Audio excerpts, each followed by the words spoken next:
Anybody will tell you there are only 4 things in the world that a government needs to address seriously. The first thing is food. You must keep food away from the control of the ordinary fluctuations of prices on world markets, on the open markets. Number 2, you must control the cost of health. Number 3, you must control the cost of education. Number 4, you must control the cost of transport. William Ruto, I think, is empty. This head is empty in terms of what are the existential threats that face the black people, that face Africans. He swallowed the issues of the white man, the way they are packaged. He doesn't understand crony capitalism, how it works. So he has now become an agent of the West to destroy an African state.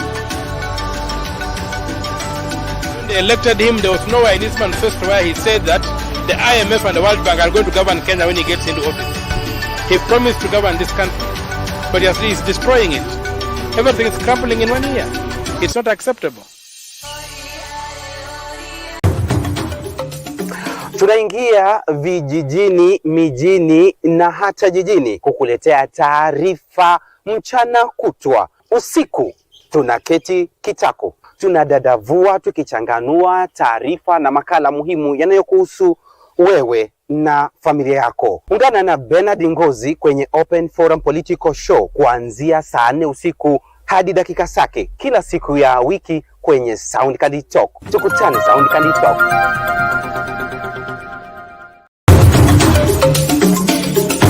Sisi vile si wote ambao wanataka ugomvi kwa sababu ya ugomvi. Niwaambia nyinyi ni wajinga mkimfuata Ruto. Mkadhani tunawadanganya. Jeti ya Ruto. Hii maisha ya Ruto ni stress na ni stress. Mungu wewe umetukosea. Sasa tumesema siku ya Jumatano.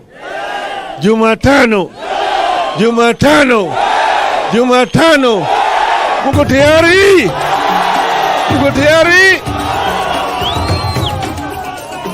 Tumesema sisi si majambazi.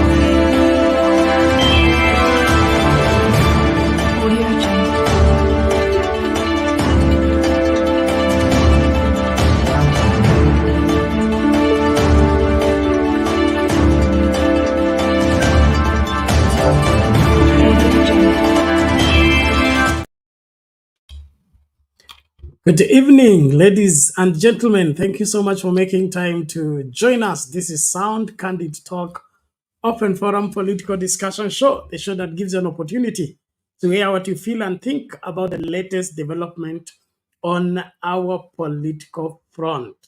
Well, today we had a beehive of activities on our political platform, where Raila Odinga was in Kakamega County for 2 major functions, a send-off for the former nominated senator who passed away, and then, of course, drumming up a recruitment of members to join the ODM party.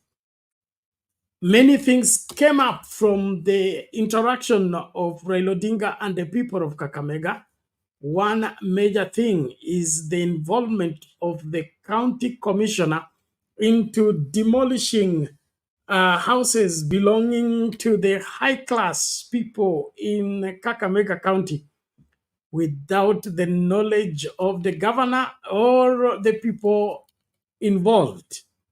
And the undertones are that because the county commissioner is acting on what they are calling orders from above, the people of Kakamega are ready to take the law in their own hands and protect themselves from the county commissioner and his bulldozers. And so there is the deputy governor of Kakamega, Savula, who says he's planning his boys so that they can guard that plot from being grabbed by the interested party.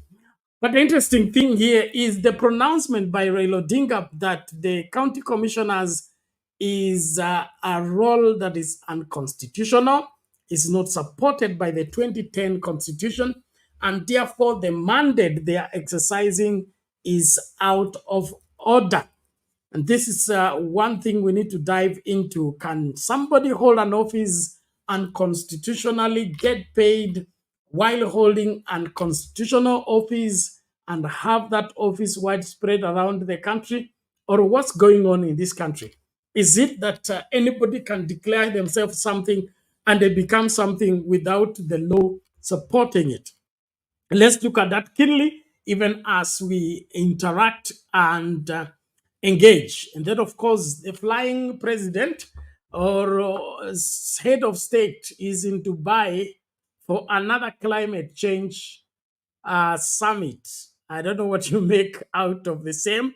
And then from other news, Mackenzie, the Shakahola pastor, has been sentenced for a year. It's sad. It's painful that somebody leads into over deaths of over 400 people, those that could be,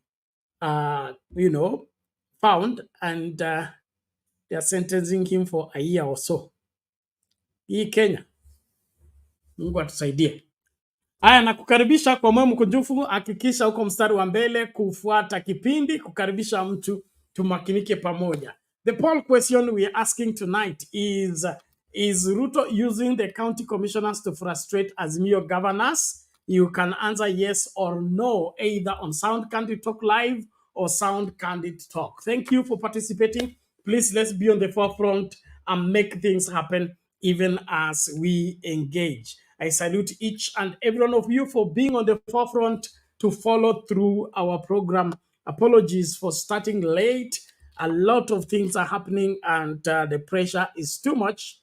We are pressurized to keep abreast with everything. So tunaomba tafadhali elewa kazi ya kila mtu haiwezi fanya na mtu mmoja. That is what I always say.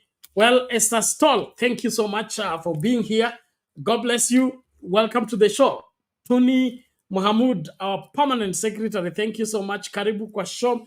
Ole Sankele Sanki, karibu kwa show. Asante sana kwa kuwa hapa. Naomba tumakinike. Kuna Bunuta, karibu kwa show. Maureen Adiambo, welcome to the show. Kuna Sylvia Eke, I hope that's right. Karibu kwa show. Alafu kuna nani huyu? Kuna Robert Mutai, welcome to the show. Liliana, karibu kwa show. Richard Kilonzo, welcome to the show. Thank you. Even as we start out, please be on the forefront. The link to use to get in the studio is already in the comment section. You click on it, allows StreamYard to configure for you the camera as well as the audio, and you will be in this space for us to get talking.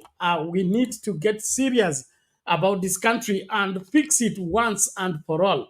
What William Ruto and team are doing, in my opinion, is returning this country to places it had left long time ago that is unnecessary. Now, this unconstitutionality of the county commissioner, I want you to look at the whole scenario.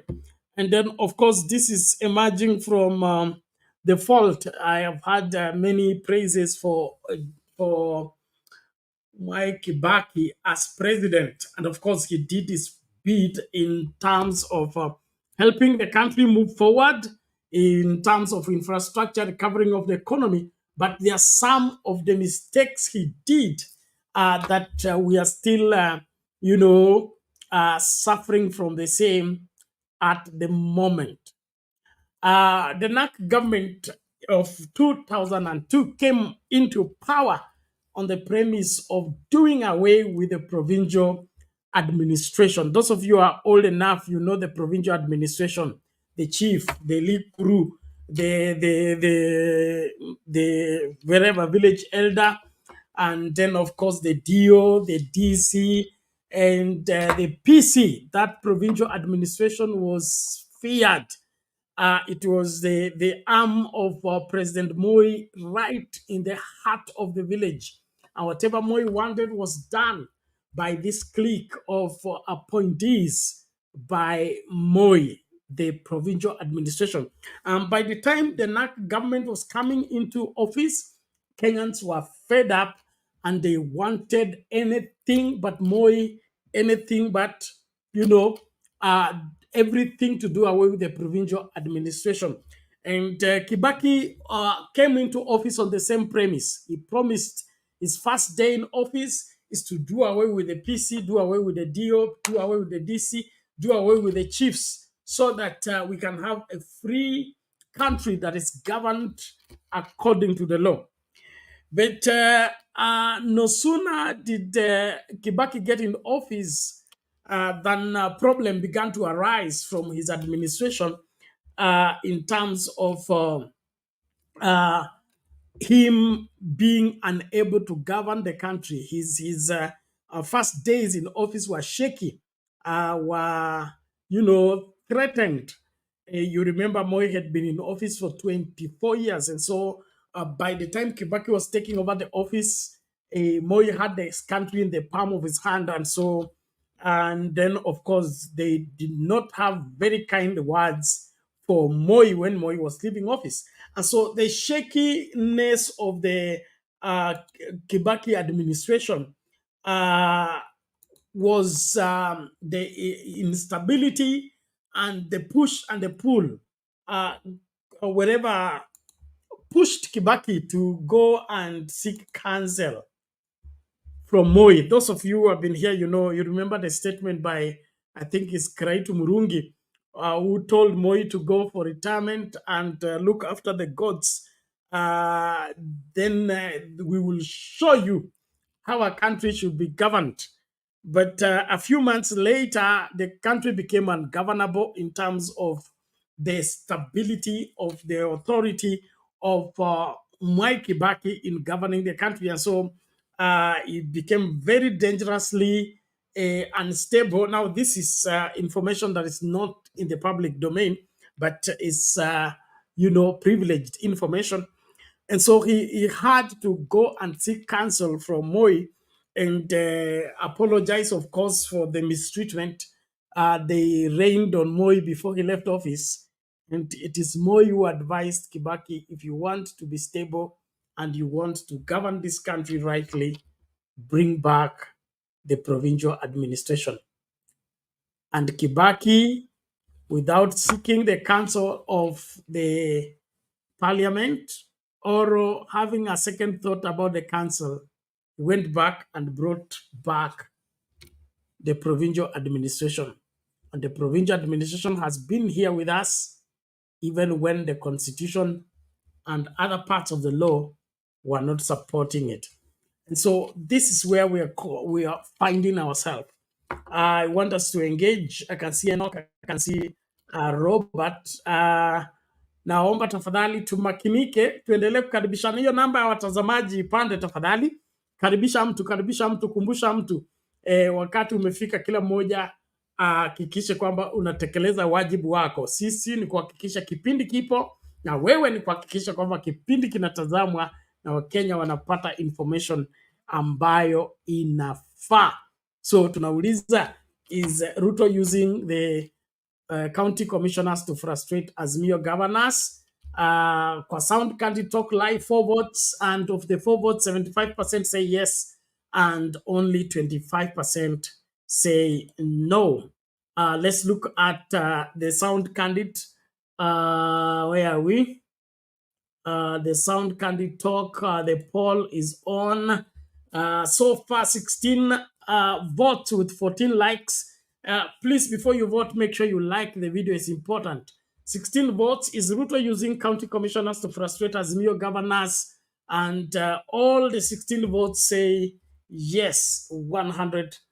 So the county commissioners are there as an extension of the William Ruto rule, and they are doing William Ruto bidding even against the structure that is laid down in the constitution. Enoch, how are you today?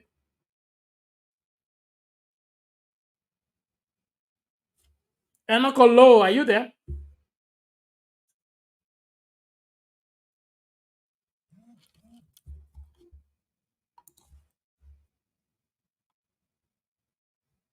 Okay, it appears Enoch is not there. Just hold on. Kama Simba Arati amechaguliwa na ODM, huwezi kuja hapa sasa kuleta kuandama, kuleta hivi, kufanya hivi. Na hata Simba Arati mwenyewe tumesema kama utaharibu uhusiano wako na chama chako, uwe tayari kurudi kwa wananchi, uchaguliwe na chama hicho ambacho wewe mwenyewe unataka. That there must be strict, hivi ndivyo tutajenga demokrasia yetu. Hiyo tumekubaliana kabisa. Na ile tabia ya kudhulumu Jubilee tulizungumzia kwa kirefu.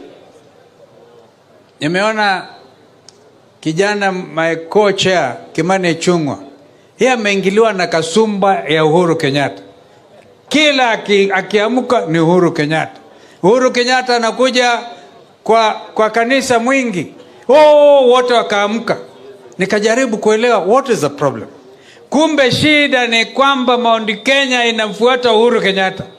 Wao wanaogopa tu akisikia Uhuru Kenyatta wanaona dunia imekwisha. Uhuru Kenyatta ni coalition leader wa Azimio Coalition, ako na haki zake za kikatiba. Huwezi kwa sababu alikuwa former president useme hawezi kuwa na haki ya kupiga kura or to belong to a political party organization. Hayo pia tumeyazungumzia kwa kirefu, mengine machungu tukayatatua. Nataka wananchi wa Kenya wajue kwamba ikiwa ni mambo ya kuzungumza dialogue, kwanza lazima iendelee, lazima wananchi waongee, badala ya kuuana tukasema tuongee. Lakini nimeshtuka sana hapa kwamba ukiwa branded, ukionekana na t-shirt ya Simba Arati unauawa kinyama. Hiyo haiwezekani. Hiyo sio Kenya ambayo tunataka. Na mimi nataka korera zangu nyinyi mjue niko pamoja nanyi. Haiwezekani kabisa Simba Arati adhulumiwe. Na mimi nitarudi wakati wa campaign kwa Simba Arati. Huyu at 42 ataenda mbali. Wangapi anajua Simba Arati ataenda mbali sana? So the only thing Simba I can advise you,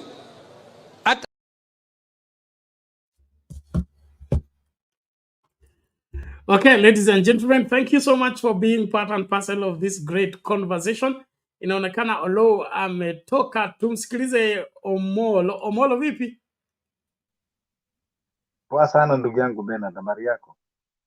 Niko salama, nashukuru. Karibu. Shukran sana na happy weekend to everyone.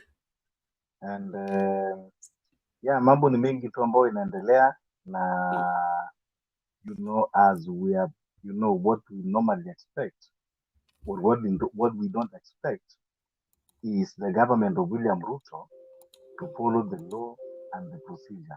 Number one, si kitu ya kushangaza because tunajua kwamba the Constitution 2010 mtu mwenye alikuwa mpinzani mkubwa sana number one alikuwa ni William Ruto. So akifanya vile anafanya kutumia provincial commissioners ambao wako katika constitution haitushangazi, maanake yeye ni mtu ambao hakuamini na hii katiba ambayo tunatumia. Tumeona naibu wake amekuwa akizunguka akisema kuhusu mambo ya shares kwamba kama mtu waamini na serikali utapatiwa vipi nafasi. The same thing rhetoric ambayo tunasema kama mtu haukuamini katiba tuna expect kwamba unaweza kutekeleza namna gani. Hata huyu deputy wake alikuwa ni dio wakati wa utawala wa Imla ambao tunajua kwamba yeye amejua kwamba serikali ile ambayo ilikuwa inatumia ama provincial commissioners, madio, madisi kunyanyasa wananchi unajua kuleta unyapara, sababu wako na ile akili ya ukoloni. Kwa hivyo ile kitu iko, hatuwezi expect kwamba hii serikali ni serikali ambao itafuata katiba. Ukiangalia ile mambo ilifanyika huko sehemu za Western, yaani kotoda, koti imetoa amri, alafu munaenda munatumia mapolisi tu kama magoons kwenda kuvunja nyumba. Yaani tumekuwa lawless country. Unasikia hata ile mambo inafanyika hata leo, kuna mtu amekidnapiwa hapo Isili, watu wanakidnapiwa siku hizi kama makuku, sababu tunaishi sasa katika jungle law. Hakuna sheria. Ruto mwenyewe amejaribu kupinga hii katiba, hata hii constitutional aliapishwa nayo. Kwanza tuliona alijaribu kuleta wale wanaitwaje, wale maafisa minister, kinyume na katiba. Akaenda akasukuma mambo ya hii bill ya tax, kinyume na katiba. Omtata akajaribu hata kumwelezea, lakini utamwelezea vipi mtu mwenye hakuna hiyo akili? Maanake ye mwenyewe ndani ya roho yake hayuko tayari. Hiyo katiba yeye hiyo constitution alichukua tu pale, kama picha ile aliapa nayo. Unajua hakuna kitu kibaya kama hakuna kitu kizuri kama unaapa na hii kitu ambao unaamini. Bernard, wewe ni mtu ambao ni Mkristo na uko katika nafasi ya mbele katika kuhubiri. Huwezi kuniambia kwamba wewe utaenda ushike Biblia wakati wewe mwenyewe wewe ni Muhindu, ama wewe ni Buddhist, ama wewe ni Muislamu. Tuna expect kwamba ati unashika Biblia kutufundisha nao kama wewe mwenyewe hauamini.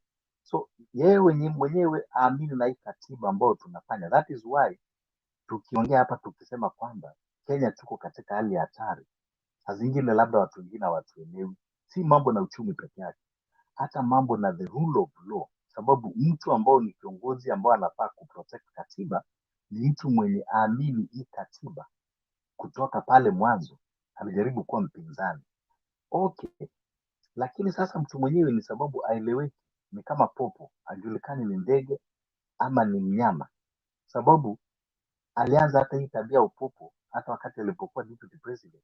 Mchana alikuwa na Matiang'i, aliwaambia watu mchana alikuwa serikali, asubuhi alikuwa serikali, jioni ya upinzani. Sasa saa hizi katiba uamini. Wakati baba alileta mambo ya BBI, okay, sababu hii katiba ulikuwa uamini, wacha 20 BBI. Zile vitu ambao ulikuwa unaona kwamba haifai katika katiba tutoe, zile vitu ambao ulikuwa unataka tuongeze. Ukapinga tena, hapana. Sasa umeachiwa, lakini bado tena hii ambao uliachiwa, ulikataa BBI, hauamini. BBI ilikuambia utengeneze kiti ya prime minister, sababu wewe hukuona ukishinda serikali au kujua vile ulikuwa utaweza kumpata Kamago akuibie kura, ukakuwa unakataa mambo ya prime minister. Wakati ulifanikiwa kuiba, ndio unajua sasa mambo ya prime minister, unakuja kutuambia ati kuna kitu inaitwa prime cabinet, so ile kitu iko ni kuwa Wakenya tujiandae kwamba Kenya iko katika autopilot, because nchi inafaa kuongozwa na katiba, na kiongozi mwenye ako custodian wa hiyo katiba ni ule mtu ambao amepatiwa nafasi ya kuongoza. Lakini sasa kama wewe mwenye kupewa nafasi ya kuongoza amini na hiyo katiba, kwa hivyo nchi inaenda katika autopilot, tutakuwa nchi gani ambao haiwezi kuheshimu koti? Yaani koti inatoa court order, wewe unachukulia kama tissue, unachukulia kama ni karatasi tu ya kawaida. Ukiona hata vile alikuwa anaenda kuhakikisha huyu rai, because tunajua hata kwamba hata hiyo kwenda kudemolish pale, what sense do you have? Unasema ati unataka kubomoa manyumba ati ndio ujenge manyumba, alafu unasema ati is a doctor PhD. Hata hiyo university inafaa question kwanza nao ama lecturers ambao ni award that PhD, because the level of thinking itself haionyeshi hata that level of education. How do you say that you are demolishing houses to build houses? Kwani sasa uende uweke wengine street alafu uje ujengee wengine? Who is fooling who? So ukiangalia hata ile mambo alikuwa anaenda akipiga rai akiambia ati mambo ni matatu, aenda atoe kesi kotini. You are using a threat, as a constitutional custodian. Unaenda threaten mtu achatoe kesi kotini, yaani mahakama ambao ndio inaamua vile sheria inafaa kutafsiriwa, unaambia mtu hapana. Kama kweli ni mtu ambao ulikuwa unaamini na katiba, mbona ungemwacha Rai apitie katika judiciary, jaji mwenyewe amue kwamba Rai alikuwa right ama alikuwa wrong? Lakini ukiona unatumia vitisho ati uende utoe hiyo kesi kotini ama upelekwe mbinguni. Na Wakenya nashangaa wengine ambao, ile kitu mbele nilikuwa nataka kuongezea hapa ni kuwa nafikiri tunafaa pia kuweka kwamba before tupige kura, I think Wakenya lazima tupitie katika mental check-up, because wale watu ambao wanapitishaga serikali za zingine sidhani kama wana reason na akili zao timamu. Iangaliwe wale watu ambao wako na uwezo, wako na akili timamu ya kuweza kufanya maamuzi. I think not all voters should go and vote, because some voters, I think they are not eligible because they have mental issues. You know, watu ambao walienda asubuhi kwenda kupigia kura serikali kama hii, mtu kama awezi kuongoza na katiba, anaongoza na nini? Hata kama awezi ongoza na katiba, lakini ukuwe na kichwa mzuri. Lakini sasa pia kichwa mzuri hakuna, vitu zingine pia si lazima hata ujue katiba. Wewe unakuja unatuambia tunataka kujengea watu affordable housing, unaenda unatoa nyanya wa miaka 90. Huyo nyanya si umemua? That is a death sentence. Huyo nyanya umempeleka hiyo mbinguni. Ulikuwa unasema nyanya wa miaka 90, Bernard, hata kama wewe, hata yeye na kuna mamake, na huyo mamake pia amefika karibu 80 years, mamake angeenda kutolewa nje saa 8 usiku, angesikiaje? Sasa mimi nashangaa kama watu wengine walizaliwa ama walifanya tu kuota kama nyasi, you know. How do you feel that pain? Niliona huyo nyanya, mimi mwenyewe nasikia kumwaga machozi. Tena usiku wa manane unaenda kumbomolea nyumba, aenda akufe huko, alafu ndio uje usema tunajengea watu wengine affordable housing. Kwani watu wengine ni binadamu aina gani special kuliko hao wengine ambao unaenda kuwatupa kwa street elderly, you know? Hata kama kweli tumekosa nidhamu katika nchi, hatuwezi hata kuheshimu wazee, you know? So before ufanye kitu, na ningeomba tena Bernard, hata kama tutakuja kufanya referendum ama tutakuja kubadilisha katiba, lazima tuweke kwamba mtu akiwa amejenga nyumba mahali popote, iwe ni riparian land, iwe ni government land, iwe ni land, na amekaa for 3 years, iweje hakuna kubomolewa tena? Because kwani hiyo nyumba ikijengwa, serikali ilikuwa wapi? Nyumba imejengwa mpaka imesimama, mpaka imefanywa roofing, mpaka imepandwa miti, imetengenezwa gardening, mtu amejenga swimming pool, ameweka fence, ulikuwa wapi kama serikali? So if you fail for the start, keep on failing to the last. Wacha huyo mtu akae kwa hiyo mahali. Wewe kama serikali unataka vitu zako, nenda tafuta kwingine, because hata ukisikia watu wanasema serikali iliwapatia hiyo shamba kwanza, alafu serikali nyingine unakuja kutimua. Yaani wewe serikali unakuja kupinga zile serikali nyingine. Tena cha kuhudhi ni kuwa hao watu walipatiwa na Moi. Afadhali hata angesema alipatiwa na Kibaki ama Uhuru, sababu labda uelewane nao. Lakini Moi ambao uliserve kwa serikali yake, na huko ndio ulisaidika, na yeye anakushika mkono, alafu tena unakuja kusema ati sasa wewe ndio mwenye Kenya, wewe ndio unataka dhidi ya Kenya, unafanya vile ambao unataka. Serikali iwe ni serikali ya Kenyatta, hata serikali ya Kenyatta ilipokuja, zile vitu serikali ya mkoloni ilifanya, serikali ya Kenyatta wa kwanza iliheshimu, sababu ni serikali. Hata ukienda South Africa, wale watu ambao walipewa shamba na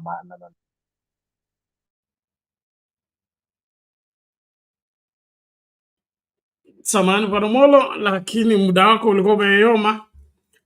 Nakana neti yako imechapa, pole, lakini ujumbe ushafika. Nashukuru kila mmoja. Tunapoendelea na mjadala, naomba tafadhali tumakinike kukaribishana. Na nani huyu anauliza? Felicitas anauliza the poll question.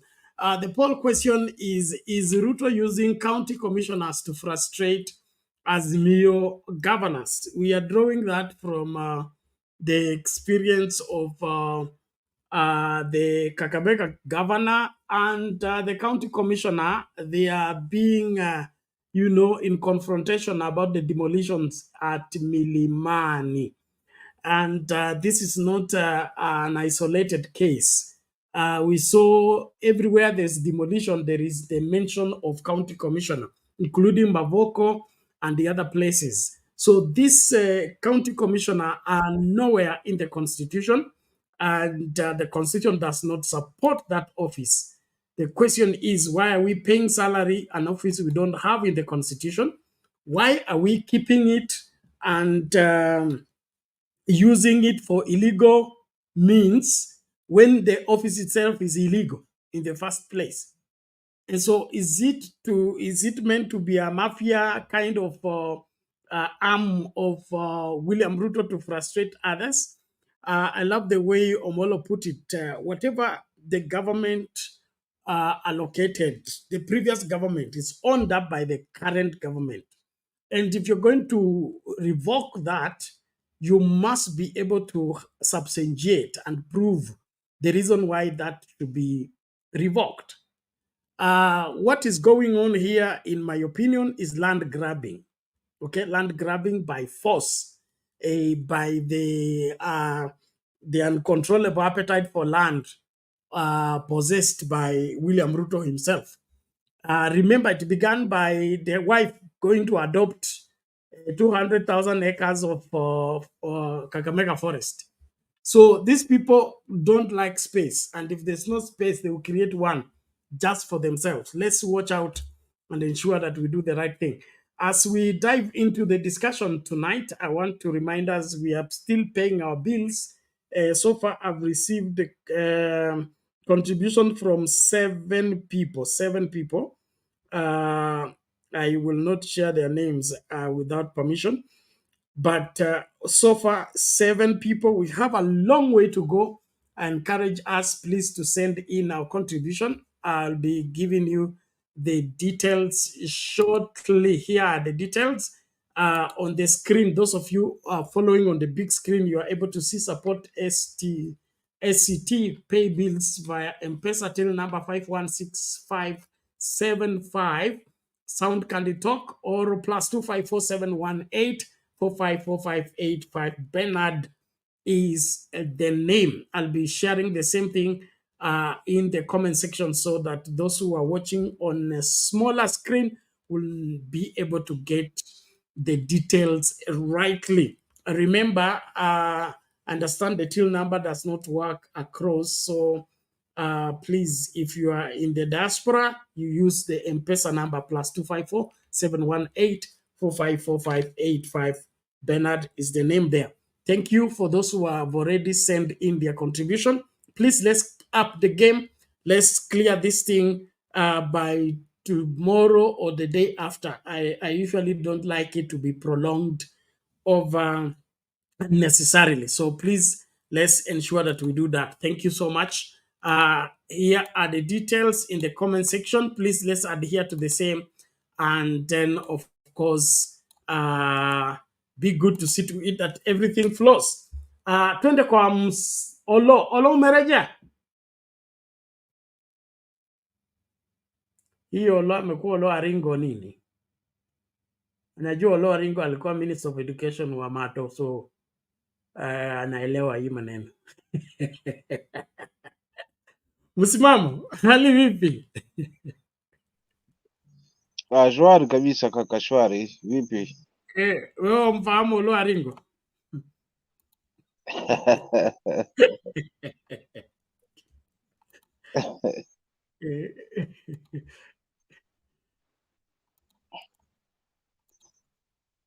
Unanipata? Yes, endelea. Olo Aringo alikuwa waziri wa elimu kwa muda mrefu sana. Miaka yote ile Mato alienda shule, Olo Aringo alikuwa minister wa education. Hizo siku ulikuanga minister milele, mpaka hata tulikuwa tunatainiwa. Who is the minister of finance? Mwai Kibaki. Who is the minister of education? Olo Aringo. Who is the minister for local government? Musalia Mudavadi. Mudavadi.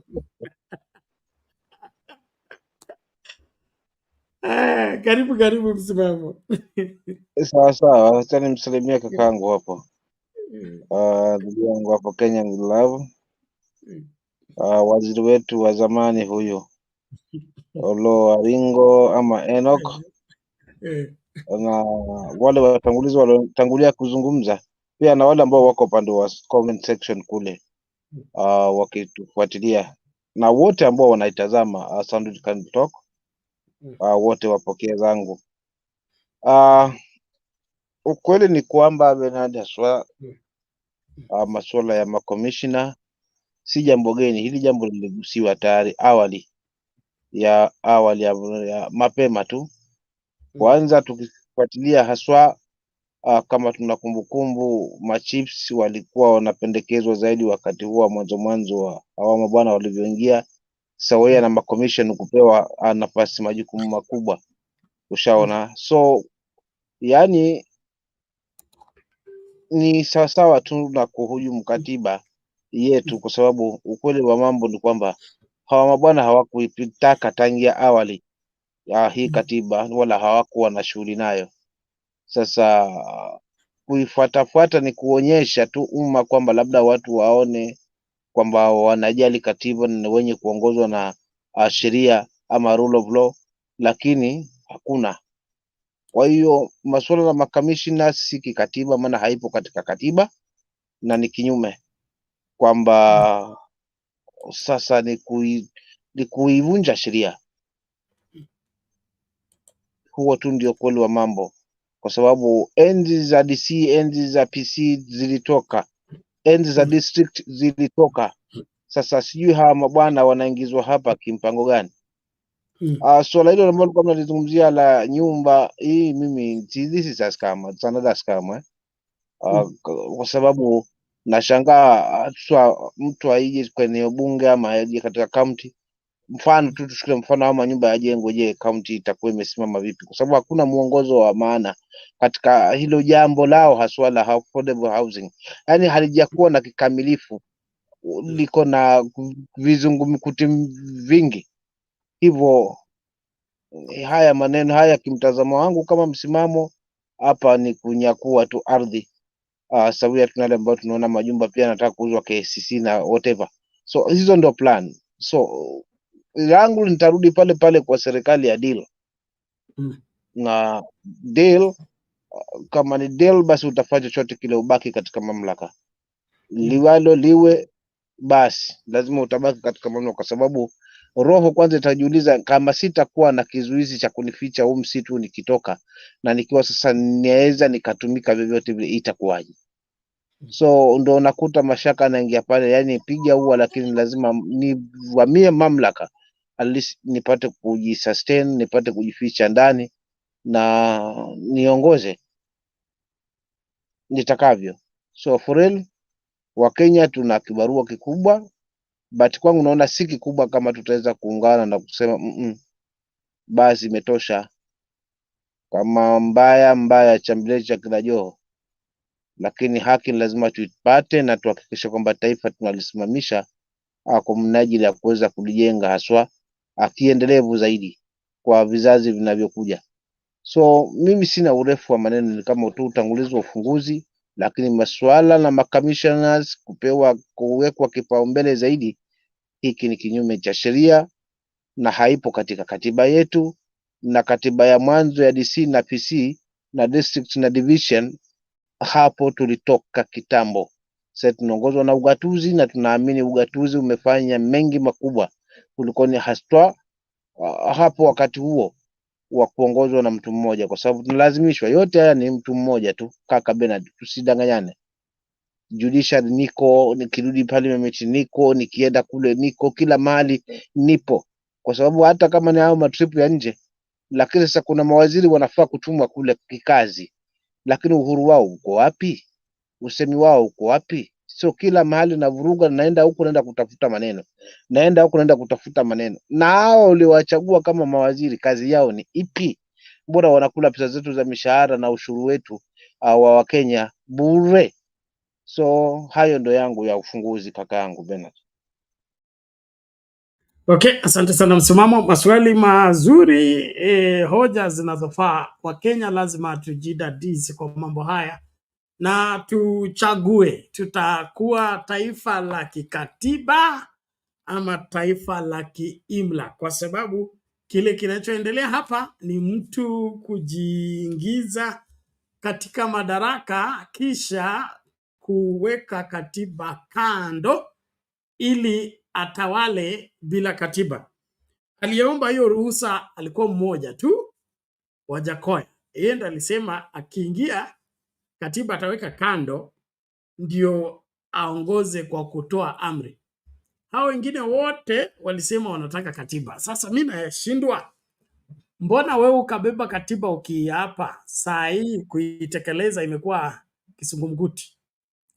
Hii ndio unafiki ambaye tunazungumzia, na kama Wakenya tusipochunga tutapoteza nchi yetu, because you invest kwa kujenga, alafu mtu anakuja kubomolea kwa sababu anataka kukujengea affordable housing. That's the irony of the ages. You destroy somebody's built house and you claim you want to build for him so that he can pay fresh mortgage. Felistas hapa anazungumza kuhusu goons in Mumias. Hiyo ni tabia mbaya. Hawa vijana wanapaswa kuchapwa fimbo nyingi sana. Sijui ni Echesa na Slasia ama nani wanasuzana hapo. The politics of goons is past with time. Kama una if you have it, you have it. If you don't have it, you don't have it.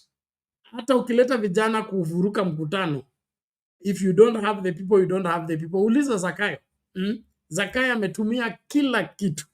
Sio hela, sio matembezi, sio kukaa kwa Subaru 5 years, lakini bado saa hii pia hana watu. Kwa nini? If you have it, you have it. If you don't have it, you don't have it. Jifunze kwa baba. Anajua jinsi ya kuingiana na watu, kujali watu, na watu kumpenda kwa vyovyote vile. Those are the politics I want to be part of. Not this politics of push and pull and cutting people in order to feel that you are something.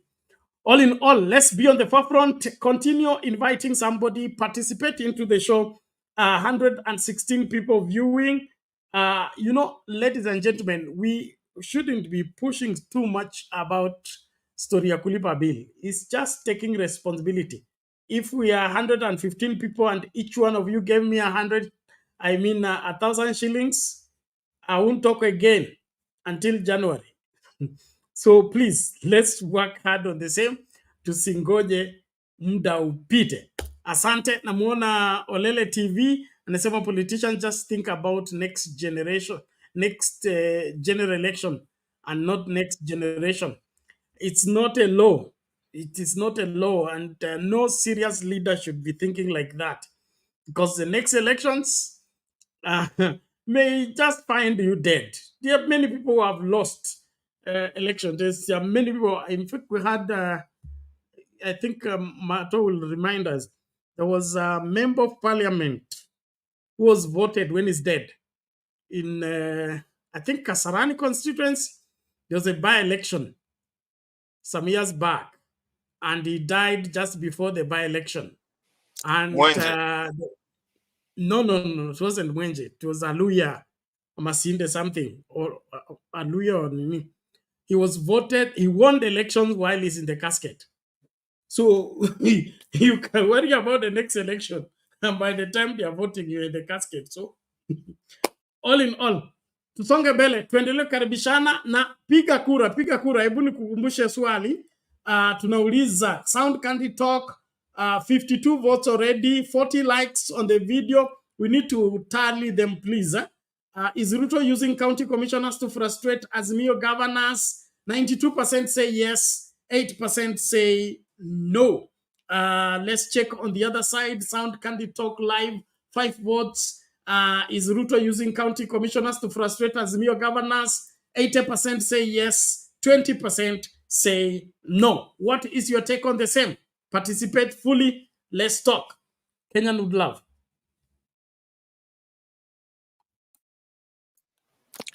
Yes, Bernard, how are you doing today, sir? Trying to keep up.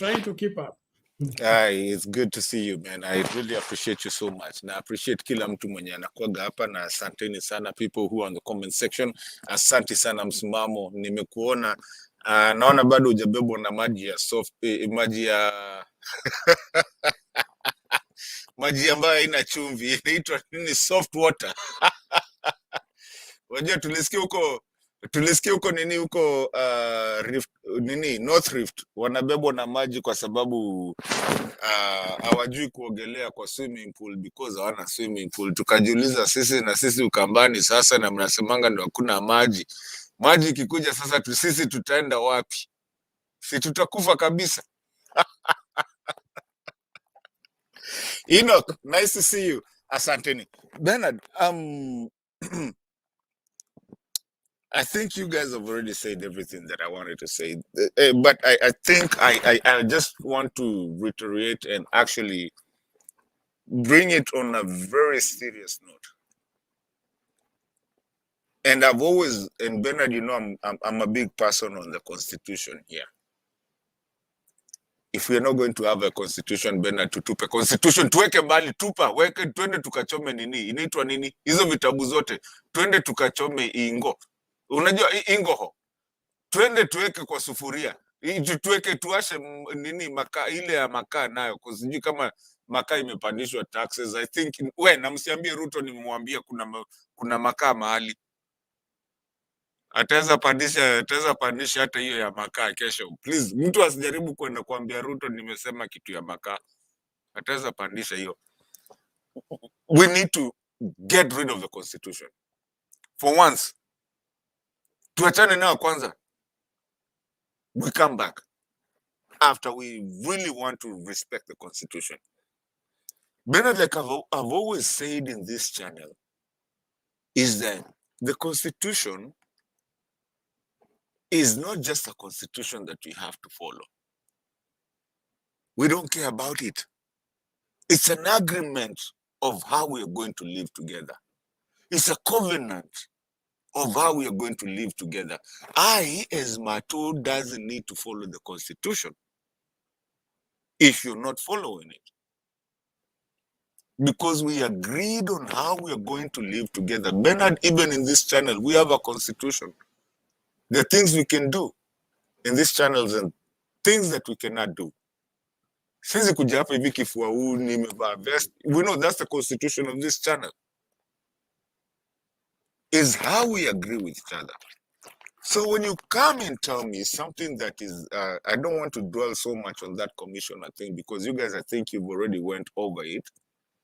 Something that is unconstitutional.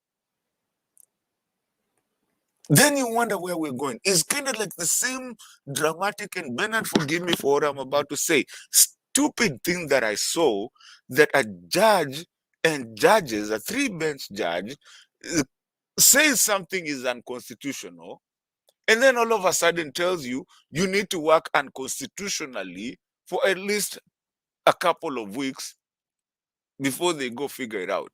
If it's unconstitutional, it's unconstitutional. Then why do we have the constitution? You see, these guys come in and say, even after the leaders, I swear I will abide by the constitution and I'll defend the constitution. And that's the oath that they take, to abide by the constitution and to defend that constitution. Now, Bernard, unless you tell me there's another constitution, Miss Juni constitution gani these people abide about? Wanaendanga now. And Bernard, I'm tired of this thing of here in Dubai, US, doing whatever. I get tired. Because I'm like, are we Kenya or are we Dubai or are we the United States of America? What are we? And I want people to answer me that question today. Now, Bernard, as I finish my opening, I want to talk while this is just posting right here, with your permission. Now, you tell me what drama is this? You tell me what nonsense is this? And I'm asking the channel, watu wenye wako kwa channel na kila mtu. I want you guys to tell me what nonsense is this? Bernard, you have a job. And the biggest job yenye tunajua, you come here every time at night unakujanga hapa. Bibi yako tushaimwona.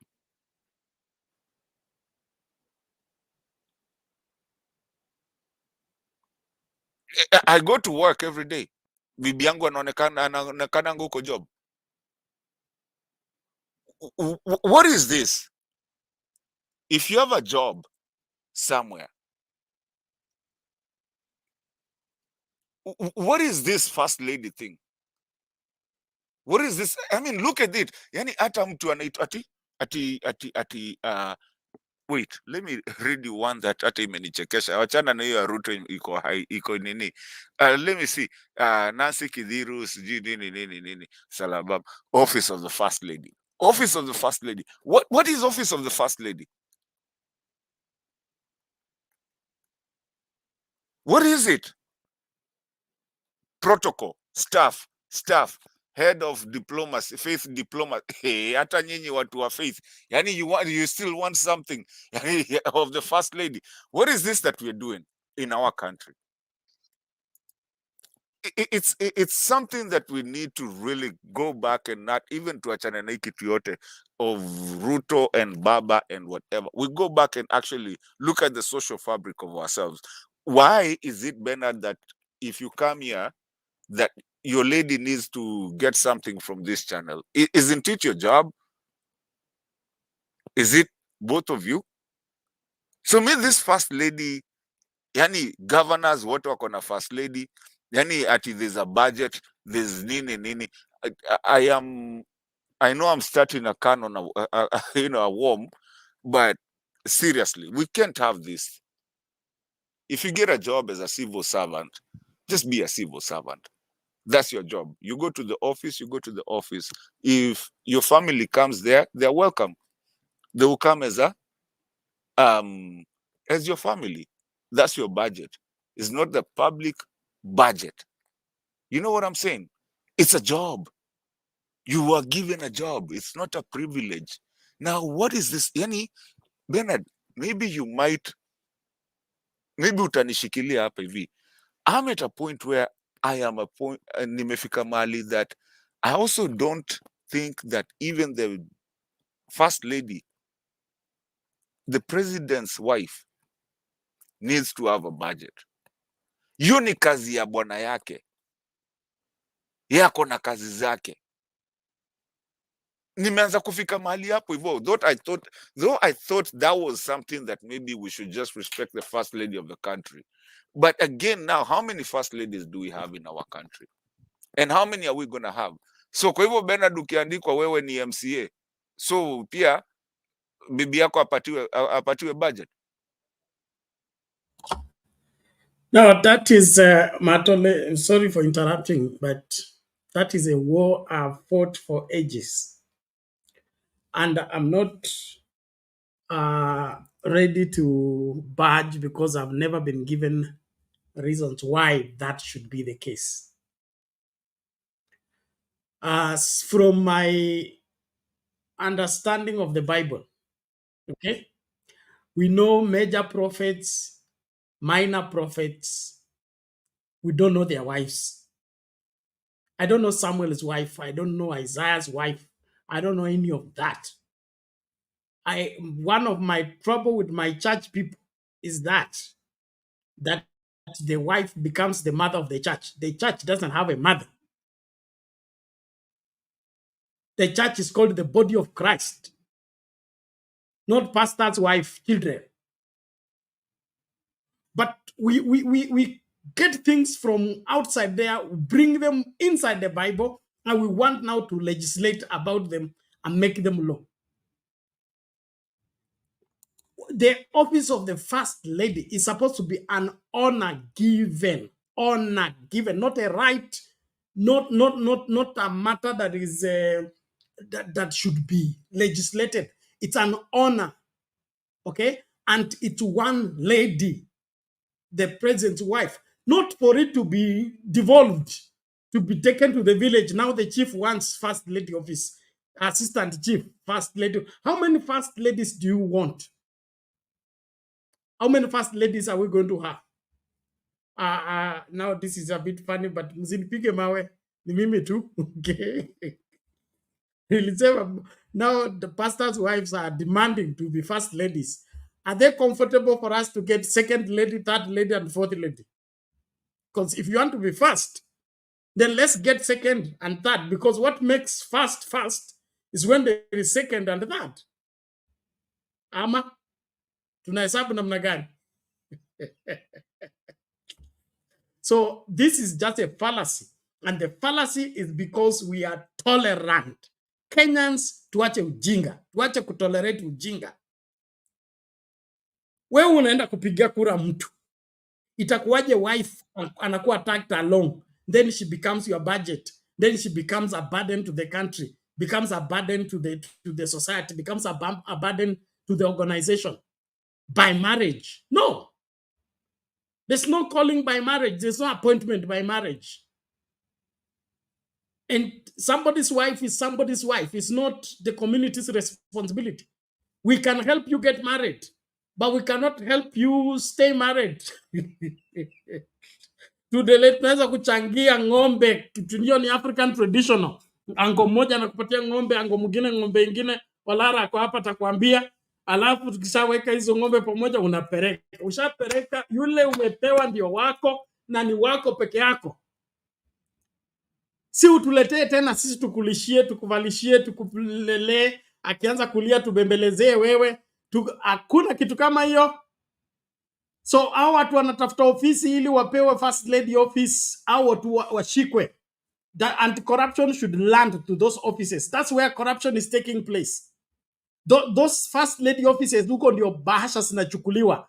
Mtu akikuja kubid for contract, pesa unaachia wife, okay? Alafu unaenda kwa boss anakupatia signature. That is those are all extension for corruption. Na nimeshasema. And we should not allow them. We're having it here.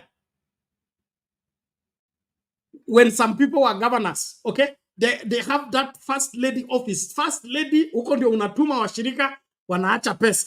Alafu wanakuja kwa main office, unapeana signature. You are stealing from the government. You are teaching your wife to steal together with you. You are raising a family of thieves. And then from there, you come and tell us what is wrong with our country. What is wrong with our country? Atawezi. They don't like teaching their wives to steal.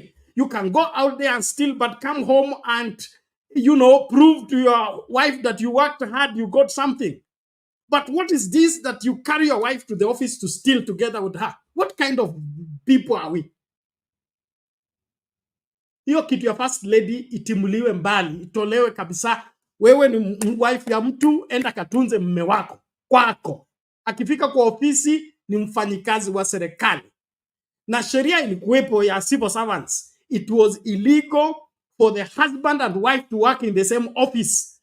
As a civil servant, your wife could be a clerk, you are a messenger, you cannot work in the same office. There's no way you will work in the president's office as a wife and husband. It is against the law. So history ya kutag somebody along and bring them here and say, oh, it's first lady what? Jipangeni.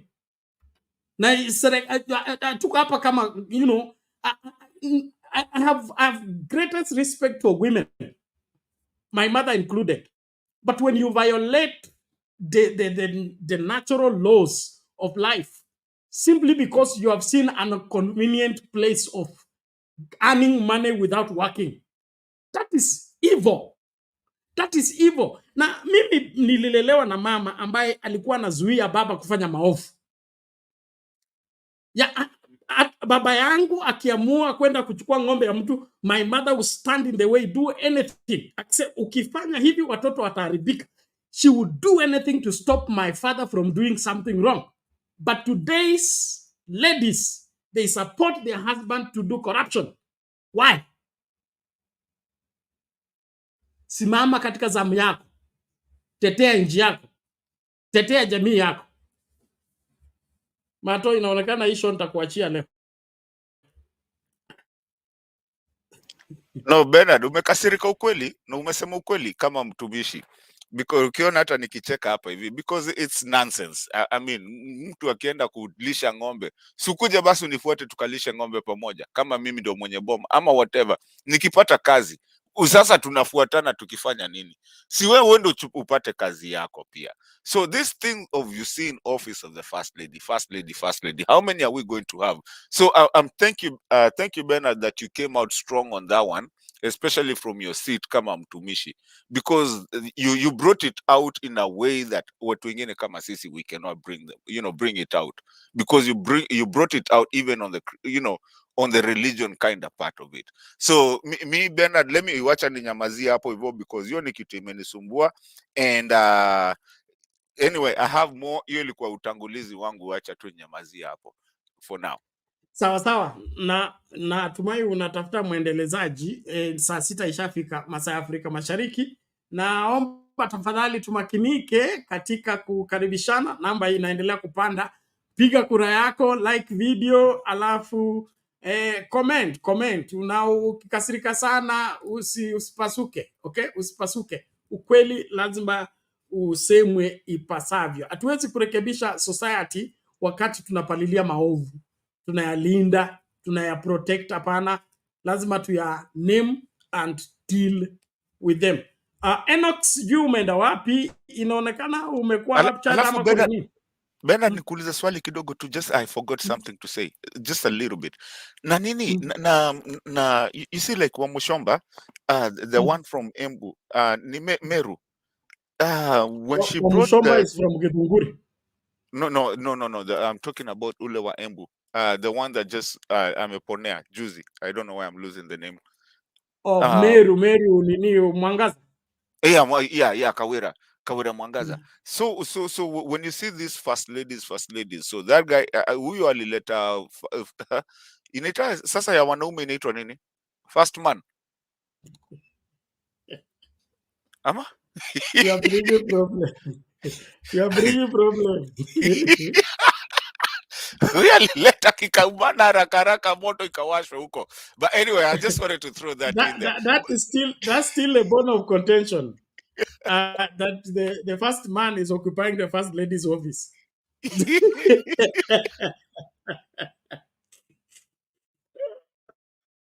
So for the ladies it's acceptable, for the men no.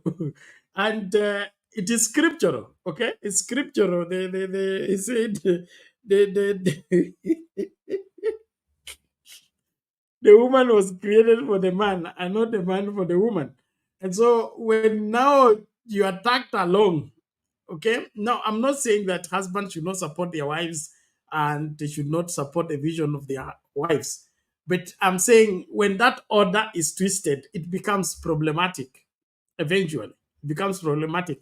It's better you are the governor in the office, but I'm not in the office. You're my wife at home, will be husband and wife at home.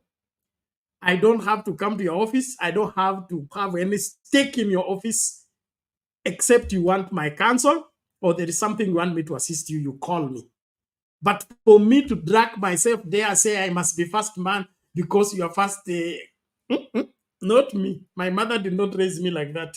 Neither did my father teach me that. I resisted. Abuya. Are you the Abuya or you are the other one?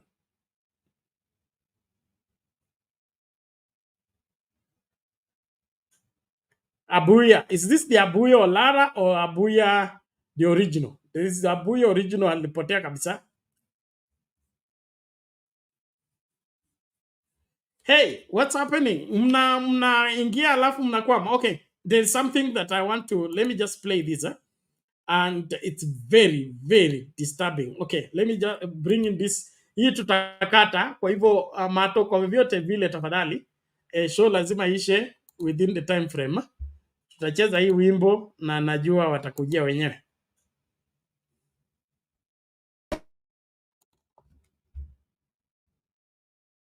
Roads malaba abere barakaba kaba chilamu mu Kenya muno bakaba Trans Nzoia kane 20 kilometers bakaba Kakamega 20 kilometers orbecha Bungoma 300 meters yana wamano so wala kulamuta.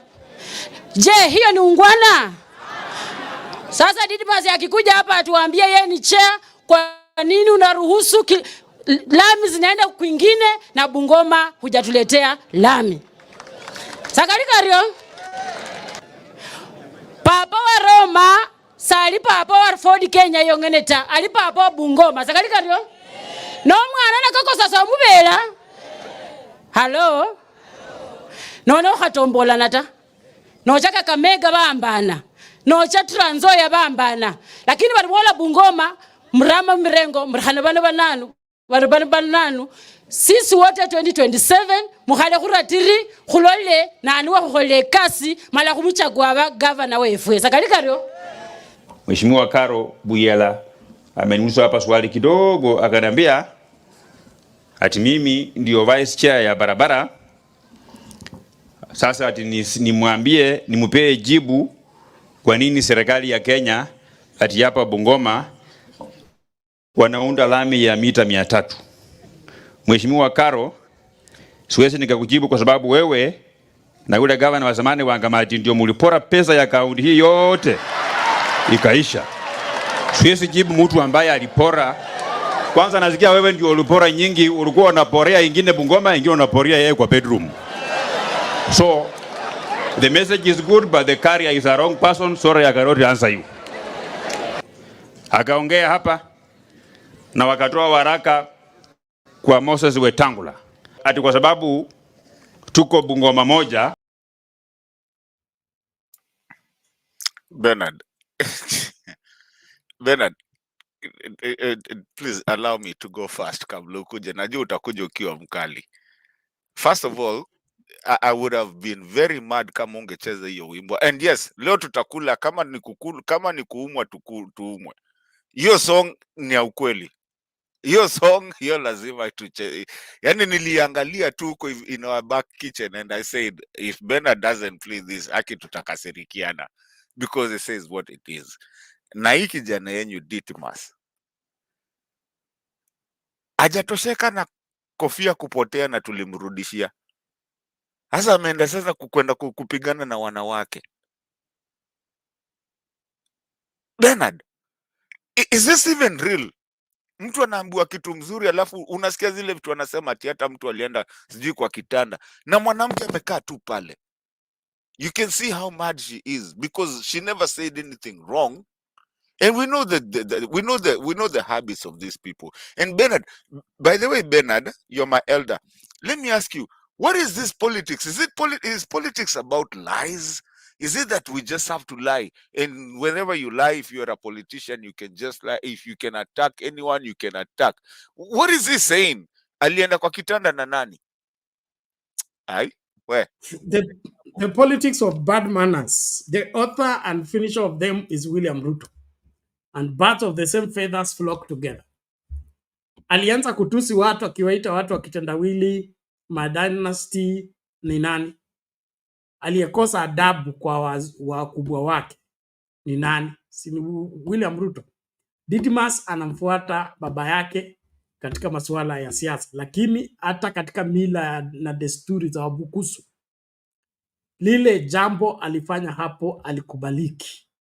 Na mimi sijui kwa nini bado hajapigwa fine. Kwa sababu ukiangalia huyo mama amemzidi umri.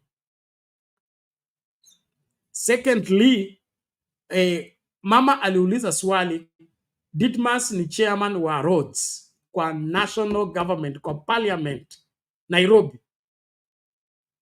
It had nothing to do with county government. So itakuwaje kwa sababu yeye anataka kuwa governor wa Bungoma, kila kitu akiulizwa kwa national government anaireduce kukua politics of the county.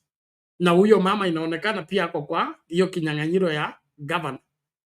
Ndio anaanza kumdhalilisha hivyo mbele ya watu. To me, that should be reason enough why Didmus should be out of public office. That statement alone is sufficient to get him out of office if we were in a civilized society. It's very sad that we have become so loose with our mouths that we tell anybody anything and get away with it. Didmus killed somebody, got away with it. So he's just continuing with his impunity. And this is the bedrock that is going to mess this country completely. Can you imagine such people now, you give them state power, they become president? What will we have? Kiongozi alikuwa mtu wa kuwei maneno, kuchagua maneno. Wakati aswa ukiongelesha watu, unasema maneno kwa sababu unayapima, okay? Nikisema hivi litachukuliwa hivi, na nikisema hivi litachukuliwa hivi. So lazima niliseme hivi ili lipokelewe hivi. You don't get worked up in public and begin to have personal attacks in public when you are seeking public office. So Didmas, 0. Huyo mama, she was right. You cannot be chairman of roads and you allocate 20,000 in Bungoma, 20 kilometers in Trans Nzoia, and when it comes to your home county, 300 meters. No. It should be even 5 kilometers. That will make sense. 300 meters. That is a pathway to enter somebody's compound or something. And so our politics needs to be cleaned. That's my point. And for us to clean this politics, we have to get rid of these bad mouth people. People without manners. And kulelewa na mama yao na baba yao vizuri. And Bernard, to come back from that of what he's been told the truth, he comes back with the sexuality of the lady and yes, alikuwa anafanya kwa room ya nani, and the lady is sitting there. I mean, is this where our politics imetufikisha? Is this the decay of the society and even the political part of it? Seriously, are you going to attack a lady, Bernard, and tell them yaja kuataka ja kuambia unaendanga room whatever ama unafanyanga nini? Do you understand what to tell a lady that yeah, and we all know, it's just that we can say it in the here because we're in a political, I mean we're in an international show, but we know chini ya maji what the guy was talking about, and I think hakuna mtu mdogo hapa hivi when ukianza kuongea hivyo. So what are you trying to tell this lady? Unajua ile jina anataka kumuita just because catch, it's not right. It's bad. It is ungentleman. It's ungentleman. If you differ with that lady, if to say the least, it should be your sister. Okay. So if she was Didmas' sister, would Didmas do that in public? Because that's undressing her in public. And Kenyans, my anger is with you. How would you clap for such a thing? Except you're also your head and your upbringing is 0. That was sufficient to cause a riot and to ban Didmas from public service. You don't undress ladies in public. It is ungentleman. It is ungodly. It's out of bounds. To differ with a lady, you can differ, yes, but there is no undressing ladies in public. Gentlemen walk away. Even when the lady challenges you, she wants a fight in public, you don't give it to her. That's what to be a gentleman is. Now, if Didmas is a member of parliament who has served parliament this second term, he's now looking to be a governor, and he doesn't know how to respond to a lady. Come on, Kenyans. Let's get our country back. They belong to prison. Didmas and team, they belong to committee, wafungiwe committee. Hatuwezi ongozwa na katika nchi na watu wenye tabia mbaya kama hii.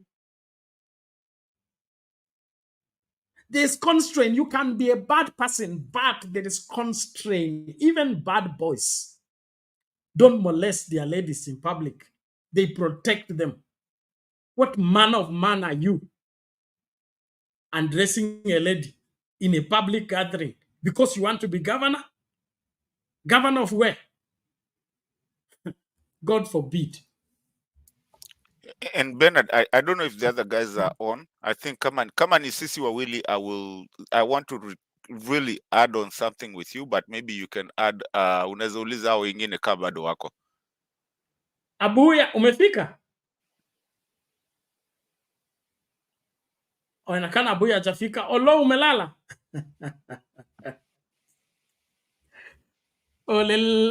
Oleg Melik kwa comment section anasema Kenyan politics today is all about gaslighting and character assassination. It's bad. You don't have to do that. We need to clean our politics. Nani alikuwa anasema kuhusu Omolo alizungumza kuhusu kina nani wana make kwa ballot.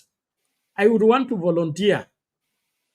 Wale watu wote wanavai kwa ofisi yoyote, mimi nipeane kwa certificate of good conduct.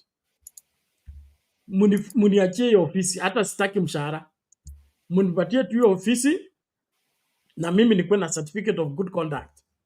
Mtu akiapply anataka UMCA, nitakuwa na mato, nitakuwa na inaitwa nini a non script, nitakuwa na jesusi wangu. Okay, tunakufanyia uchunguzi kama vile tunafanya katika dini ya Katoliki. Before you are declared a saint, we must investigate you and see how you've worked and where you worked and what you did. And so we need to have that certificate of good conduct, need to have something behind it, a substance behind it, not for it to be a piece of paper. And when we will begin to disqualify people on the ground of such things, that is when this country will take off. That in public you address this lady. Do you still have good conduct? No, you cannot vie for public office. Simple and pure. We bring evidence like those MCAs who are talking ill of Kawira and slaughtering the animal. That is enough. Certificate of good conduct not available for you. You have bad manners. We can't give it to you. And without certificate of good conduct, you can't vie for public office. That is why we need to have these things working. But in Kenya, certificate of good conduct is just a piece of paper. Anybody can have it because they can pay for it. God forbid, we must recover this country. And so as we engage and talk, I am calling upon us, please, let's be on the forefront of sensitizing our society into turning on the right path. The path we have taken is dangerous for this country. How are you going to teach children to respect elders when you disrespect them in public? How are you going to tell your children that it is bad for you as a man to attack a lady when you have done it for political purposes? Let's get our country back. Let's reject bad leaders. Ditmas should not be in public service. Ditmas' certificate of good conduct need to be withdrawn. The anti-corruption needs to catch him. It belongs to committee. Mimi ndio nimesema. Asante lakini. Wacha nikuongezee kidogo sasa hapa. Bernard, we need to kwanza hii certificate of good conduct needs either it works or it doesn't work, tufunge yote because kuna watu wengine, kuna people we know, and Bernard, you know what, I think it has come time to talk about the truth and to stop hiding. Sijui kwa nini kila mtu feature, like even sometimes when you see these people going to media, they say, oh, we cannot talk about this, but they know and we know what they are talking about. Can we talk the truth? Bernard, in this channel, as of today, I will be saying whatever it is mpaka munifukuze. Let the truth be said. Mimi mkinifukuza sawa, nitakubali, nitawatch kutoka mbali. Uwezi nifukuza kukosa kuona channel. Unaweza nifukuza kukuwa mtu part of it. But Bernard, you will find people like Moses Kuria that came at the time that we were talking about people wanting to go to Uhuru Park. Akasema, and I need people to understand, because I don't know if people understand ama we just play these games. Akasema, tutakuwa, we have a fair tomorrow of watu kutahiri. We remember that. It's not that we've forgotten. We've not forgotten. You remember that time akasema we'll be having a fair of kutahiri na nini. We have doctors coming from whatever. We'll be having watu wa tutakuwa tukitahiri hapa hivi and whatever. Bernard, do we know what actually he was meaning? We know it. And we play games around it. And we assume that he never said anything. And like you said, there's that chapter 1 of the Constitution. Is that somebody that actually should hold an office today? Because you might not say what you're saying, but we know what you're saying.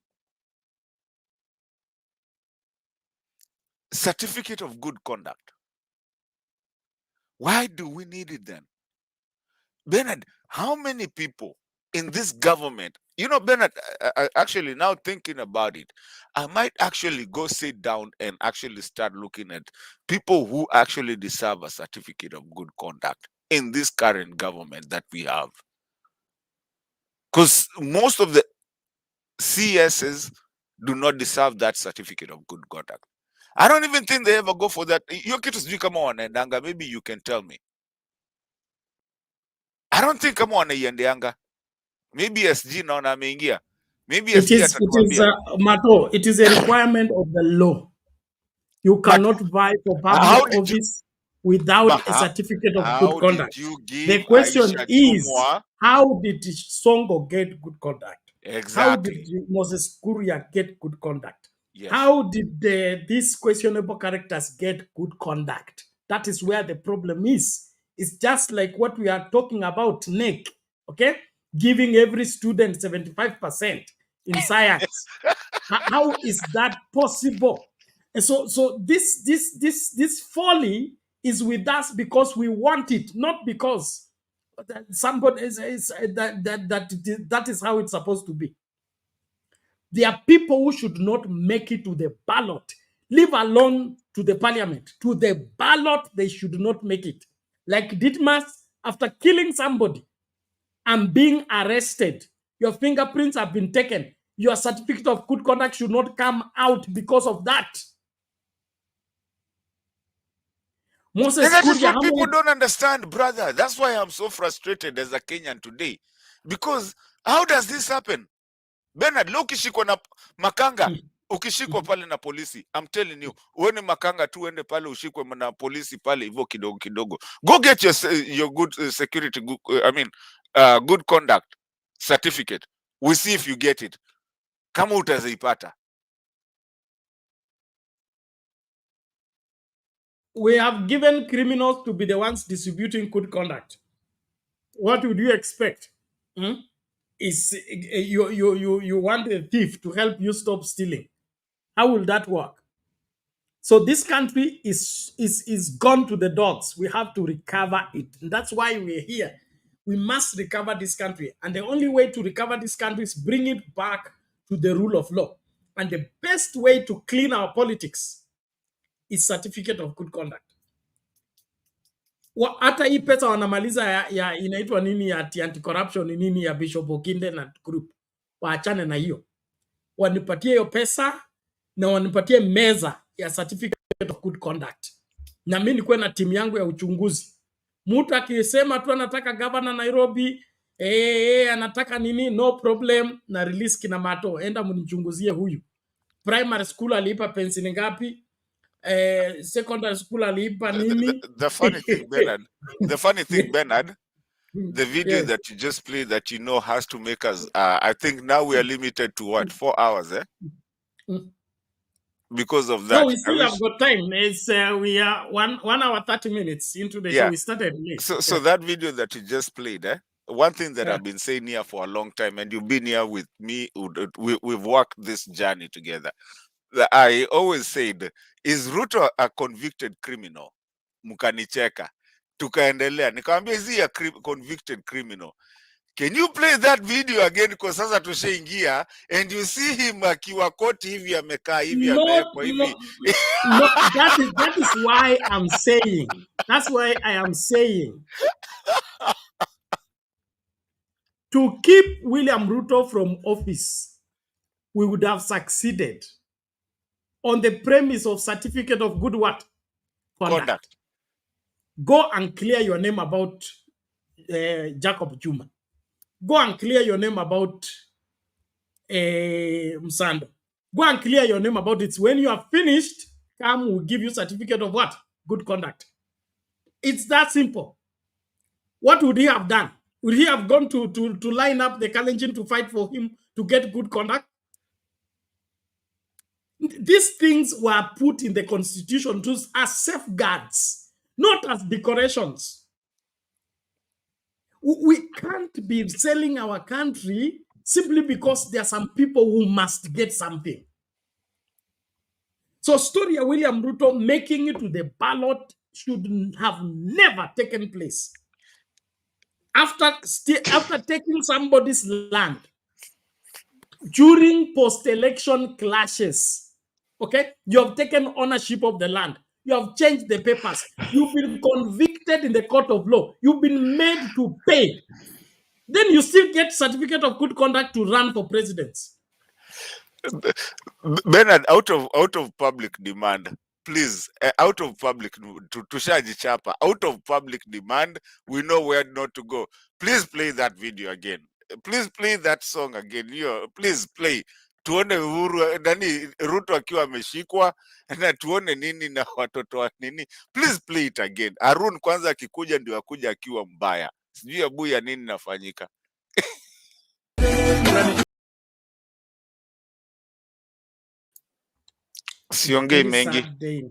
Siongei mengi, wacha Arun aongee, ama wewe amua. Nimemalizia hapo mimi. Sawa, asante sana Mr. Martin Mato, Brother Bernard, na kucheki hapo Mr. Abuya, ndugu zangu na dada zangu ambao mko kwa comment section. Nyinyi nyote pokea salamu zangu. Hiyo video nitaichambua baadaye. But inaonyesha the clear picture of ile state yenye Kenya tupo. So unaona hata wengine wako wanajivinjari mahali. So in fact it is really sad, Wakenya tukiwa tunapiga miayo hapa kwa kukosa chakula na vitu muhimu. So topic ya leo imekuwa mzuri.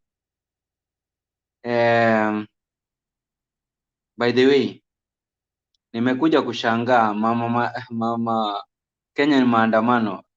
Kenya or Africa, we are finished, because now Ruto amekuwa agent mbaya wa European. It is so sad. A small country like Kenya, unaweza chukua narrative ya green technology ambayo it is based on science, na wewe watoto wako ndio wa Januari wengi hawataenda shule kwa sababu umewaongezea taxes. Jamaa ni mapiar everywhere worldwide, maringo tu yani. It is so sad. Kosi hii mambo yenye William Samoei Ruto ana advocate green technology, this is pure science. Na mimi nashindwa hata toothpick Madam Tuni amtengeneze. Sasa mambo ya green technology mtawezana nao kweli? Nimeona Mr. Bernard Ruto ametenga Kenya shillings more than 600 billion kwa hii mambo ya green technology. Sasa green technology, unajua kama ni mambo ya mafuta haitakuwa, so magari zetu tutakuwa tunatumia mambo ya stima, pikipiki ni za stima. hizo pikipiki zote mtakuwa zitakuwa parts zitakuwa zinakuwa imported, maybe assembly point itakuwa hapa Kenya tukisupply kwenda kwa dunia, kwa sababu sisi ndio tuko number 1 ambassadors wa hii mambo ya green technology in Africa, cause naona hivyo. Sasa swali langu ningependa kuuliza ni hili: what are your priorities? Your priorities, sisi kama Wakenya, our priorities ni kuhakikisha kuwa hata sisi industrialize kama wao, so that tuwe tunaweza tengeneza kama ni solar panels, tuwe kuna vijana wetu wanaweza tengeneza hizo solar panels hapa Kenya, sio kuimport solar panels ambazo already hawa magoigoi wakati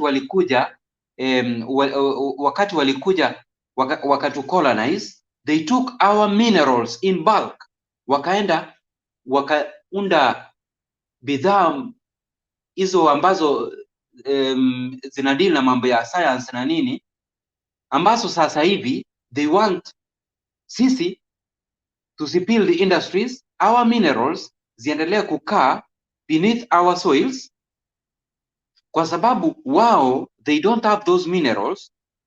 Sasa wanataka kutusubject, yani to buy their idea kuwa anga is polluted. Now wacha tuachane na mambo ya mafuta, cause hawana mafuta, hawana minerals. Wacha tuachane na hizo, wacha sasa tuanze kutumia this jua. So lakini kwa vile sisi hatuna nguvu ya kupeana jua direct kwenyu, lakini tuko na technology through solar panels, hizo ndio tutawapatia so that muachane na mambo ya mafuta. So remain with your minerals inside your soils. Lakini sasa tutatoa pesa wapi? Na hiyo maskini yetu Mr. Pennant, tutatoa wapi pesa za kwenda kununua hizi solar panels kutoka kwa wazungu? Unajua, that is what William Samoei Ruto is advocating. We don't have anything. Sasa know your priorities first. Your priorities kama wewe William Samoei Ruto ni kuhakikisha kuwa watu wako wanapata chakula, na hiyo chakula itatoka wapi? It is not science, not GMO, because GMO you never know ile effect hiyo GMO inaleta, because wakati tunapoangalia pale ng'ambo unapata Moso USA kuna shelf za GMO, kuna shelf za organic. Sasa unashindwa kuwa unaona wengi hata wazungu wanaepa hizo GMO, wanaenda kwa hizi natural foods. Sasa sisi hii science sasa, ma GMO zikikuja namna hiyo tutakimbilia. What will follow next? Ni vifo. Know your priorities. But William Samoei Ruto, hii kazi ya uagent yenye amepewa, inabidi wa Kenya tumuangalie sana. So hiyo ndio kipwagizo changu. Nimeona wengine wameingia, wacha niwape nafasi. Back to you Mr. Bernard. Okay, asante sana Bwana Haruni, tunashukuru. Mkora ni mkora tu, hata ukimpeleka ng'ambo ataendelea tu na ukora. Lakini wanasema mjinga kierevuka mwerevu yu mashakani.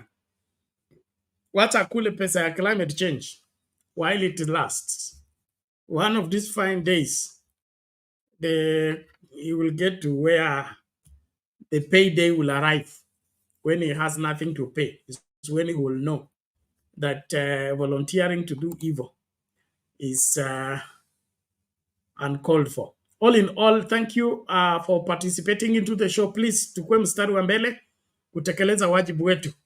Poll question is Ruto using county commissioners to frustrate Azimio governors? 7 votes on Sound Candy Talk Live, and 86% say yes, 14% say no. Let's look on Sound Candy Talk. 82 votes so far.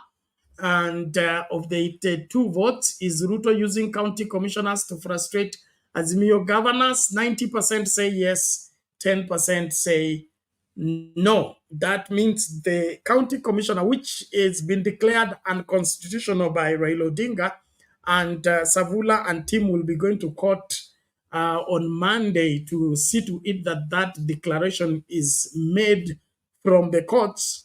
We seem to have a parallel administration that is being used to do evil in our counties, regardless of what is constitutionally put together to secure the counties through the governor and his executive arm of government.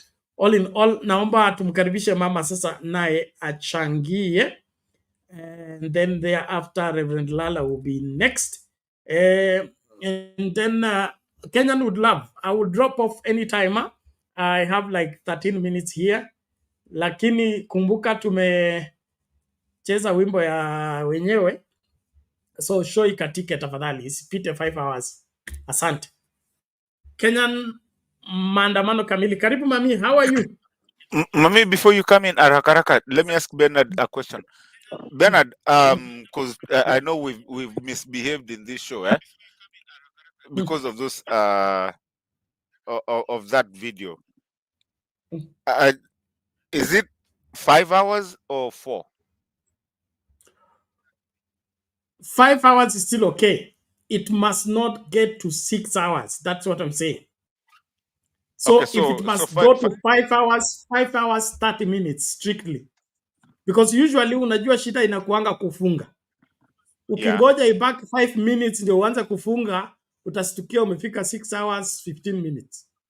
So 5 hours 30 minutes funga mara moja ili isipite. Ikifika 6 hours is impossible to repair. We destroy the whole video, the whole show. That's how it goes. Okay. And let's hope. No. So finish. Keep it within that framework. 4 hours, 5 hours. Don't go beyond there. Yeah. So, Mommy, sorry for that. It's okay, Kenyan with love. Na wasalimia wote, Bernard mpendwa wetu, Lala, Harun, na kila mtu ambaye anasikiza pahali popote wako, even in the comment section, na wasalimia kabisa. Bernard, actually, the clip that you played, that really has the impact of Kenyans to see who is this Zakayo that is doing all these bad things. He's used to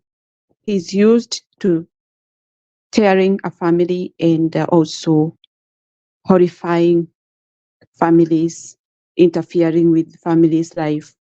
And it's not his business to know whether you cry, or whether you are going through pain. He is just on his running business that he always liked to do and what he is able to do. Those are things that he has played to Kenyans na amewafanya wadhoofike kwa maisha yao, kwa sababu angalia mafamilia hao wote ambao wanalia. What has he done for them? What is he going to do for them? What does he think when he sees such kind of videos played and knowing that his hands are there? Hii ndio mambo ile yote ambayo IEBC would have taken care of and interest of, na watuachie tuchague mtu ambaye alikuwa ni mtu ana utu.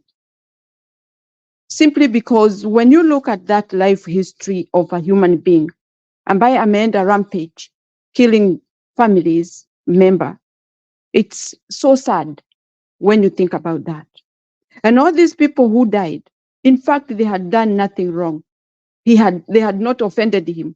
But because of his insecurity, because of his evil things that he was doing in Kenya, and thinking that these people may open up and leak the secrets, what was going on with me being Zakayo, that is why he get rid of them.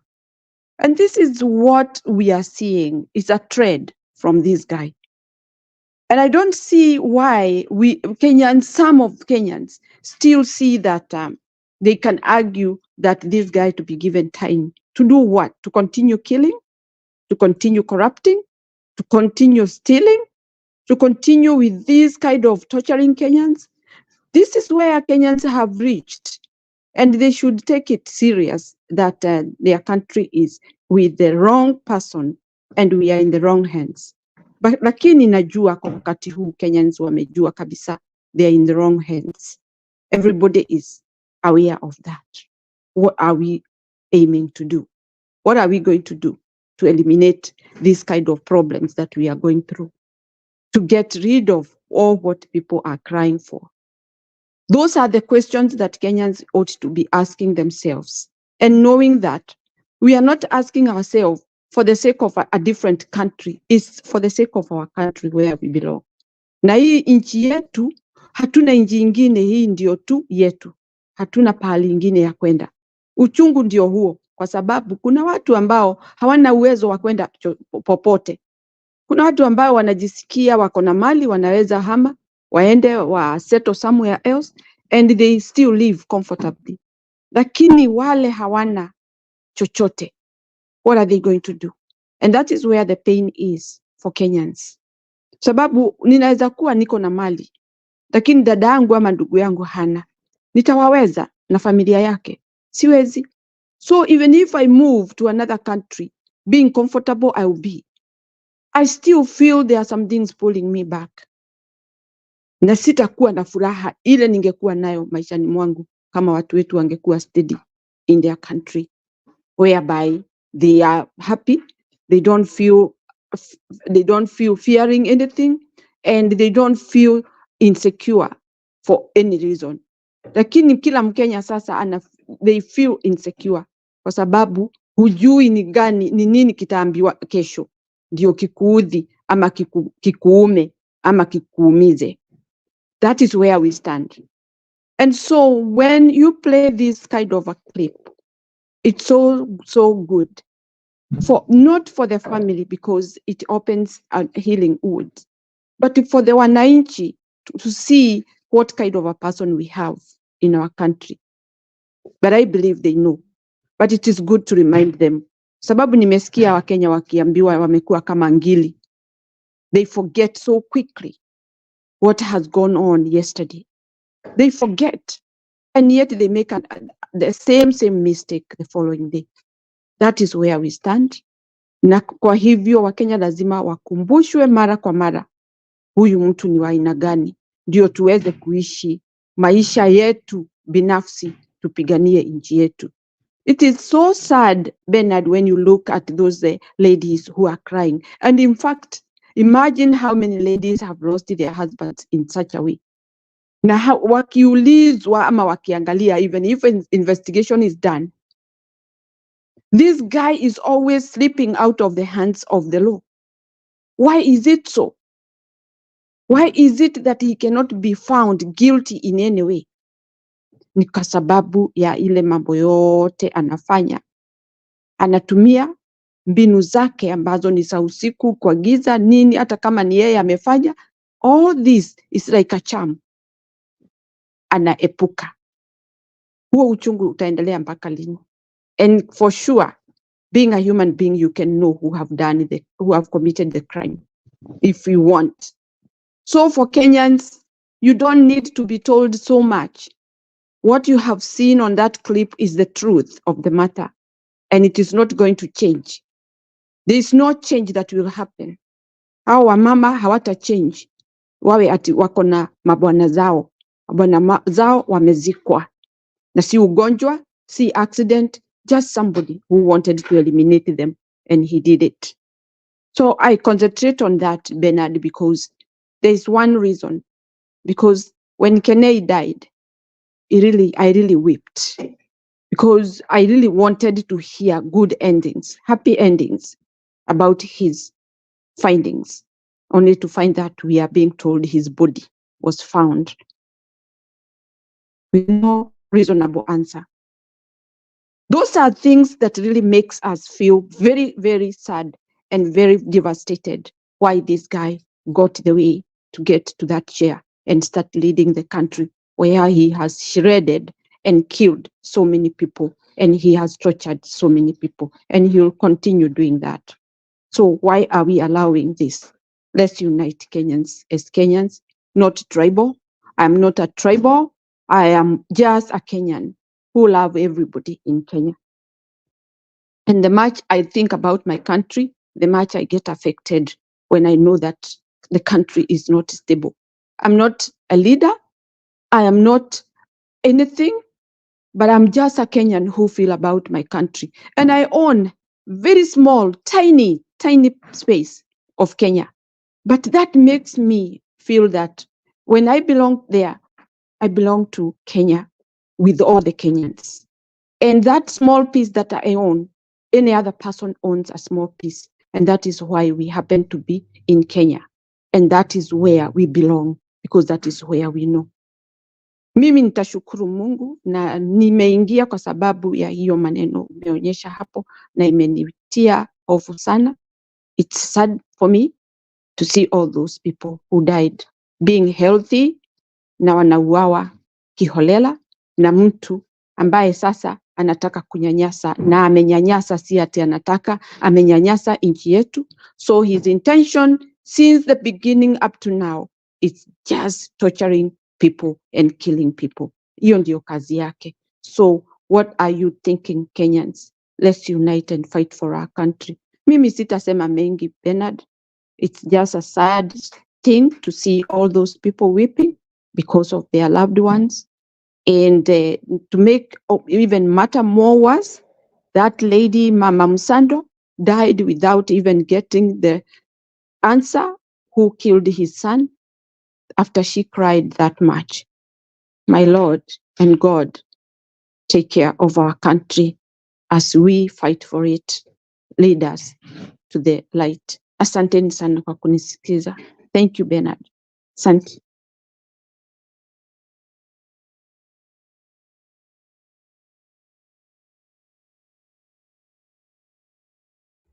Okay, asante sana mami. We appreciate that. It's a sad day in this country that the people who are supposed to belong behind the bars are the ones given the keys of locking others out of space. They are the ones talking about mambo ni matatu. This country will be free. We must fight to get it into the freedom we need. Let's all unite and remain focused. Thank you very much. Let's keep doing what we must do. Kenyan would love, you are in charge now. Abuya sijamuona. Abuya, then there is Reverend Lala. Kenyan would love, there is a link nimeshare kwa group ya Facebook. It's not opening for downloader, but I think you can play it from the wherever, the browser by Reverend Lala. Please ensure that you play that. Just as a reminder, we are still paying our bills. So far, 8 people have sent their contribution. I'm yet to see. Let me check in case somebody came in while I was away. Not yet. So 8 people have responded. Let's please keep sending in our contribution even while I am away. It is 1 a.m. East African time. I'm signing out. I will be seeing you in the morning during the spiritual emphasis session. Tutakutana ndani ya Biblia. Tuzozane vizuri ili tunyooshane na tutekeleze wajibu wetu kama vile tunapaswa kutekeleza. Cha muhimu hapa, usikubali kukunjwa na serikali mbaya. Usikubali kukubali uongozi mbaya.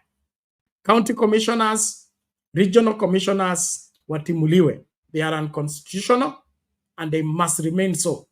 Mishahara yao yote ambao wamekula miaka hii yote walipie. Hiyo ndio inapaswa kuwa inalipia school fees ya watoto.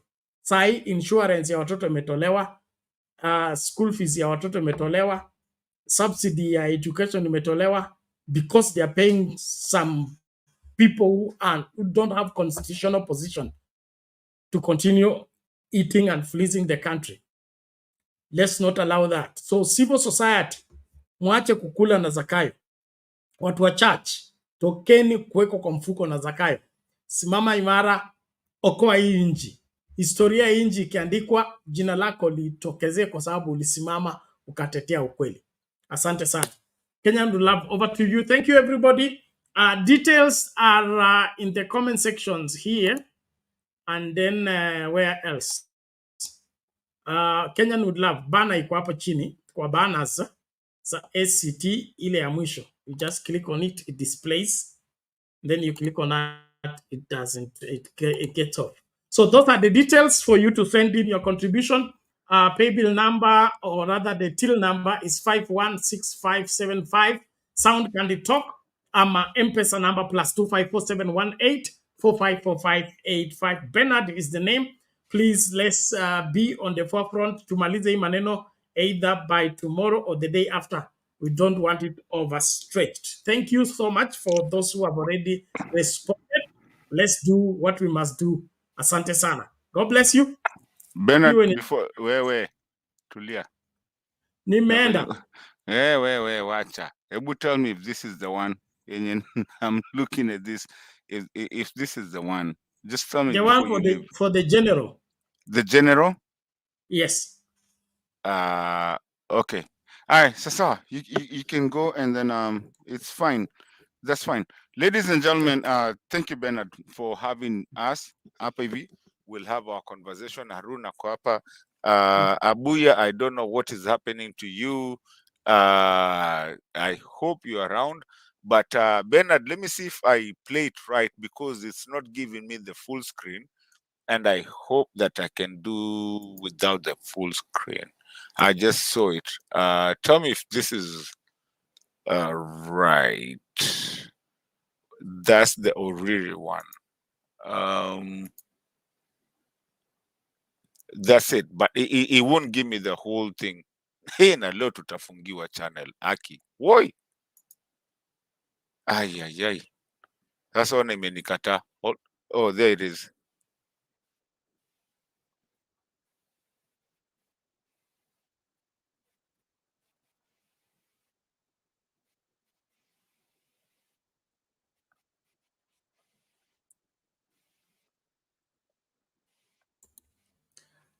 Ifungue kabisa kwa Facebook, huh?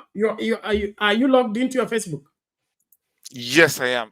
Do you want me to get out of this for now? No. Just your browser, the same browser you're using, huh?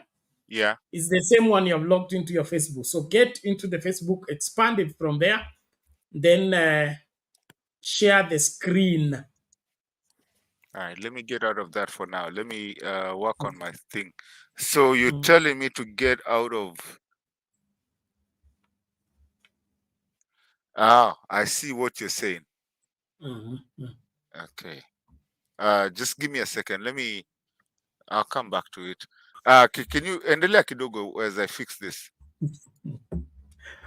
Okay, mabibi na mabwana, wakati wetu ndio huu. Tafadhali hakikisha kwamba unatekeleza wajibu wako kama Mkenya mzalendo.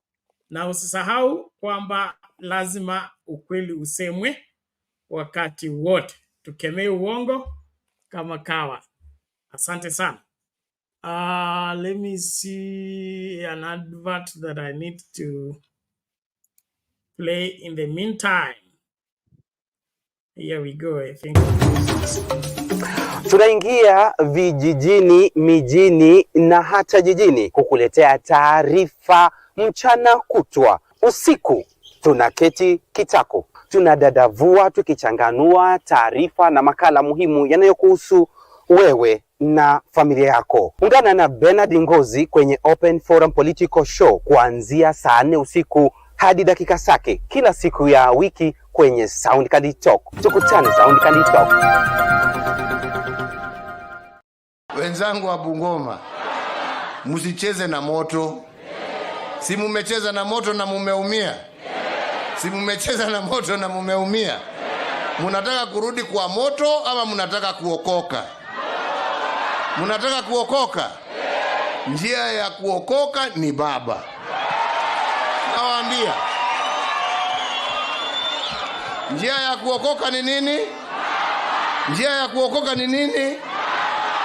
Afadhali mzee ambaye ni mtulivu, ambaye hana haja ya kujaza mifuko yake, ambaye atachunga masilahi ya watu yake, badala ya mdomo tamtamu tamtamu tamtamu tamtamu. Lakini akiingia ni wale wa kufanya moja yako, nusu ya mwananchi, 2 yako na 5 yangu. Na mnawajua nyinyi, mnawajua. Kwa sababu kama sio hiyo shida, kama sio hiyo shida, hii factory leo ingekuwa mara 20 ya ile iko leo. Mtu ambaye hana, si mumeona vile mimi nimekimbizwa na mtu ambaye hana haja na kazi? Nimekimbizwa mpaka nimetoa jasho, mpaka baba amekuja kuniokoa upande mwingine.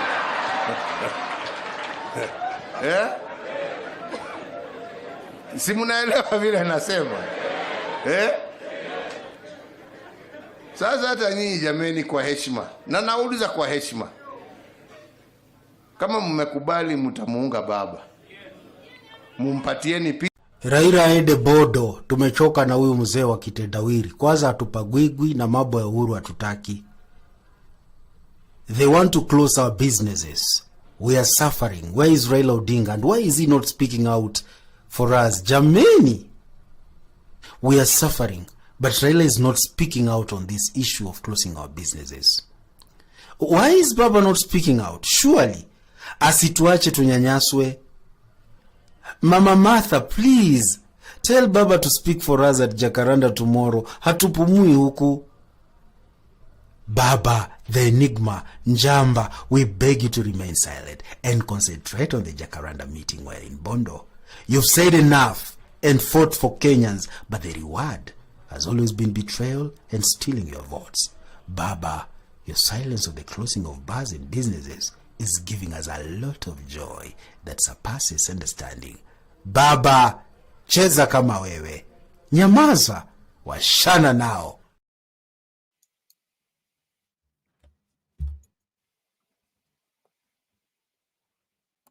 Okay, the cost of living is a direct consequence of political policy, and it underscores the primacy of political action over market forces. What we are really suffering right now is that the political actors right now are not prioritizing or taking action to prioritize the questions around the cost of living, which are influenced by fuel, the cost of fuel, and the cost of production generally has gone up. So it really needs political action, but the president has declined to take the political action that's required. And as a consequence of that, the cost of living continues skyrocketing. But as you know, anybody will tell you there are only 4 things in the world that a government needs to address seriously. The first thing is food. You must keep food away from the control of the ordinary fluctuations of prices on world markets, on the open markets. Number 2, you must control the cost of health. Number 3, you must control the cost of education. Number 4, you must control the cost of transport.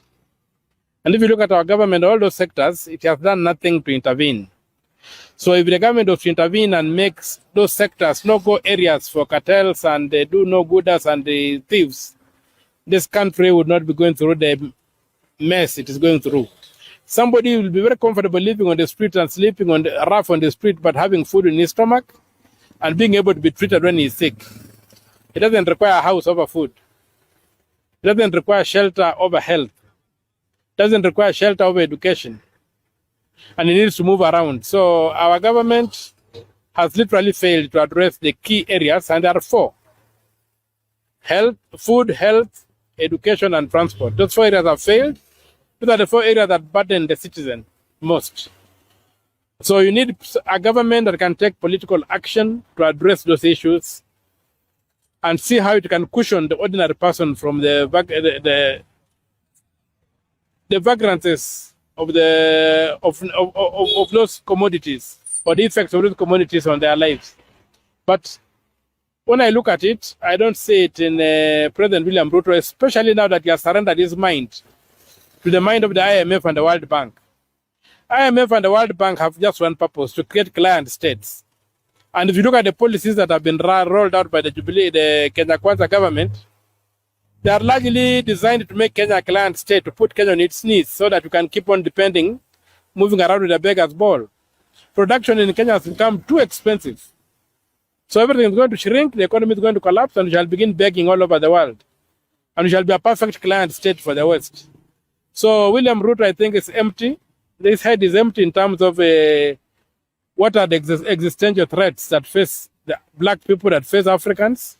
He swallowed the issues of the white man, the way they are packaged. He doesn't understand crony capitalism, how it works. So he has now become an agent of the West to destroy an African state. And some of the things he is doing are bordering on treason. They are treasonable, and maybe going down the line, he might be impeached if he doesn't change course and begin understanding what Article 1 says, that the people of Kenya are sovereign. And when they elected him, there was nowhere in his manifesto where he said that the IMF and the World Bank are going to govern Kenya when he gets into office. He promised to govern this country, but he's destroying it. Everything is crumbling in 1 year. It's not acceptable. So he needs to shape up, or he might get impeached down the line. I don't think his MPs will die with him. They're going to get a point whereby he can be impeached if he doesn't change course and begin doing things that benefit this country, not to benefit the Western powers, not to benefit the World Bank. Right now, he wants to sell the assets. These assets, some of them were put up before he was born. Now he wants to come and sell them. What will the future generations have as a state? Those who run the government in future, what will they rely on to run this government? We have already talked of food. We are talking of transport. We are talking of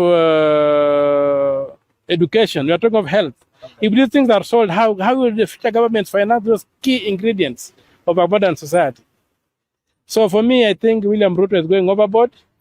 And where we are right now, we might be facing an impeachment very soon. Hi everyone, my name is Elias Njeru, Director Engineers Land and Properties. I'm welcoming you to our big event that will be the title deed issuance event that will happen in Nakuru Athletics Club on 16th of December.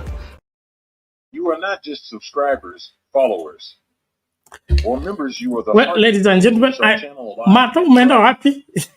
We are immensely blessed to have you on this journey with us. Okay, Banarun. Anticipate the wonderful moments that lie ahead. Yes, Mato, get back. Mr. Bernard. This is Bernard's and the entire Sound Candid Talk crew. Wait, Mato, kama imekataa achana. No, Yes, iko sawa tu, ni venye si party full screen, but I think the message should be, I mean, tusharibu Bernard. Unasikia? Kidogo Abuya. Nani? Unasikia? Nani huyo?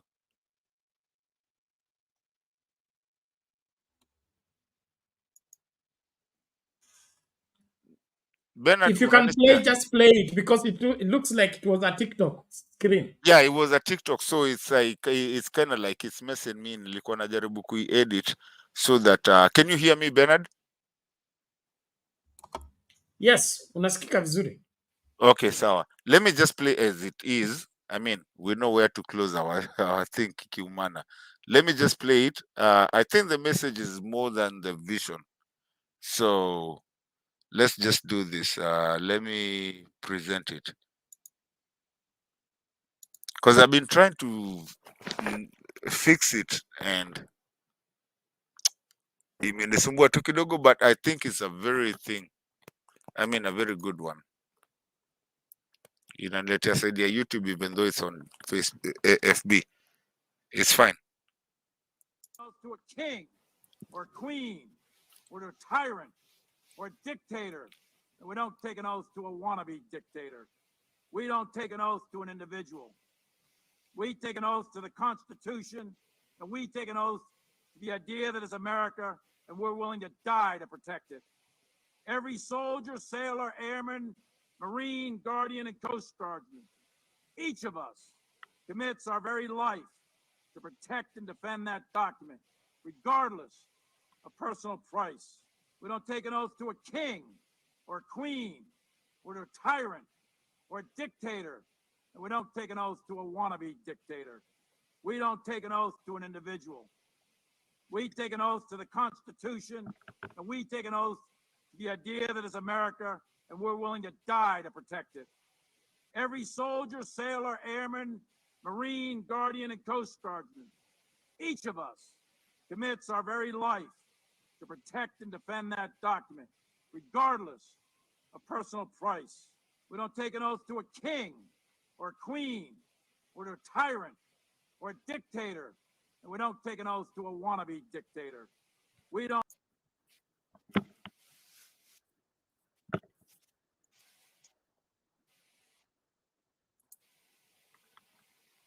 Bernard, I think that was it, right?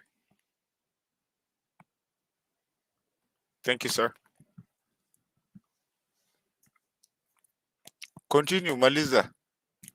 Ndo kina Abuya No, I'm done. It's Abuya and Arun. Mimi nilishaaga. Asante sana. Tuendelee kutuma mchango wetu. Barikiweni. Tuonane masaa yake. Asante. Thank you, Bernard, for everything that you do for us. We really do appreciate you. Asante sana. Kama kawa mimi waga na kuambianga Bernard, thank you so much, because without you, this show would not be here. And so we do appreciate you. Ladies and gentlemen, it's that time of the month. Tafadhali kama tu unaza changia. Kama uwezi, it's okay. This is your channel. This is where you actually can go and actually have a conversation na watu. For the people that are listening to us, kama mnataka kuja mchangie pia sisi, tutabaki hapa mimi na Harun. Kama unataka kuja utusaidie, ukuje tuongee, we talk about what is happening. This is the open forum that I normally say. Kuna time inafikaga, tunafanya open forum, where maybe kuna kitu yenye iko kwa topic, but you want to talk about it. Where do you go to talk about that? You come to Sound Candid Talk. So tafadhali, kama kuna mtu ambaye anataka kuingia kwa show, tafadhali naweza penda muingie kwa show ndio tusifunge mapema. Yes, we have to close early today because we misbehaved. There's a song that we played and it might be itazachukuliwa because copyright, but we have to close early today. Si zile siku yenye mnangojaga mpaka huko tukienda kufunga ndio mnakuja, so we'll be closing early. I'm here with Arun. This is yours, lovely Mato, or unlovely Mato, or Kenyan with love. Tafadhali kujeni, hii si show yangu. Mimi siko hapa kuongea. Mimi niko hapa kuwaacha muongee, mulete the issues of what the Kenyan disease is, so that way, because people are listening to us, so that we understand what we are doing and where we think, and in a funny way, people think that we just come here and talk, and they think this is a channel tunakujanga tu kuharibu wakati. We don't haribu wakati here. People listen. Baba anakusikiza, anakuona, those leaders, they see you. It's not just Baba. People see you. They understand what you're talking about. And also the Kenyans themselves, because the biggest thing is just about the Kenyans. They listen. And you make changes by actually making your voice heard. So So today I just want to, I'm going to be with Harun here for a minute. If you want to come in, I'm going to be posting the link, and then you can come in, have your conversation if you want to have your conversation. I think we have, since we, yeah, I can do another 1 or 2 hours, but tukibaki na Harun peke yetu mimi, I'm very good at closing the show. Nitafunga show mapema, lakini kama if you guys want to come, this is not my show. I'll just be here to just listen to you guys. I really don't have anything to do today, talk or do anything. I just want you guys. Nani huyu sasa? Harun Mware ananiambia tu urogi imeiva. Ladies and gentlemen, get some jokes bwana. Hakuna urogi inaweza kuwa bila sisi wenyewe kupigania nchi yetu. Hata hiyo urogi yenye watu wanasemanga sijui Wakamba wanafaa kuroga Ruto. That's just a joke. Hilo urogi yenye inaweza fanyika na Ruto na Kenya yetu ni sisi wenyewe kuamua constitution yetu inaongea nini, inasema nini, where are we going, what are we doing, na kuamka kila siku tuseme we need to do better for our kids and our kids' kids, because once we leave this country, sijui watu wanasemanga wahenga wa hii generation yetu watakuwa kina nani, because I don't think we have wahenga of this generation. But at least if you can come here and have a conversation with us, then at least tutapata wahenga ambao walisema na you inspire a lot of people by coming just here and talking. Mimi, this is your show, it's not my show. Normally, it's been a long time since I did a show here, a full show. And normally what I used to tell people, it's not my show. I'm just a moderator. It's for you to talk. So tafadhali, I'll be putting the link hapo, mkuje, mimi siko huko, nyinyi ndio mnaongea. Me, I'm just moderating and watching the time. You come and have your conversation. As long as we agree with each other. This is an open forum, si story ya nini, kila mtu elewane. I want to bring Harun as I put the link. Link ndio inakuja as we speak. Right there, the link is on. Ladies and gentlemen, this is Sankari Talk. Kujeni mpige story yenyu. Mimi, I'm just a moderator. Mimi siongei chochote na katu kando. Mtu akimaliza 5 minutes zake na wacha. We still have 5 minutes. 5 hours. So if we can do that, not 5 hours, 2 hours, I believe that's what I have. If we can do those 2 hours, mkuje tafadhali muongee. Bring whatever it is. Si lazima ikuwe mada about today. It's just about what you feel about your country. We want to talk about our country. We want to talk about where we are. Kama tumekubali Ruto, sawa. Kama tumemkataa, sawa. But where are we going? That's all I'm asking. And if you have something that you want to talk, don't be constrained in or on the topic of the day. This is the open forum. Sound Candy Talk. And I'm welcoming everybody. Harun, how are you doing today, sir? Yeah, I'm doing good, Mesamato. Nimefurahi sana. At least Bwana Mungu amekupa nguvu ndi angalau upate kusukuma hii gurudumu ya maisha mdogo manzi. So kuna huyo, ningependa comment kwa huyo jamaa ndugu yetu hapo mwenye amesema kuwa eti urogi imeiva. Yeah, sasa tunaweza tumia urogi maybe kuondoa William Samoei Ruto uongozini. Hakuna nini, unajua unaweza pata maybe huyo mwenye unataka kuondoa yeye ndio mrogi mkuu ndio mchawi mkuu, na hautamtoa kupitia kwa mambo ya sorcery and what have you. So mimi ile jambo ningependa kuambia yeyote mwenye anataka kutoa Ruto uongozini, kwanza kabisa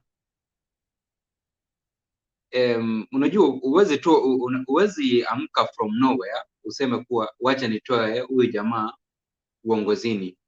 Lazima uwe na sababu, na hiyo sababu hata ukielezea rafiki yako, ukielezea ndugu yako eti niko na nia ya kutoa fulani na fulani uongozini kwa sababu ya ABCD, na hakika utapata kuwa atabaye hiyo notion. Alafu sasa instead ya wewe peke yake kutaka kwenda kumuondoa, muwe watu wawili watatu na kila kitu itaenda sambamba. So William Samoei Ruto, mimi ile kitu ambacho ningependa kuambia Wakenya kuwa kama unafikiria unaweza mtoa na uchawi, uwezi mtoa. Reason being, wewe hebu niambie, ni mtu gani mwenye yani wewe tu yani wewe ni wa Mungu, unaweza amua kuachilia Wakenya wateseke jinsi ambavyo Wakenya wanateseka namna hii. Hakika unabeba Biblia unaenda kanisani kuabudu, ama unabeba Qurani yako kwenda msikitini kwa kumwabudu Mwenyezi Mungu, na ile tabia yenye tunaona na William Samoei Ruto. So mimi ningependa kuambia Wakenya kuwa William Samoei Ruto na hii uovu yake yenye ako nayo, si ajabu uona akiwa anaishi miaka 100. So kama inafikiria maybe utamuombea mabaya aage dunia, au utangoja sana, cause unajua Mungu ameweka William Samoei Ruto hapo na hii uovu yake, ndiposa Kenyans to learn a lesson, tujifunze jambo kuwa hakika wakati tunaamua kuchagua viongozi kwa kutomweka Mwenyezi Mungu mbele, it is a disaster. It's a disaster. William Samoei Ruto, what in fact Kenyans moso wala ambao waliompigia kura walifanya wao, kitu cha kwanza hawakusikiza sauti ya Mwenyezi Mungu ikiongea kupitia kwa wale ambao walikuwa wanamuoppose. Kwa sababu unajua chochote chenye kinarushwa ama kinatamkwa, lazima kwanza ukiwei uone, je, iko ili jambo ambalo nimesikia Msamato akisema ni ukweli ama ni uongo. Unaweza ingia hata Google, unaweza ingia hata ufanye nini, na mwisho wa siku sasa una forward whatsoever chenye, yani ile message yote yenye utakuwa umepata kwa Mwenyezi Mungu, then kutoka hapo yeye ndiye atapeana, atawekelea stamp ya mwisho na jibu utalipata. So William Msamato, kuna kelele your background So, sorry, wacha niizime. Lakini ujue niko na kusikia, ukiona nikiinuka si ati nimeenda mahali na kusikiza. yani umute the mic, huh? Thank you so much. Asante. Yeah, so William Samoei Ruto tulikuwa tunaambiwa kabisa, huh? William Samoei Ruto ni mwizi. Tuliambiwa vizuri kabisa sisi kama Wakenya, this guy is a thief. Alafu wengine tukauliza kuwa ni mwizi kiaje, tukaambiwa look, Western Hotel, jamaa aligrab land baada ya kufosiwa, ndiye akaanza kupeana rates kwa KCA, Kenya Civil Aviation Authority, yeah? That is KCA. Tukaambiwa William Samoei Ruto anapenda kuiba mashamba. Wakenya wakauliza kiaje, wakaambiwa look at Mteshi land, jamaa alichukuanga ekari 100 za mzae mwenye already sasa hivi ashakuwa mwenda zake. Wakenya wakasema hapana, huyo mwizi ndio tunahitaji. Wakenya wakaambiwa kuwa William Samoei Ruto, look, kwa hii kesi ya ICC, the witnesses walikuwa wanapotea kwa njia ambazo ni za utatanishi. Unajua, wakati unaona kuwa huyu ni witness wa kwanza ameuliwa, wa pili ameuliwa, watatu lazima wewe ujiulize why ama witness wa hawa watu wengine mbona hawafi, lakini wa William Samoei Ruto ndio wanaaga. Huyo mwenye alimpigia kura hakuweka hiyo question mark. Then yeye akaenda forward na akamvotia William Samoei Ruto. Sasa amefanya wale ambao hawakumpigia wote tunaonekana ni kana kwamba tulimpigia kura because is now our leader. Because hiyo kura yako kama ungemnyima baada ya wewe kusikia kuwa huyu jamaa mienendo yake si mizuri, lakini mkaenda mkampigia kura. Angalia sasa hivi vile ana drive. Mtu mwenye anasema kuwa yeye anamcha Mungu. Finance Bill 2023 ambayo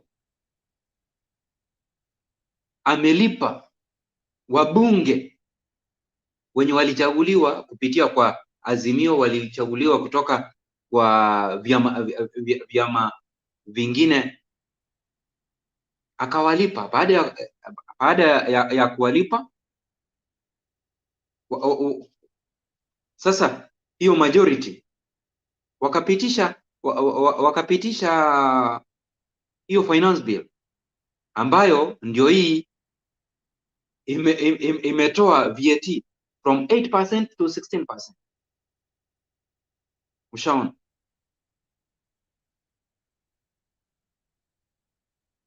House levy ndio hii scam. House levy, koti yenyewe imepronounce hii kitu, it is unconstitutional. So lakini William Samoei Ruto tena kupitia amekamata, ameteka nyara the judicial system ya Kenya. Sasa amepenya tena, amesema kuwa Wakenya waendelee kukatwa pesa zao for 45 days. How sure are you kuwa hiyo 45 days ikiisha, these very Kenyans hawataendelea kukatwa hiyo sijui ni 1.5% ya house levy. How sure are you? Because this is the guy again, atapenya huko nyuma, atumie Martha Koome maybe through Supreme Court ama through Court of Appeal, then kutoka hapo utaona the issue ya vile, yani hiyo ruling ya 3 bench wa High Court ikikuwa quashed, na ikikuwa quashed ni hivyo William Samoei Ruto atapata njia yake tu rahisi, na Wakenya wenye wako salary bado payslip yao itaendelea kufanya nini? Itaendelea kuumizwa. So this is the guy, wewe mwenye ulimpigia kura. Aaron, hebu nikuulize swali. Yes sir. Wacha nikuulize swali. What is most important wewe kwa kazi yako yenye unafanya? Is it the take home money that you take home, or is it the net after you sell any taxes zishaenda? What is most important for you? Is it what you take home? In fact,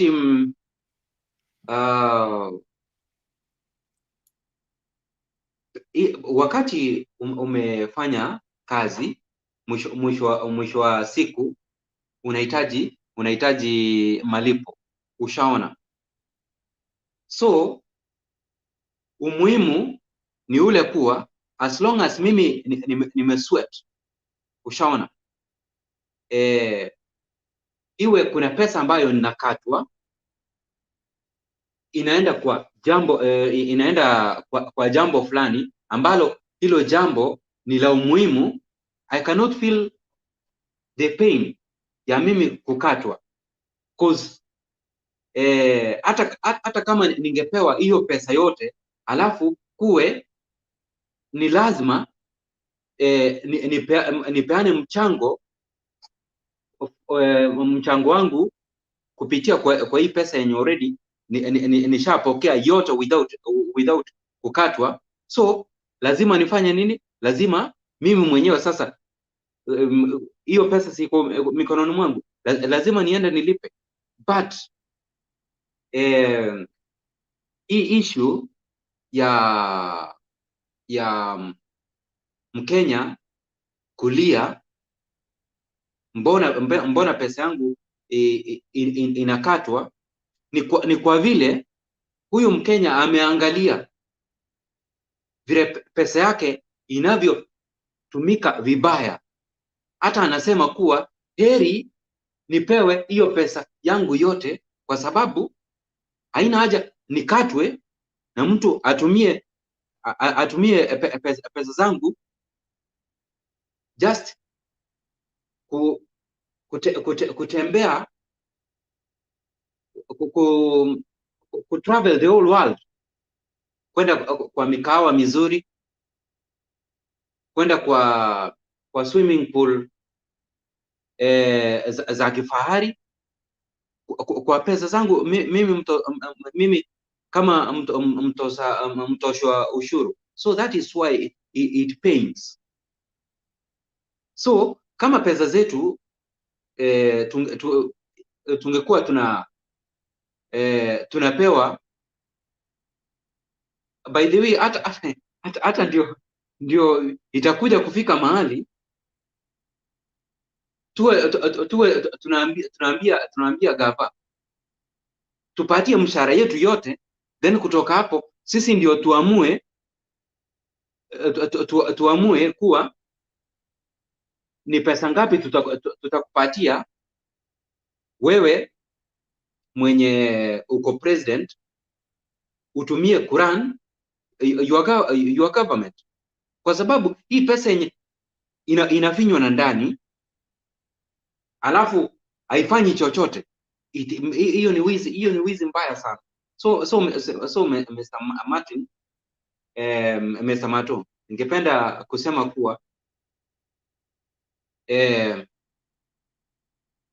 pesa zetu kama zingalikuwa zinatumika vizuri, haijalishi ni pesa ngapi, mimi mwenyewe itafika mikononi mwangu.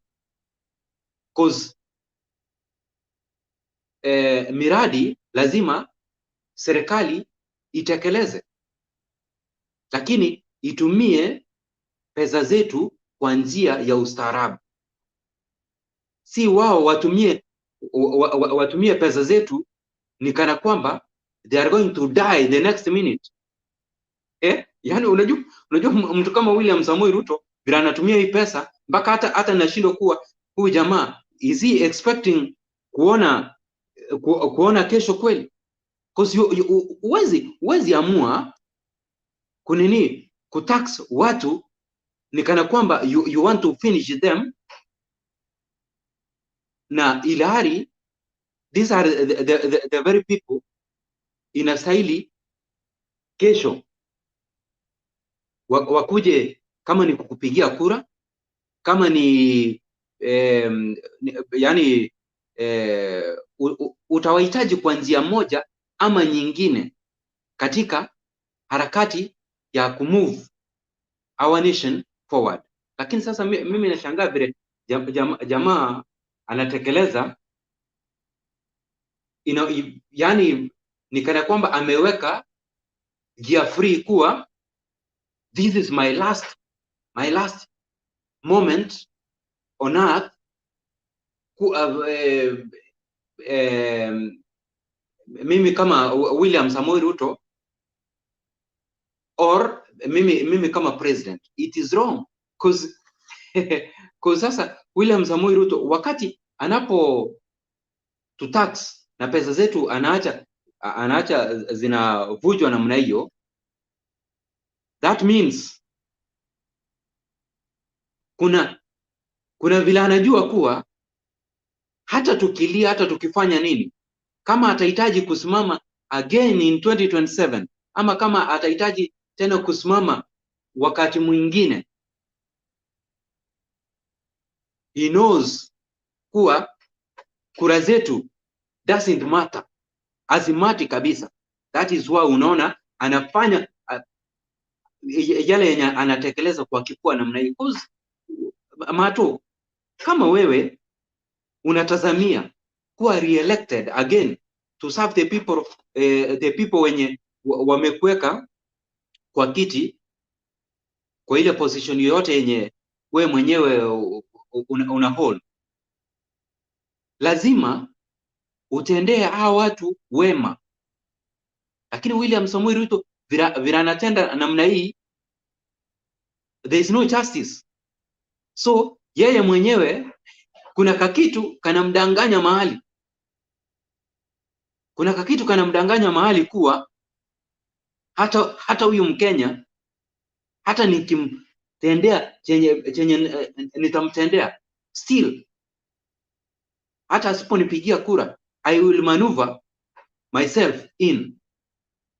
Na sasa ndio Wakenya inastahili sasa hivi, before huyu jamaa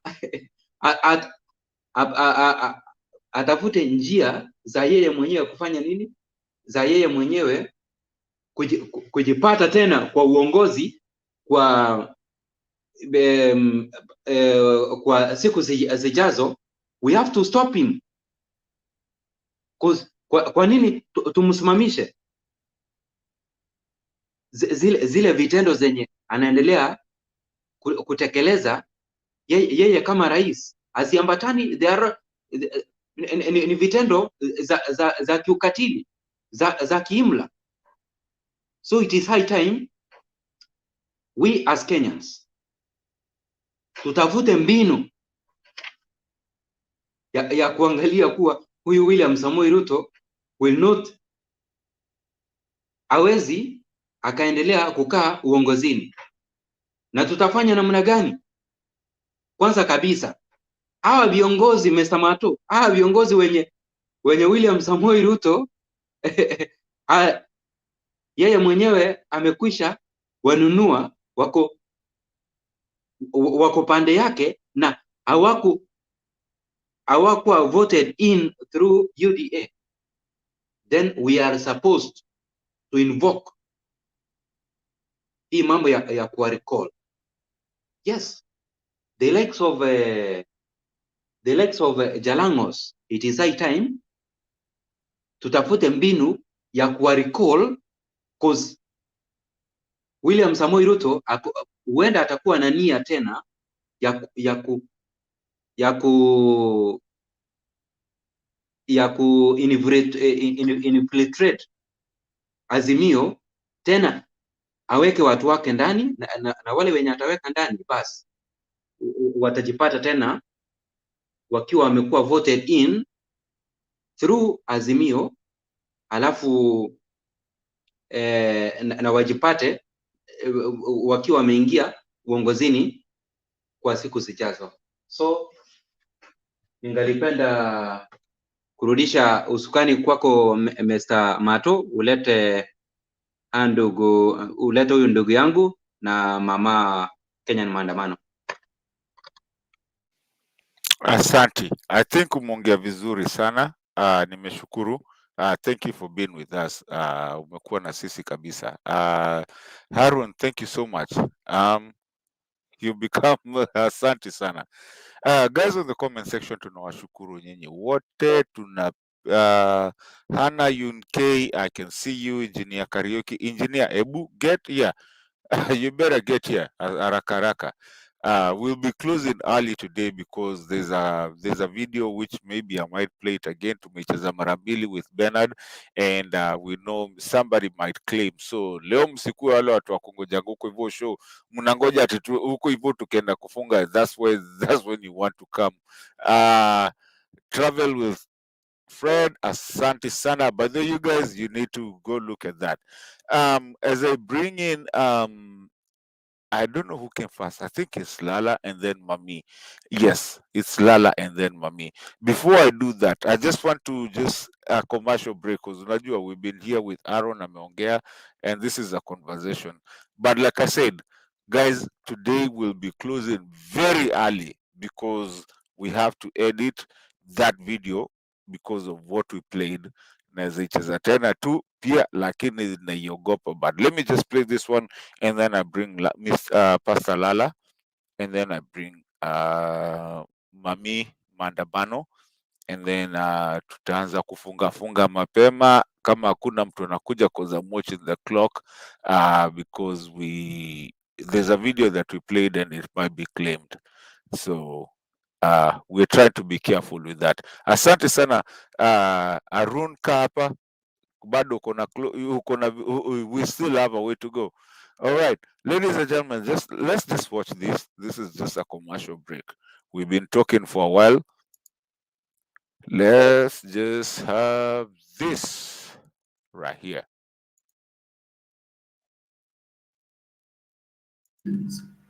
Today, the Vicky Group, a steel company located in Athi River, the owner of the company, Narendra, a friend to William Ruto, has bought the Rolls Royce and actually has imported the car just for the president. Okay, and this has shocked Kenyans because this Rolls Royce is costing 75 million Kenyan shillings, and now Ruto is going to use it allegedly. And Kenyans are like, okay, the economy, is dilapidated, but our president can afford to buy a vehicle worth 75 million Kenyan shillings.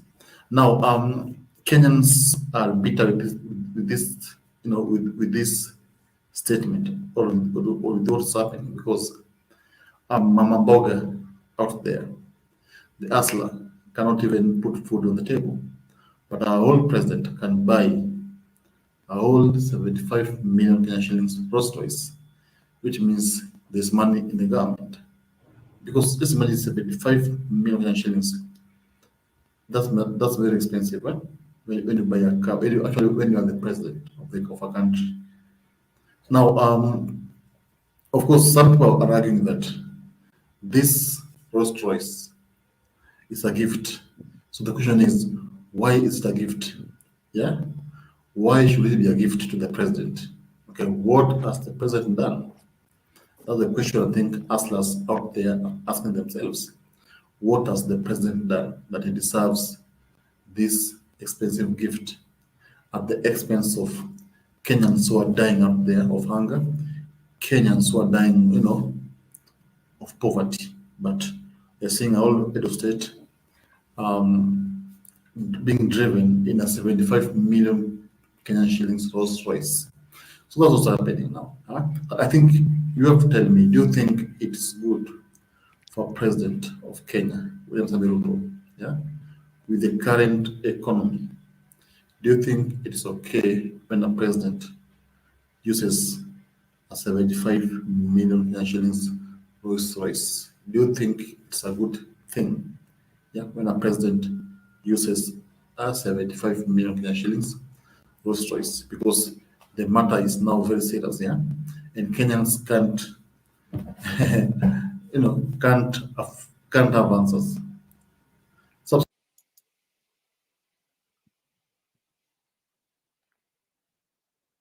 Okay. I don't have much to say myself. Thank you, Harun, for being around. Mr. Lala, asante sana.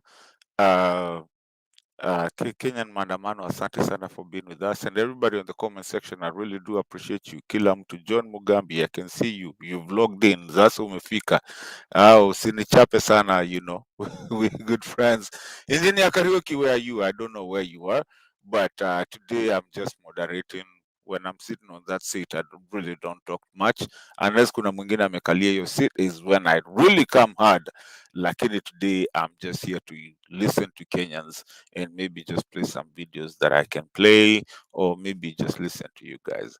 Mami, sorry. Yes, I want to do gender equality. Lakini I think Lala came in before, and I understand sometimes akikujanga without showing his video.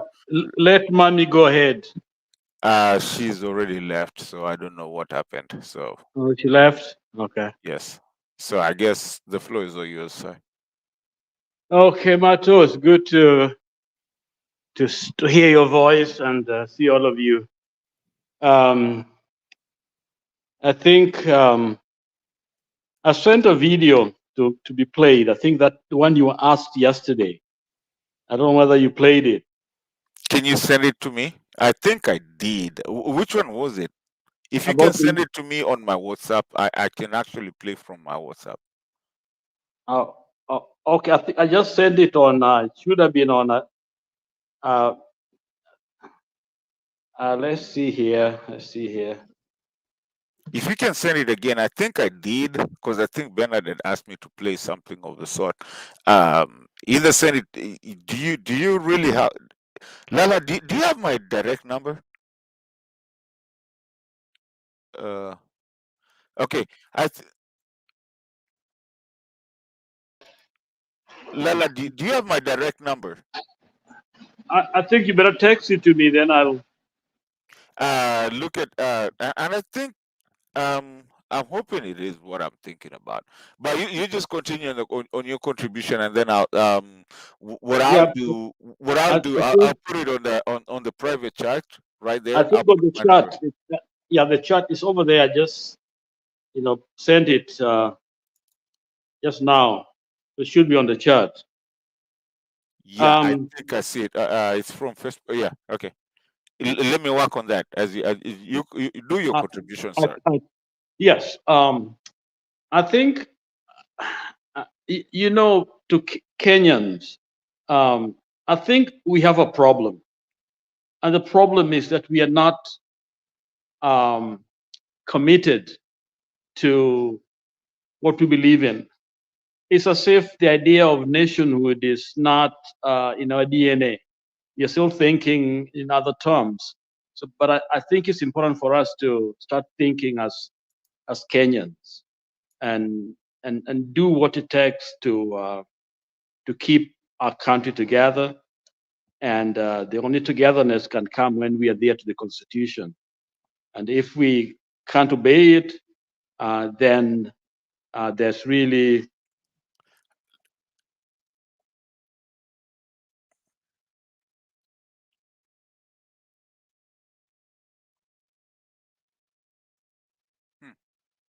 I don't know what happened to Mr. Lala. Oh, he is back. I think if we don't go by the rules, then it's like having um, uh, a marriage without rules. It doesn't work that way. And Ruto is taking us on a route that is basically dissolving what we have as Kenya. And so it is important for us to go back to the constitution and protect it. And that formed the basis for that video that I wanted us to look at, because I shared my frustration with some few friends, some Americans, and they're tired of it. They look at my face and they're asking, don't you guys have, couldn't you enforce your constitution? I mean, the rules and the laws, don't they work? Because if they work, then why would you feel helpless when you have a blueprint, a blue map, a roadmap to where you are going, and you have the constitution? Why can't people, instead of lamenting all the time, Ruto this, Ruto is not anything big when it comes to it's just like any of us. We just donated him some power, and we can take it back if he's not doing what the constitution says. So I think in some ways we want the truth, but we can't face the truth. We get the truth, we don't know what to do with it. We lament and ask, questions about Ruto's legitimacy, but we are afraid of the truth. So I think it's important for us to be able to embrace truth and go for what we believe in. Because I feel a lot of frustration that is coming from many of us. And so if all we're going to do is to lament, in some sense, we may be very happy with Ruto. We love to steal. We love stealing. We love, plundering resources. We don't like the rules. We don't like rules. We don't like the laws. Then why would we have the constitution if we don't need it? I think, Mato, Kenyans ni watu wa ajabu. Watu wetu wanataka viboko vile unasemanga. Watu wachapwe ili wafanye nini? Wafuate sheria. Sheria ndiyo atatusaidia kama nchi. Can you play it? I've got some few noise here. Hebu cheze.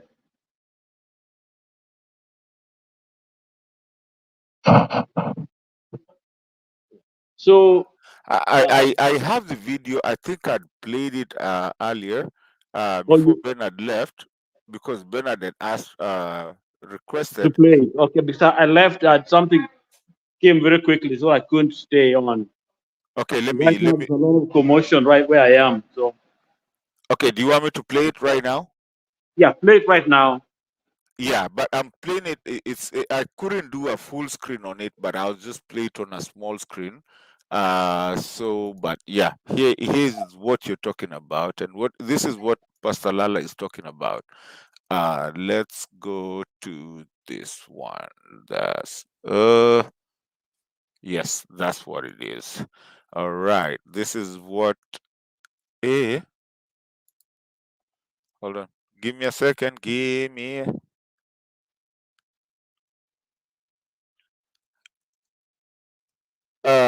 Hold on. You guys probably are not hearing it. Let me get out of that first of all. Just a second. All right, let me go back again. Sorry. It's kind of, your video is kind of tricky, but it's okay. We'll get there. I played it earlier. Let me get it again now. Hold on just a second. Jesus Christ. All right.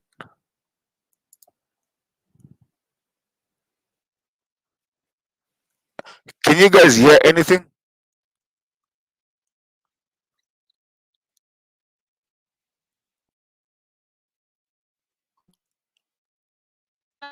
Mato? Mm-hmm. Did you play it?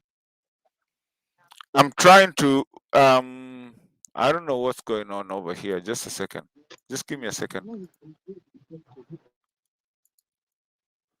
Just give me a second. I think something is happening here. Let me do something here. Oh, sorry. I was having the wrong one. All right.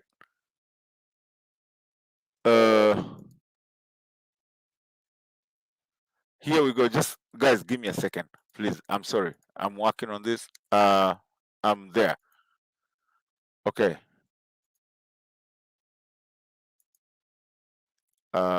Jesus Christ. All right. So I need to take this one back. Just a second.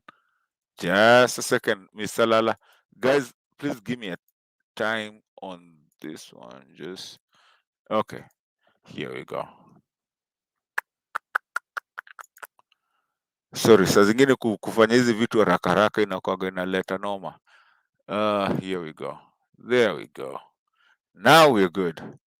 All right. Take an oath to a king or a queen or to a tyrant or a dictator. And we don't take an oath to a wannabe dictator. We don't take an oath to an individual. We take an oath to the Constitution, and we take an oath to the idea that it's America, and we're willing to die to protect it. Every soldier, sailor, airman, Marine, Guardian, and Coast Guardsman, each of us commits our very life to protect and defend that document, regardless of personal price. We don't take an oath to a king or a queen or to a tyrant or a dictator, and we don't take an oath to a wannabe dictator. We don't take an oath to an individual. We take an oath to the Constitution, and we take an oath to the idea that it's America, and we're willing to die to protect it. Every soldier, sailor, airman, Marine, Guardian, and Coast Guardsman, each of us commits our very life to protect and defend that document, regardless of personal price. We don't take an oath to a king.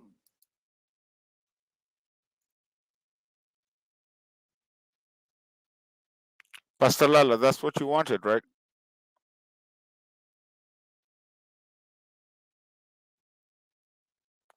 Pastor Lala. Oh, yes, I can hear you. Yes. That's what you wanted, right? That's what I wanted. And the point I was making is that as long as we pay allegiance or take an oath to protect an individual, Ruto or whoever, we're going to stay in trouble throughout, because people will come and go. And every time we line behind an individual, we miss, or basically we say that we don't believe in the Constitution.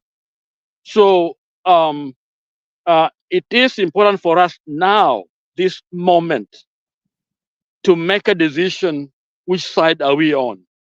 We are not on Odinga side or on the individual side. Let us be on the Constitution side. That man stated clearly, merely, that we take an oath, not to a dictator, not to an individual, not to a king, but to the Constitution. And so if Kenyans want to save their nation, we must take allegiance to the Constitution of Kenya. That's what we're going to save us. Or else we'll be lamenting every single day. Ruto do that. Ruto, it's like we are waiting for him to do something. No, we can do something, because this is the Constitution. All of us live under that Constitution, and therefore it is upon all of us to stand and protect the Constitution of Kenya. People died for it. That is our savior. And so let's put our eyes on the Constitution, not on Ruto, or else Ruto will keep on frustrating us. And I'm tired of us, lamenting. Let us give ourselves, give our life to get our country back. That is the way forward. Thank you, Mato. Are you there? Yes, sir. We're listening to you. Yeah, I think I've got a lot of commotions here, but so that is my major point today. And I think the more we wait for someone to move forward, the more we are taking ourselves behind. We're being left behind. So it is important that all of us know that constitution and hold on to it and live by it and die by it. That's the only way forward. We can't be terrorized by one man night, day in, day out. And that particular video, I wanted General Gola and anyone who took an oath. I think all of us take oath, whether we just getting that ID, Kenyan ID. There's an oath. Okay, all of us who are Kenyans should listen to that video to know what it is to be a nation. And that's what has kept the US. Some of us are here. Many people come here because of that constitution. But now, what are we saying? It's Ruto. It's the goodness of Ruto. He'll give us atatupatia development. Tungojea afanye hivi, nafanye hivi. You're looking to a man to save us. No, it is our constitution. It's a collective document that all of us contributed to, or views of all of us, and we believe in it, and we made allegiance to it, and that should be. Pastor Lala. Yeah. Just a second. Don't forget what your thought where you were. I just want to address something here. Wairimo, please make sure that you accept that StreamYard is able to connect to either your audio or your camera, so that I can let you in. I can see you want to come in, but it's telling me that there's no way to connect you unless you accept, you put allow. So Wairimo, if you're listening to me, I really want you to come in. So tafadhali ukiweza, just please connect your device. That way I can do it, tafadhali. Asante sana. Sorry, Mr. Lala, for that. Okay, so my thoughts are that we should not fear Ruto. We should not listen to him. We should listen to the Constitution and go by it. All our leaders should listen to the Constitution, because if we don't, then what we have is Ruto and Rutoism, and that is a disaster for all of us. But I don't think I will contribute much today, and that's all I wanted to say. And I'll let you take over. Thanks again. Thank you, Lala. I think that is very educative. It's very big, because Lala, before you go, alafu ndo ninyamaze, I give the next person. Lala, I think it's come that time that now we're not going to be talking just the way you're saying. When you're showing that we're not going to allow dictators, because I think personally, I think like Kenya ni kama we just allow dictators. We do what mtu afanye venye anafanya, and then they can come and lie to us and do whatever, and even though we know it's a lie, we just move on with it. So I agree with what you said, Mr. Lala. Thank you. Yeah, you know what? We're becoming like Haiti or other countries, because if anybody can do anything they want, then what are we? What kind of country are we? I think we're gonna fall in the same trap African countries have, always been. I thought we are getting out of it, where the Constitution is not the document that guides the conduct of a nation, but individuals. So I think this is a test, a stress test for all of us to really make that choice. Either are we going to be a nation ruled by laws or by dictators? Because right now it's a dictator. So where's the Constitution? Where is it? Where's that document that we fought for? We are so happy to see it, come alive. Where is it? All I'm hearing is cry and tears, which is really sad when you think about it. I Thank think it's high time we all stand together and say, no, enough is enough. Thank We you. trust this constitution. Let it be the rule of the land. Let's Thank you. donate our boys and girls to step out and say no to Ruto. Thank you so Or else much. we're going to lose it. Thank you so much, Mr. Lala. And you can stay with us. I know you're traveling. I'm sorry about that.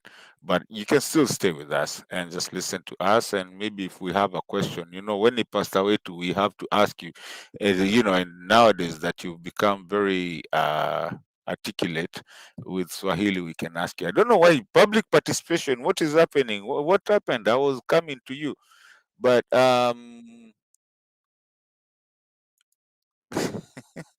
public participation, when mtu wetu hapa, what is happening? Are you having issues? Before I ask you for a favor, Go ahead, Mato.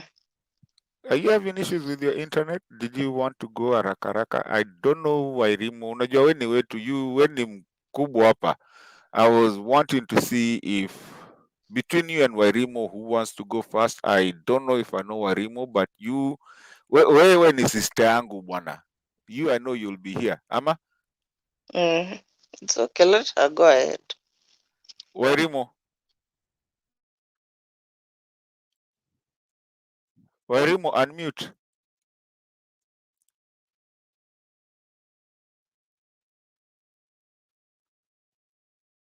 Wairimo, are you having an issue? Should I try to unmute for you? Uko sawa sasa, ongea. Mnanisikia? Sasa uko ndani kabisa. Tuambie. I think I'm okay now, right? Yes, you're very okay. Loud and clear. Yeah, hamjamboni nyinyi wote, Mato, Pastor Lala. Public participation, my sister, how are you? Na nani mwingine yuko hapa? Harun.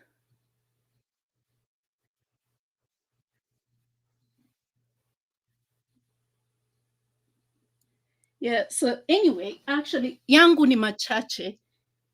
Two main things. Mato umetuchezea video nyingi, lakini hiyo moja ile ya wimbo. Who sang that song?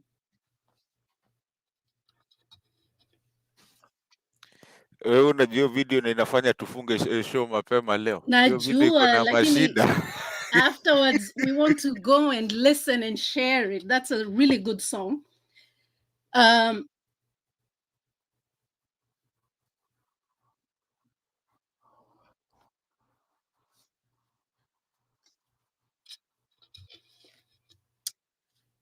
Yeah, alafu the other thing, kuna video ingine umecheza about that Rolls Royce donation that Ruto is getting.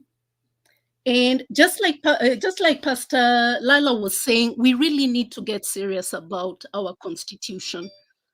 Kwa sababu, and I don't know whether this is in our katiba. I've read that katiba front to back. I have not seen that. I need to look again. Nione kama hiyo issue ya gifts is in the katiba. Because I know who copied this katiba from the United States. Na United States, the president haizi chukua gift. I think it's more than, is it $400? Pastor Lala can tell me there, lakini there are limits. Na hata hiyo, hata akitembea mahali apewe a gift, even if it's just a small thing, lazima ikaguliwe. It has to go through so many stages before it gets to the White House. And then most of these gifts, once he leaves office, they stay with the office. You know, if it's a painting, but it has to be under $400. So each gift is 750 million. What kind of bribe is that? Wairimo, can I throw something for you, please? is actually unconstitutional.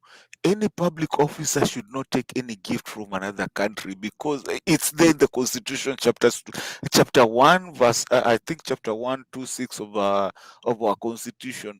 Any public officer should not get any gift from anyone, especially if it's to lure anyone to make any decision about the country. It's the Constitution. Nimeongea pole pole, nisisikike pole.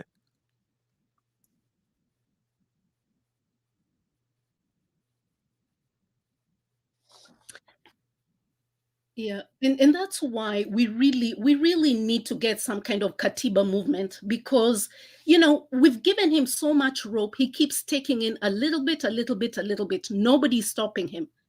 But with this big gift, what do these people want in our country?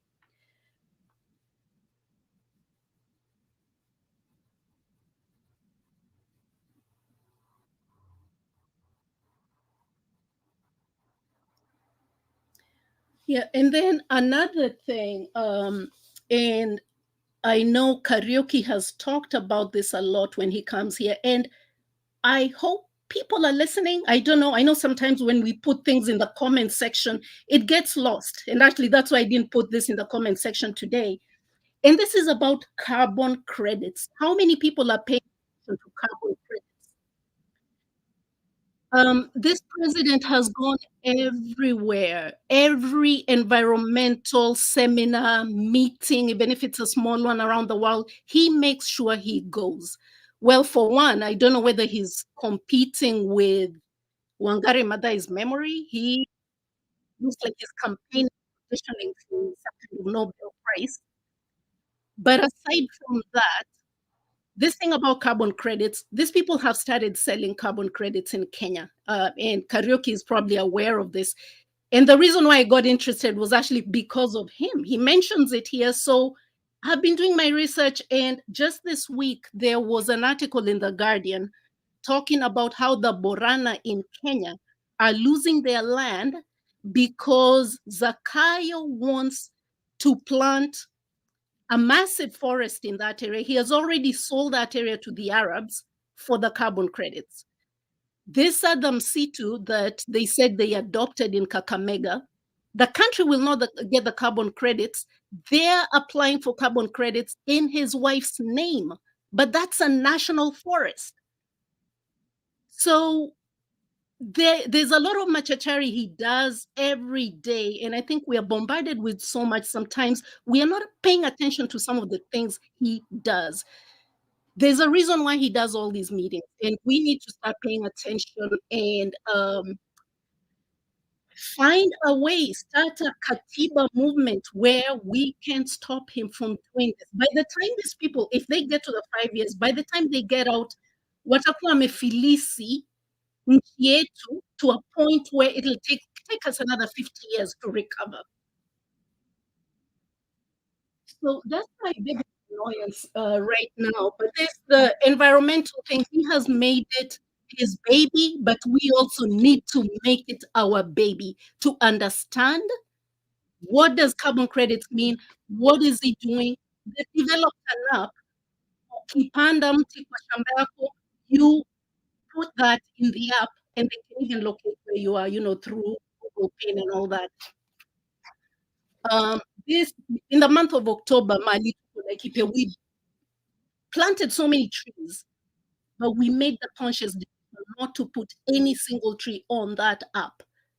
Because every individual can apply for their own carbon credits. It doesn't have to be through Zakayo. So, those were my two main things today. Just constitution. If we are going to use it, then we need to really understand it and stop him from doing certain things.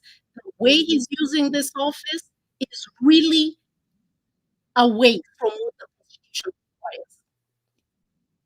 But nobody is challenging him. We have freedom of speech, we have freedom of press, but people like Ishongwa are going on the floor of the assembly criticizing journalists. And the speaker did not say anything. The speaker did not say our constitution, you cannot do that. So you're targeting individual people who are just doing their jobs.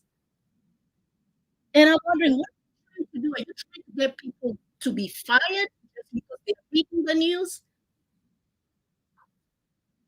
Yeah, so yeah, hasira kidogo, I'm sorry. But I love this channel. We learn so much from each other, and I hope we continue doing that. I really, really, really appreciate what all of us here do, what Pastor Bernard does, all of us. So that's all. That's all. Asanteni. I'm Thank getting you. feedback. Thank you I'm very getting much. feedback. I don't know why. Thank you, Erimo. The reason we have this channel and the reason we try to do this is for people like you to come and have a conversation here with us. And you know, some of the things that when you hear people in the mainstream media, they I mean, you can't say anything and you can hear something that is not right, and people don't understand and don't get that eloquent thing that you just told us here. You know, you went in and did your research and you're here telling us about the carbon thing. Now Wairimu, don't go away, you'll get another chance. You can just say venye tu uko tu behind the camera. I understand you, but again, yes, I guess there's a question. Yeah, there it goes.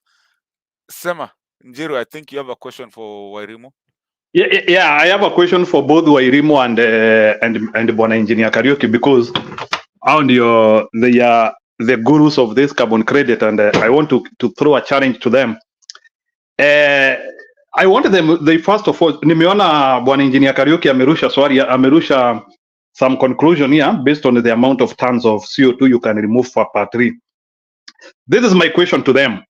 Number one, how much carbon is Kenya producing?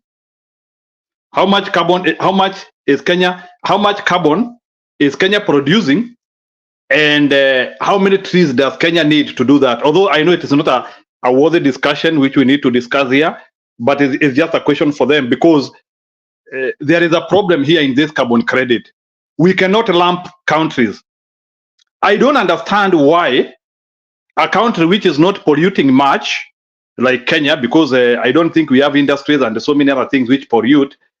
I don't know why a country like Kenya, which doesn't have a lot of pollution, want even to plant so many trees than even polluting nations.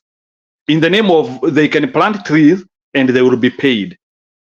I think there is something here which I don't get. Either some countries want to misuse others in the name of this carbon credit, whereby as we continue polluting, nyinyi mupande miti, you will be part of helping our ecosystem to grow. But those are the people who will be having industries and all the other things.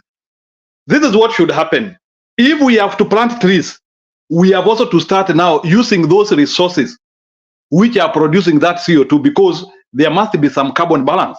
So why is it that we are only planting trees? Ruto toka ingia hapo, ile kitu tu amefanya peke yake ni kupanda miti na hakuna hata kiwanda ameweka ya kupollute. Why is it? Which carbon are we?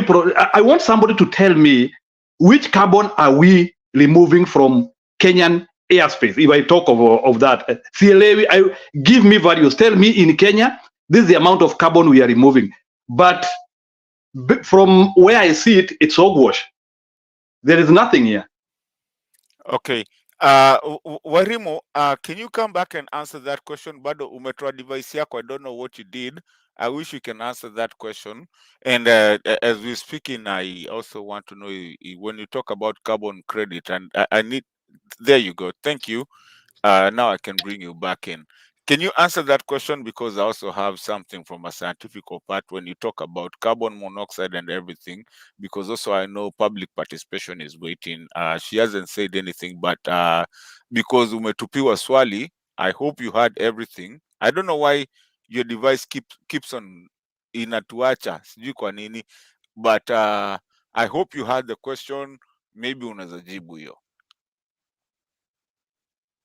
Warimo, before we public participation comes in? Warimo, the floor is yours to answer that. You are on mute.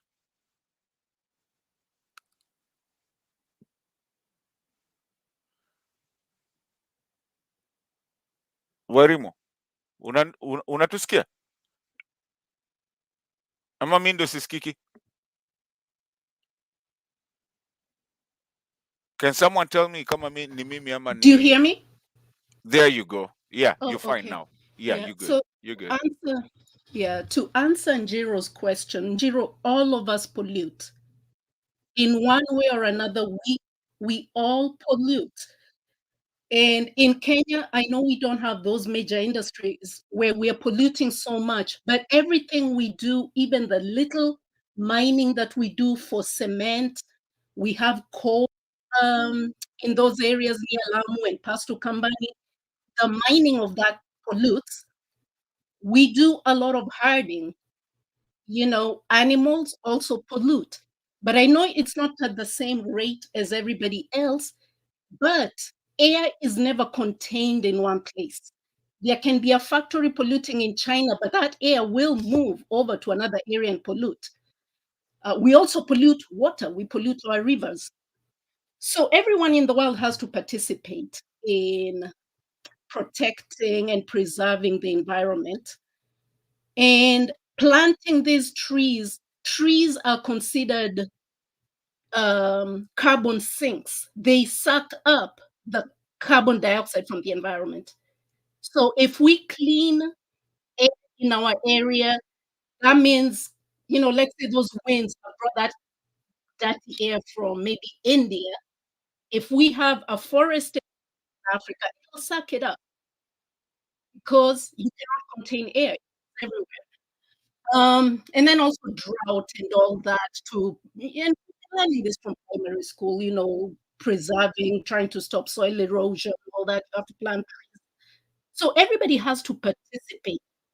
But this thing about carbon capturing is big business.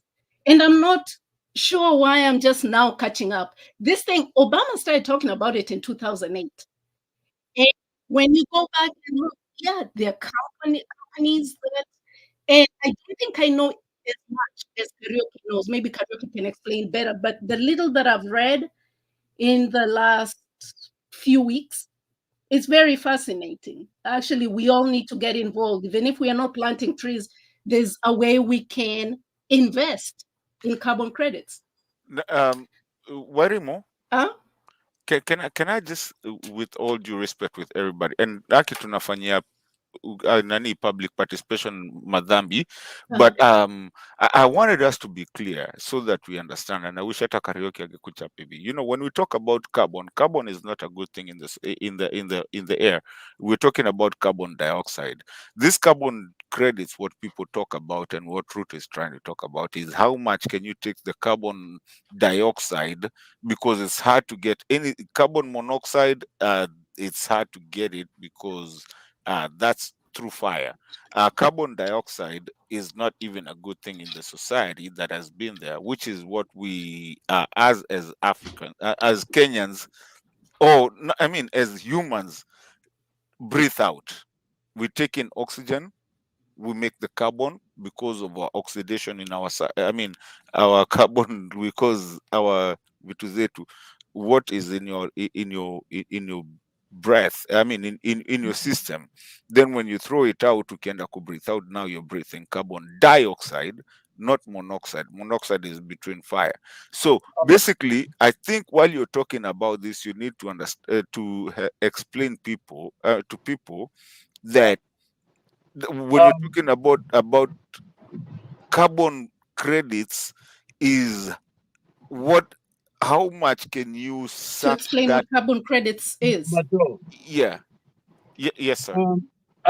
So okay, let me just put it very simply. Go ahead. Yeah, okay. So what we breathe out is carbon dioxide, di for two. So CO2 is what we breathe out. Carbon monoxide is CO3, and CO3 ni ile kama tuseme uko na jiko ya makaa na hauna ventilation, ukiweka jiko ya makaa uanze kupata heat from jiko ya makaa, it can produce carbon monoxide in your house. You can breathe that in and die. Or also that's what comes out from the fumes of your car. You know, if you lock yourself up in a petrol-driven car and just keep it revving, you can breathe in carbon monoxide and die. So the majority of what we have in the air is CO2. And CO2 is everywhere. Plants clean it up, even in your own house. If you have a lot of house plants, it cleans up the air. If you walk into a home that has a lot of house plants, you'll notice it smells fresher than a house that's poorly ventilated and without house plants. But anyway, so how much is the CO2 that we're cleaning out? One of the articles I've read, it says a ton of CO2 is equivalent to, if you know the tanks is kuzima moto, then some people have them in their homes, is the fire extinguishers. So 500 of those large fire extinguishers, 500 of them is equivalent to a ton of CO2. So that's how it's calculated. That amount, the amount you can fit in 500 tons. This will be my last interjection. This will be my last interjection, so that we move to. I mean, you finish what you're saying. Mato. Yeah. So just one point, very simple. Yes. El Nino and other atmospheric things that are going on is because of this CO2 in the air. So Yes. we are contributing a small portion, but the industrialized countries are the ones who are doing the biggest pollution. So I think the fairness is what we are talking about here. Thank you. Yeah.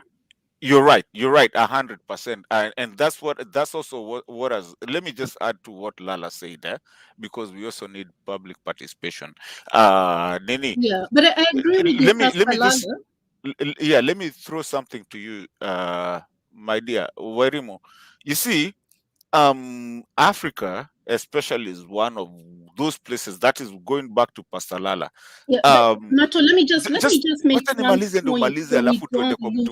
lose what I was trying to say. My point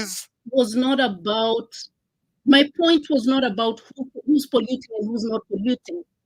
Yeah. Okay.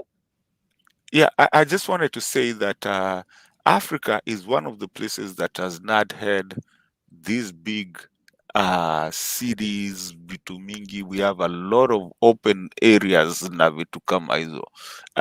Then we have these other places like the US, the UK and everything that have, if we want to go, scientifical. Kenya, I mean, when you look at somewhere like Kenya, I mean, kutoka where everything is just about kila mtu I mean, there's so much free land that does that actually, hiyo kitu yote ya kujizungusha, this ecosystem and everything. So why that New York is not the one doing carbon, carbon credits, that somewhere where we have even between kutoka pale hivyo Kitui kwenda mpaka Marsabit, everything is an open vast land where everything does itself. I mean, have you ever ushipata hiyo breadth ya land ukiwa Kenya hivi ukaifikiria? I mean, where in the world can you get that carbon cycle, cycle on it? I feel so bad for public participation. Public participation, please come back. You'll be the first person. I think tumekuharibia time yako. I'm so sorry, sijui kwa nini umetoka, but please come back. Public participation. I feel, yeah, the conversation went more. But Werimo, maybe you can answer me that why that New York is not, but Africa is, Kenya is being. Because I think it's a corruption let's just stick thing. with Kenya for a minute. My point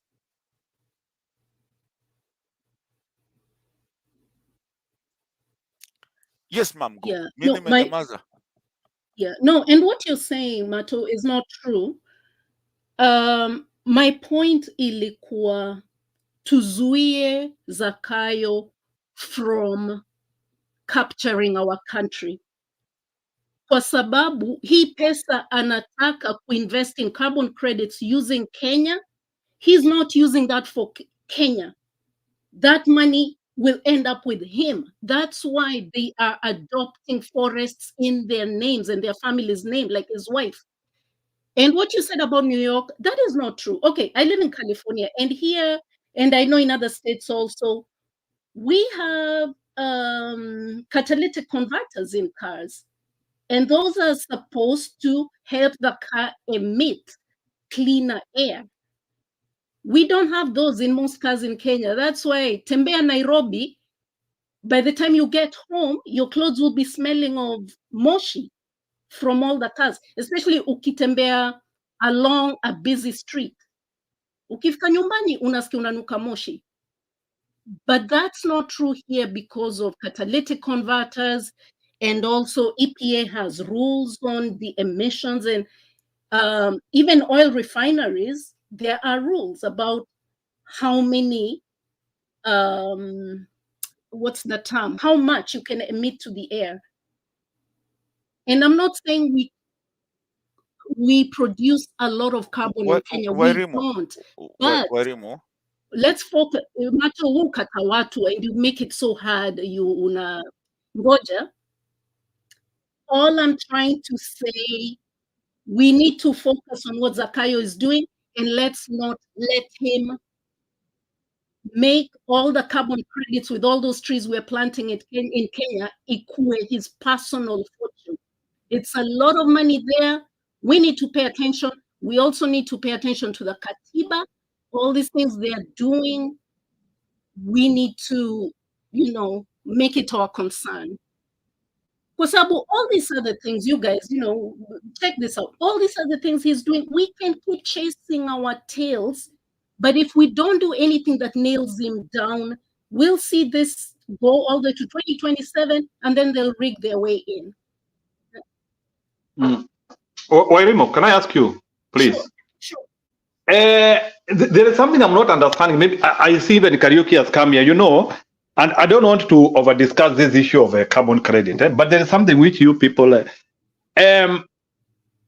it consummate to your way of action? Like, for example, the person who has designed, because, some of us, we are usually very skeptical, not for a bad way, but it's always good to interrogate something.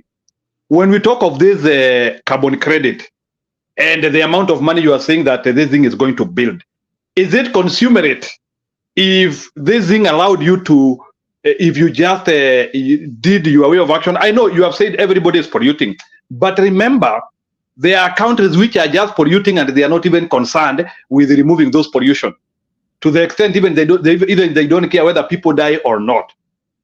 For them, what they are concentrating with is productivity, money, and this other thing. So what I'm asking is now that and this is one of the problems which we have as Africans, and I will declare it here seriously.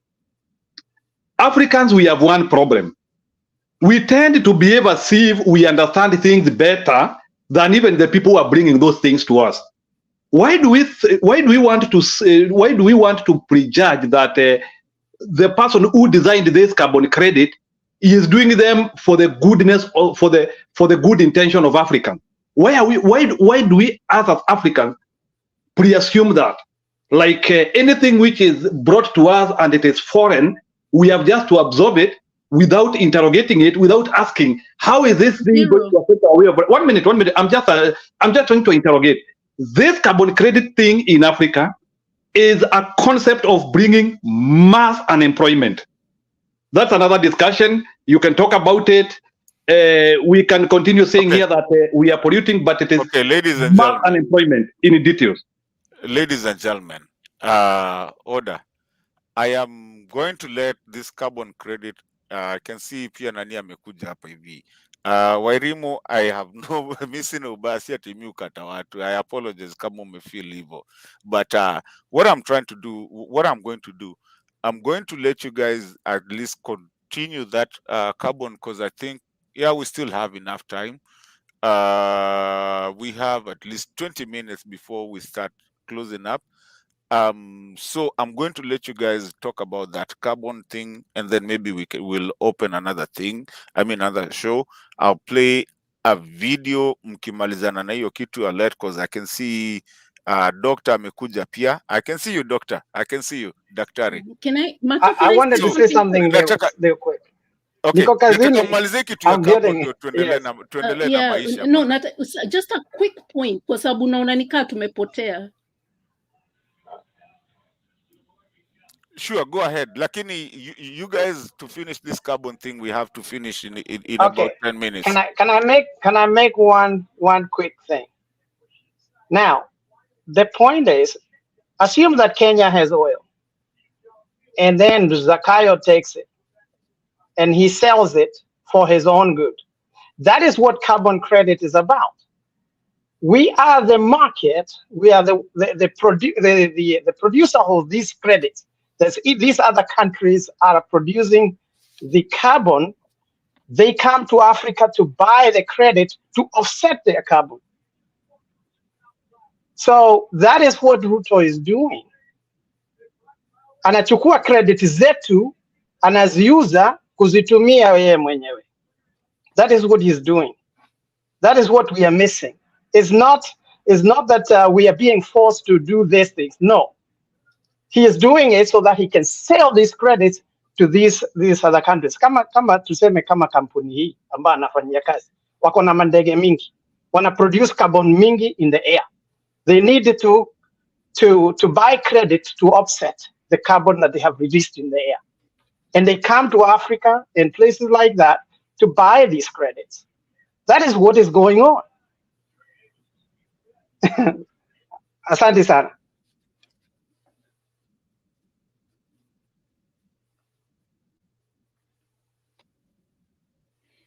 Yeah, thank you, Karaoke. And that's the point I'm trying to make. And Njiro, I hope Apple may understand, because whether or not we participate, this, the payments and selling of credits will continue to go. It's like the stock market right now, So we can't just let Zakayo be the beneficiary of whatever we capture with the trees. And that's what I'm trying to say. Because right now, mwenyewe, and I'm sure even his government doesn't understand what's going on. And that's why he's so involved in this carbon thing. So we are benefiting from the trees we can apply. And in California, for every 40 acres, in about a year, you can make about 150 for every 40 acres of trees. So I don't know if we're being paid the same amount in Kenya. But so you can calculate how many 40 acres are there. Every 40-acre parcel, he's making $150,000. And it's not going into Kenya's coffers. It's going into his own pockets.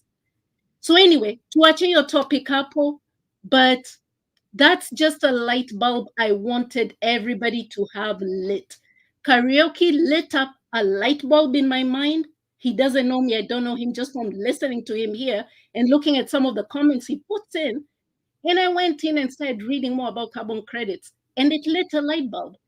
And now I'm researching on this, and Zakayo is doing so much that we are not even paying attention to. We are paying attention to his trips, but we don't know what he's doing with these trips. Where is he going? The last time he was in Europe, we didn't even know whether him or his lawyers made their way to the ICC, and it seems as if those cases have been dropped. But you see, sorry to jump in. Warimu, you see, you didn't understand the question I was asking you, and I think Karaoke understood the question. First of all, Africa is not the place to bring story of carbon, because most of the vast land is covered. You're missing the point.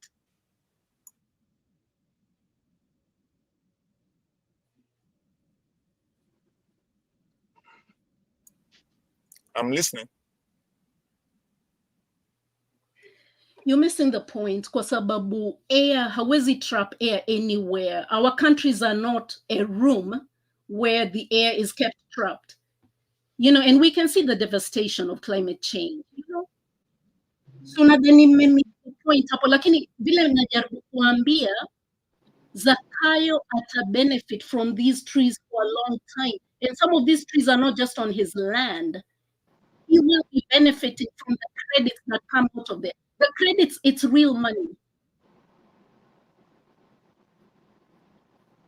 And I don't know whether he's registering these things in the name of Kenya or in the name of himself. The Kakamega forest, the natural forest that we have there, we know the wife has adopted it.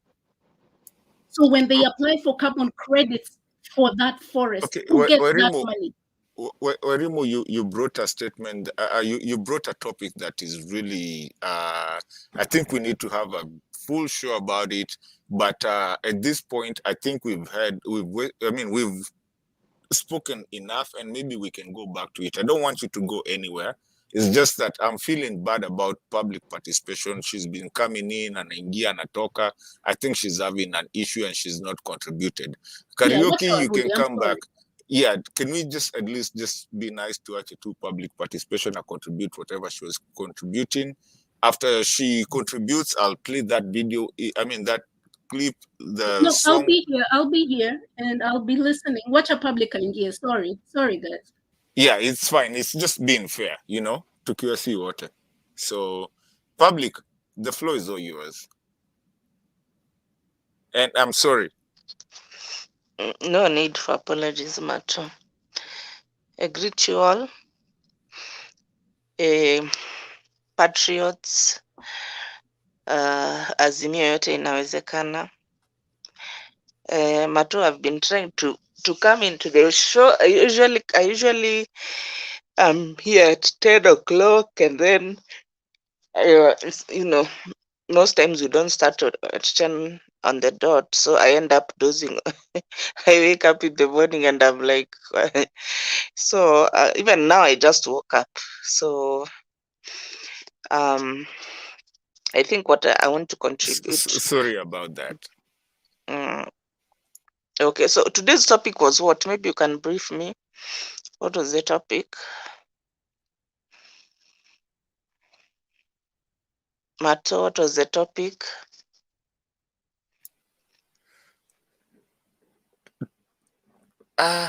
Okay, you know, in public, you know me, I don't do topics. Me, I come in, you've been here for a long time. Me, I come here and I tell people to talk about what they want to talk. And if you want a topic, give me 2 seconds, I give you a topic. Is that fine with you? Yes. Okay. Normally, I want us to talk. I mean, Bernard does the topics. Me, I just come in. You know, mine is always an open forum. Let's talk about whatever it is. But I'll give you a topic to talk. Here is a topic. Let me give you a topic. Watch this.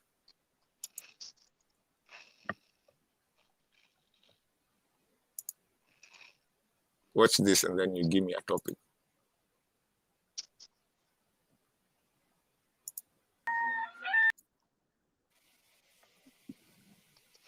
Public, I hope we can. That gives you a point to understand where the mali tuko. Like I always say, Bernard uwekaga hizo nini hizo, you know, the mada ya siku. Hey, maze ujamaa.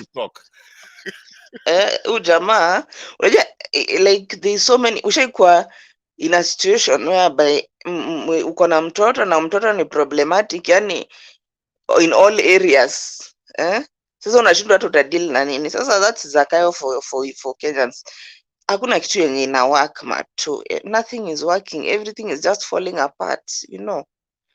Everything is falling apart. Jamaa yani, unajua at least unatakana uwe hata kama ni kitu moja at least ina work, you know. Just one thing which is working, which can give Kenyans hope. Sasa jamaa kazi tu ni kwenda matrip. Unajua? Matrip. And then nothing is working. Everything is just falling apart. You know, yani wacha nikwambie Smato sahi, hata venye Christmas inakaa, yani even nilikuwa naona Naivas supermarket, yani hata hao wenyewe wanakaa wameweka Christmas tree ingine inakaa yani Christmas tree ingine inakaa kusota. It's not even like Christmas. Yani I don't know what is happening in this country. Sijui kabisa Mato, because hata ile nini ile psyche yenye watu wanakuanga nayo ati ni deck, hakuna kitu kaa hiyo hapa hivi. We are just like so. Ilikuwa Friday nikakutana na wazee wengine sasa. Mmoja alikuwa wa Rift Valley, sasa the other one was from Western. Sasa huyo wa Western anasema sasa, huyu jamaa wenu unaona anatupeleka aje? Sasa mtu wa Rift Valley akamwambia, you cannot complain yet you are the person, you are the kama ulimpeleka hapo, the people who voted for him, which are the minority, but when you only vote by the people who voted for him ndio wana complain sahi more than anybody else.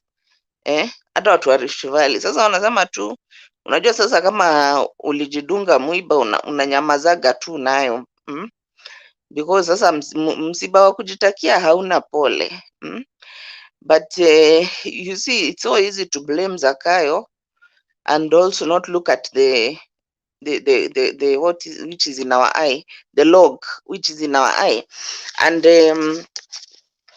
nilikuwa naongea na a budding politician akasema, with the kind of attitude, this thing is like a vicious cycle whereby Kenyans are poor and then they expect handout from politicians.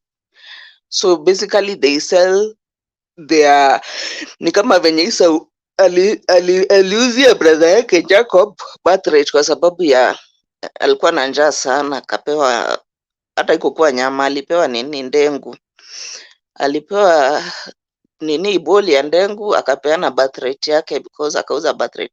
So that's the kind of a vicious cycle we are finding ourselves in as Kenyans, whereby Kenyans we have become so poor and so desperate that hata ukikuja kwetu and you are a good leader, we cannot vote for you, because kama hujaleta handout hakuna vile tutakupea kura. And that guy alikuwa anatuonyesha some calculations how much money you need to spend if you are a politician or you want to become you want to hold any elective office.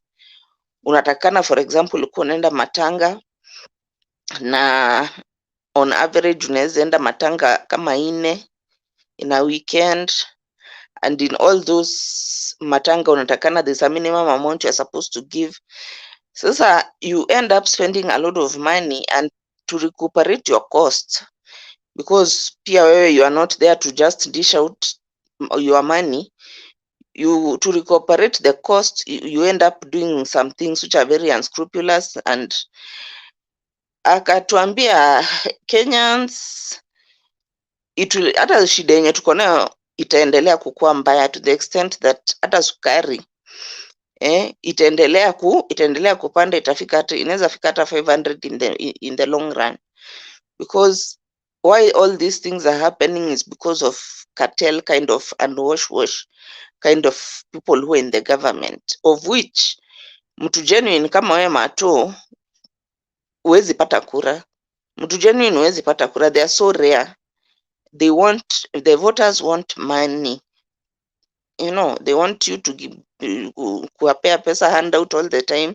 So if you are coming and you have a plan na huna pesa, uko na plan mzuri kweli ya kuajiri watu, ya kufanya production ikuwe mzuri, ya kustreamline the country, you may not really get votes, kwa sababu Kenyans enyewe, and I'm not blaming them entirely, because sasa maskini hana, wanasemanga aje, beggars cannot be choosers. And now Kenyans tunaendelea, we are continuing to be more of a beggar, and that's why even the so-called president kazi yake ni kubeg. Tumekuwa a nation of beggars.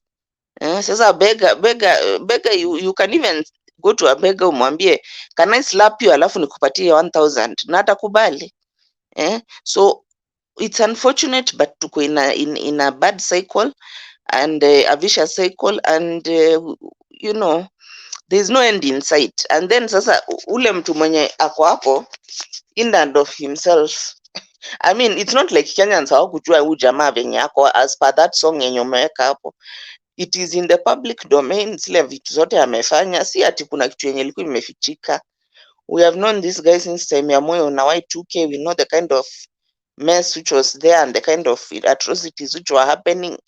Sisi wote tunajua huyu jamaa, si ati hatukuwa tunamjua. So hata wenye walimpigia, because you see hao 2 million wenye wanasemekana walimpigia, how can 2 million Kenyans vote for somebody who ameua all the witnesses ya kesi yake ya Hague, amegrab, hakuna kitu ya maana yenye amecontribute towards the country. I kept on asking people, can you tell me just one thing, not two, one, yenye unaweza sema kweli Zakayo did this and it benefited the country, venye tunaweza sema Matiang'i alifanya hii, venye tunaweza sema Magoha alifanya hii, venye tunaweza sema Uhuru alifanya hii. What can we really say Zakayo did? Nothing other than kuiba na deals na mauaji and I mean everything bad is on that guy. Everything you can imagine bad is on that guy. And that's the person who, you know, I'm not even blaming voters, or how can we allow this kind of characters to be going into kusimama. Let's not even talk of anything else, because kuna integrity clause. You are not supposed to run, let alone at the highest office in the land, at MCA. You are not supposed to run for that seat kama uko na the kind of baggage which Zakayo has. But you see Kenyans, because of this issue of dishing money, hata shetani mwenyewe anaweza kuja asimamia kiti, na bora kama atatupea pesa, we are going to vote for him.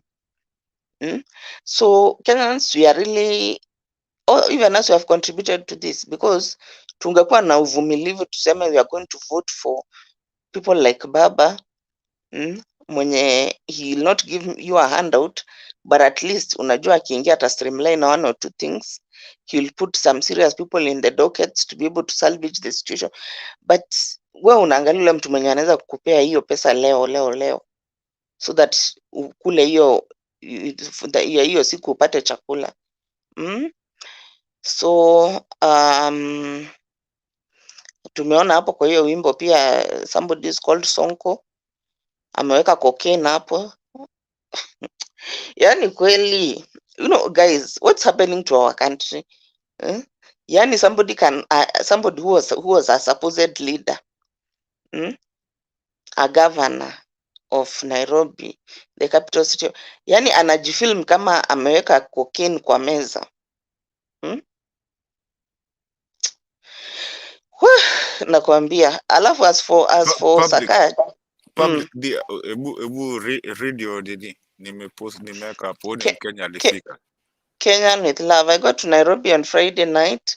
Guess who was outside the airport lying to the people? The governor of Nairobi.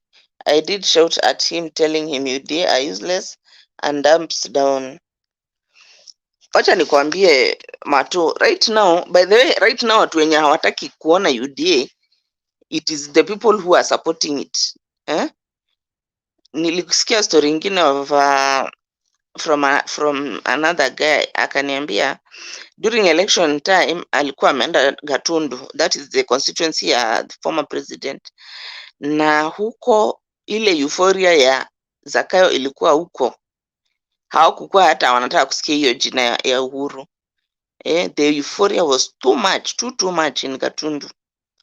Sasa sahi akaniambia recently alirudi huko, mama mwingine mwenye anakuaga hapo hivyo alipata amejikunja. Sasa akamuuliza madhe, kwani kumeenda aje na venye mlikuwa na furaha, venye mlikuwa mnasema mtaamka mapema muende mpigie Ruto, mlikuwa mtaki hata kusikia mtu mwingine, mlikuwa na tsunami ya Ruto.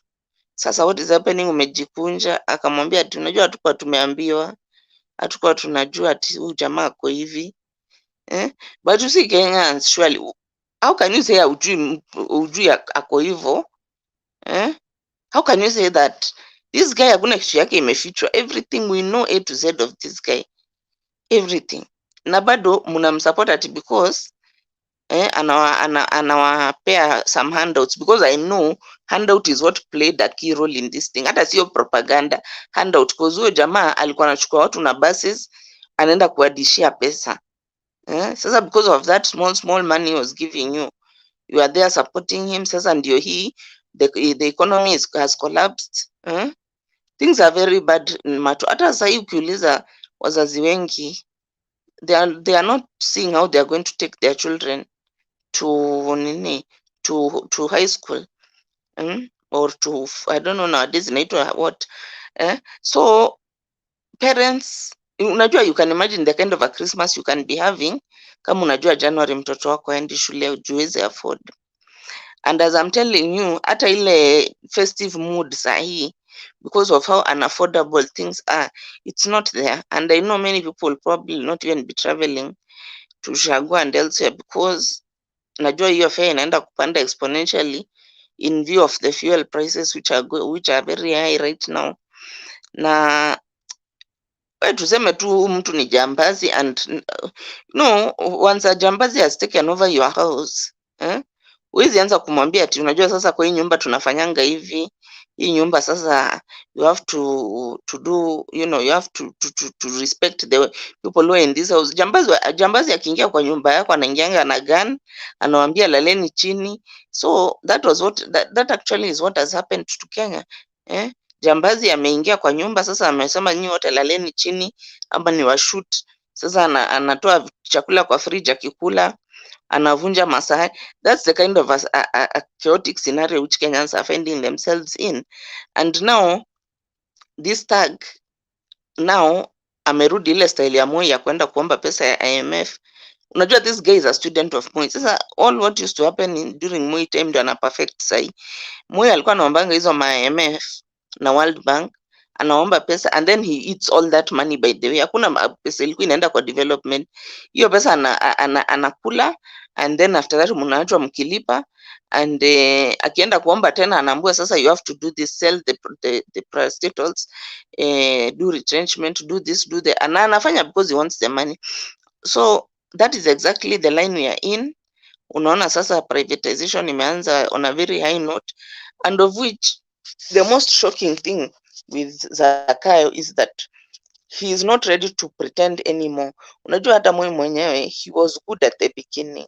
Unaona, like when you enter in a relationship unajifanyanga venyewe ni mzuri. Our presidents tumekuwa nao, at the beginning at least walijaribu kupretend ni wazuri, ama walikuwa wazuri for real, but ubaya yao tulikuja kujua baadaye. Zakayo from the word go, he hit the ground running. Ile si niliwapea pesa, si nimelipa unani IBC pesa, si nimenunua hii kiti, there is no time to waste. From the word go, he hit the ground. Venye tu alikuwa anasema Biblia ameka, no more pretending, no more pretending, it's now or never. Sasa ameanza on a very high note.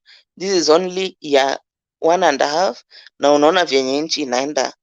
We cannot even understand what is happening. The guy is running helter, yani trips nazo zimekuwa na ni trips tu za kwenda kutafuta pesa, kuna kitu kingine, na sio ati anaenda kutafuta pesa ndio atusaidie, ndio apate pesa yake ya kuiba. Then he wants to now run all the whole economy. Kama ni mambo ya sukari ikuwe ni yeye, kama ni mambo ya fuel ikuwe ni yeye na cartel zake. We can't run a country like that. Ile country yenye ina running hivyo ni kama DRC ndio inaweza, which is a failed state, or Afghanistan. Those countries are the ones yenye ni mtu mmoja na marafiki zake wana run the economy of the country.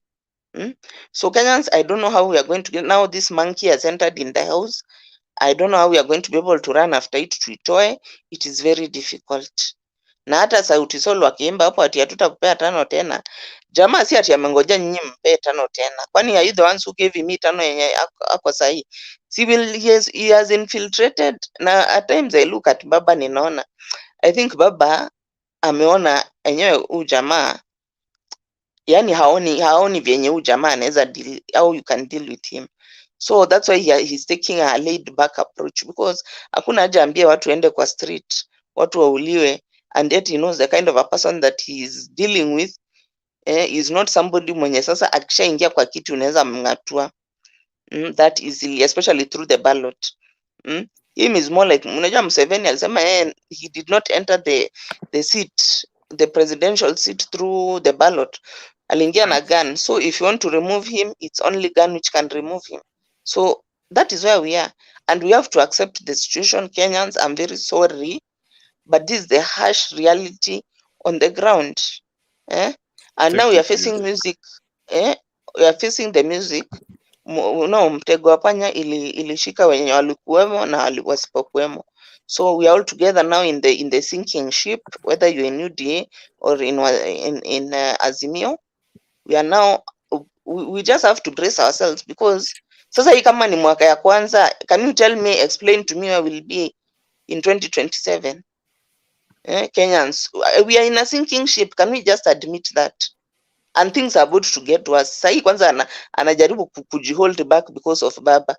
Kama ile siku yenye baba hawezi kuwa hapo, ndio mtajua Zakayo ni nani. Thank you. Back to you, Kenyans with love. Thank you so much, sis. I really like your participation and I appreciate everybody. Watu wenye tuko hapa hivi, I really thank for your patience. Unajua saa zingine kukaga hapa hivi waiting. King Solomon, I see you. Thank you so much. I appreciate you so much for being around. I know nani ajongea Kingdom, the Kingdom. And then I know also Lala is also anangoja pale. Wairimo, thank you so much for not going away. We really do appreciate you so much for being here. Everybody will have a talk, will have a say, and we have to say it. Wacha tu nichape kitu kamoja tu hapa hivi, niambie public baba hajanyima mtu kwenda maandamano. Alisema kama ni mbaya, it's up for you to get out. I mean, I'm not talking to you personally. I'm talking about Kenyans. Baba kutoka kitambo alisema kitambo sana, mimi sijanyima mtu kwenda mahali popote. I am not the government, I am not doing anything. Wewe ndio mwenyewe uende. Hii kitu mnaitanga baba sijui aende afanye nini, sijui baba itisha maandamano, baba itisha you can do your own maandamano by yourself. But we are getting there and I appreciate it. Asanteni sana. This is Sound Candid Talk, ladies and gentlemen. Yes, ma'am. Yeah, sorry to interrupt. Okay, you see, there's something very key here, which Kenyans hatutaki kuona, and that's why I'm talking about baba, because baba anaonanga mbele sana. Sasa hakuna haja watu wende kwa street wauliwe when we know that we're having a gangster.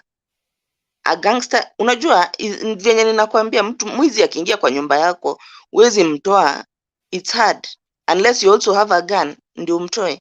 Unaona? So maandamano, nani cannot be removed with maandamano. Huyu ni ule jamaa atajibarricade kwa State House. Unaona ile style ya other dictators yenye mpaka army inakuja kukutoa kwa State House by force. That's the kind of a character that we are dealing with. You see, my dear sister, once you come out with such an ideal, a mentality, then at that point, according to the uliniuliza mada leo ilikuwa nini, kakwambia is about the constitution. Then at that point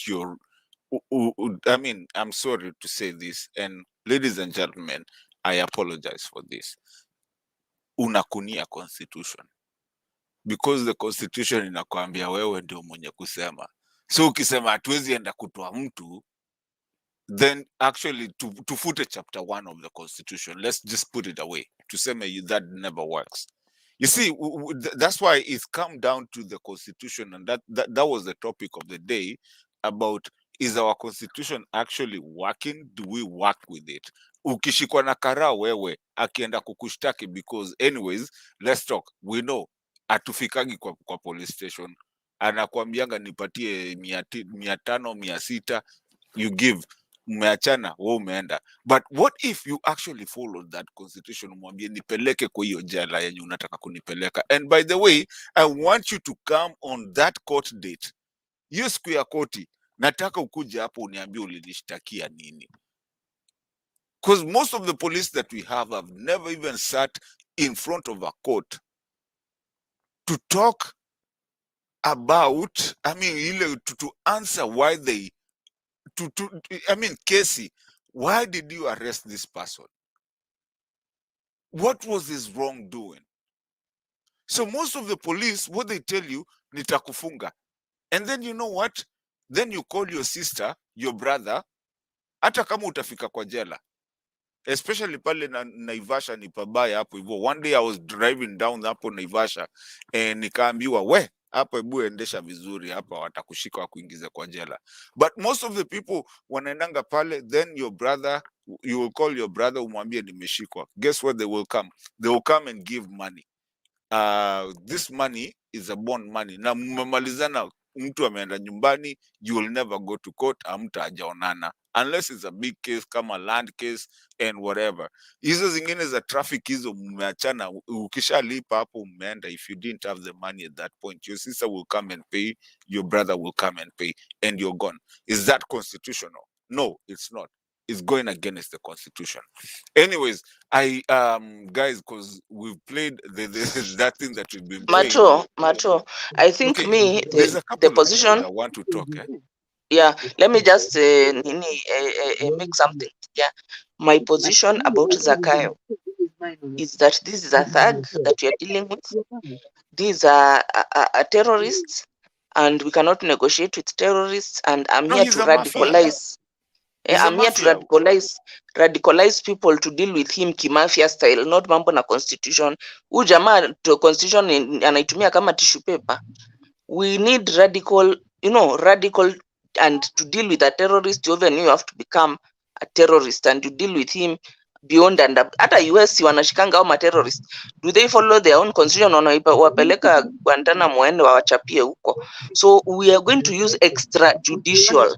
That is what I want to radicalize Kenyans. Let's You're right. work on extrajudicial and finish off this guy aende akiendanga. Nothing like You're right. Even hata kumbembeleza. kina Pablo Escobar, how did they waliendaje? Even the RICO law now it's coming to start in Kenya. We'll get to our part. That is, you're right. You're 100% right. But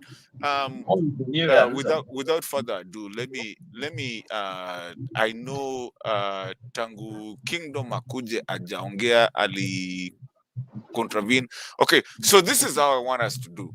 Let's do this. And I know Lala also you unless there's something that you want to raise that is quick, unless because I can see you talking. I don't know. I can see your hand. Kama kuna kitu, but what I wanted, my will was Lala, if you want to say something, can it just be like less than a minute, please? Because kuna watu wamekaa hapa hivi chini hawajaongea. I And I think want you to stay here with us. just one point I want to make. Yes, sir. I think public participation. I think when somebody is not obeying the law, we have the right as we the people. So whatever we do is constitutional. So it's not like we are getting out of the constitution. Getting him out of that seat is constitutional. So I think let's look at it in terms of protection of our constitution, rather than something new that we are trying to implement. Okay, that's all I wanted to say. Thank you, Lala. Lala, don't go anywhere, please. You still have your slot. I think I am right on my time. I should be okay. I want to bring Kingdom, and then this is how I want to play it. I want to play it Kingdom, Lala. Lala, with all due respect, do you want to go before King Solomon? Because King Solomon hasn't said anything. I know the two people who haven't said anything is the two. Let King Solomon go ahead. No Okay, problem. so we'll do Kingdom and then King Solomon, and then we'll come to you and circle back to Wairimo, and then we'll go back to public participation. If we stay with that kind of calendar. So is that fine with everybody? Okay. All right. Yeah. So, okay. So Kingdom. Vipi, how are you? Good, thank you, sir. How are you doing? Yeah, wacha nichangie tu kidogo, nataka nichangie like 5 minutes. Na ni 5 minutes ya ukweli sasa. Na ukichangia usitoroke venye unatorokaga. Unajua wewe ni mkora. No, lazima nitatoroka dakika 10 because I have to travel somewhere. I'm not in my place. Anyway, away from that. Number 1. Nataka kuchangia story ya Gachagua. Nimesikia King Solomon, nimesikia ati Gachagua anasema ati it is your responsibility kujiprotect from cartels and wash. I don't know whether it is true. I just saw an excerpt somewhere ati it is your responsibility ati wewe ukienda ati uporwe it's your responsibility. Sitaki comment about hiyo, ni sababu wanajijua kwa mabawa. Number 2, nimesikia Mr. Ruto ameenda India. Unajua saa zingine hizi matrip anafanya mingi, does even make follow-ups even to understand what he is going to do, ama because I think saa zingine you can do so much without even, and then unajua kuna vitu we now need to start understanding the importance of diplomacy and the work of ambassadors. Maybe King Solomon utatusaidia hiyo ukikuja. What is the work of Kenyan ambassadors? Ama Ruto bro, umeipata vibaya. Ayuko India, ako UAE. Oh, okay. MBS. Haya ni sawa. So but ile kitu iko is why should we what is the work of ambassadors? Why are we paying our ambassadors? I think we should recall all our ambassadors, over 100 of them, and Ruto to assume that job. It is better. There's no need of just paying salaries for nothing. Then story ya hizo meetings baba amekuwa nazo in Western. I don't know, sijui kama huyo jamaa alikuwa anaitwa Chesa, sijui kama alikuwa anaongea mkutano yetu. Did he speak in our meeting? Nimesikia video na thread. Anyway, I don't know. I heard it. I heard it. Sijui kwa nini nimeifunga. I'll play it for you. Let me find it again. Yeah, so I don't know kama huyu jamaa ameongea kwa mkutano yetu. I think we are degrading. That is not good. We know that guy alishikanishwa. Unajua saa zingine, yes I know watu wanasema karibisha watu wote, but I think if we stand with the truth and good people, watu ambao majina yao ishaharibika, tuachane na wao. We might tend to be lumped up with the same people, and saa zingine we even tumefika level we are unable even to separate us and Zakayo. If us we are claiming we are the good people, we are the people who can give solutions. Watu kama akina Echesa Rashid, who has been a beneficiary of some of the biggest corruption scandals in our continent, in our country, I mean, we should not just be embracing those guys. Even if hata anasema huko kwa Ruto sijui ni nini, we should not be embracing these people. And I will say it here. Hata wale watu wanatoka UDA, we have to stop embracing those people. Some of the guys who are coming from UDA, they make very bad decisions. Ni watu, some of them they do emotion work. Simply because they are people who are not foresighted, na ni watu wezi ona vizuri. Watu unasema tu sababu huyu mtu wa UDA unasema tu huyu amechokeshwa na Zakayo acha tumpokee. Politics does not work that way. Politics has distinction. Politics is a game of lines. Your line is known, my line is known. And that's why I disagree with some of the people where tukisikia tu huyu tu tupokee tu, huyu tu tupokee tu. Some of those people who you unapokea, they actually the people who came and contaminate you, or they even become most. Saa zingine maybe pengine hata Zakayo anasema wenda na huko tutapatana na huko mbele. So those are the things which I personally don't appreciate very much. Another thing nilikuwa nataka kuchangia. Tuna register watu, and I've also seen it like some politics is being played. I think politics is coming up. The political environment in Kenya is being built. So what has not been confirmed about that political environment is Is that political environment targeting 2027, or it is something for now? But literally, I can say that there is politics going through the country. The other thing I wanted to comment, and lastly, is about the devastation which is happening in our country. It is true. Watu wa UDA, watu wa Zakayo, and the Kenyans at large, wanaumia.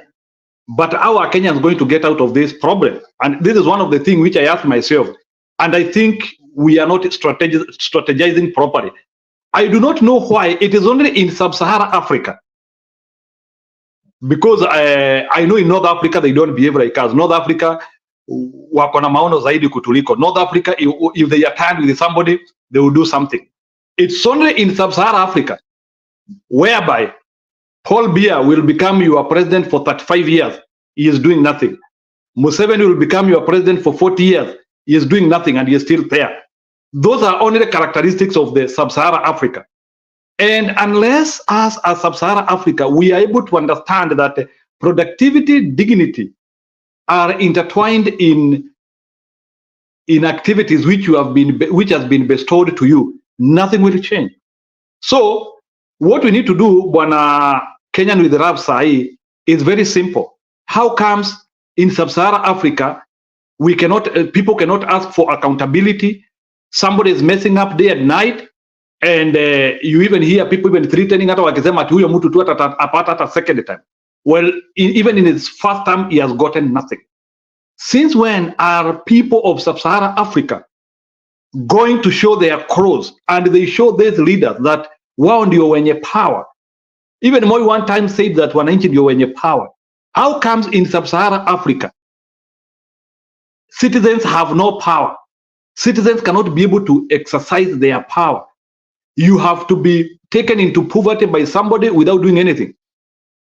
I read an excerpt the other day, nimesikia pesa ya kawa imekulwa yote. Nasikia bei ya mnanda sahi, it will be one of the worst.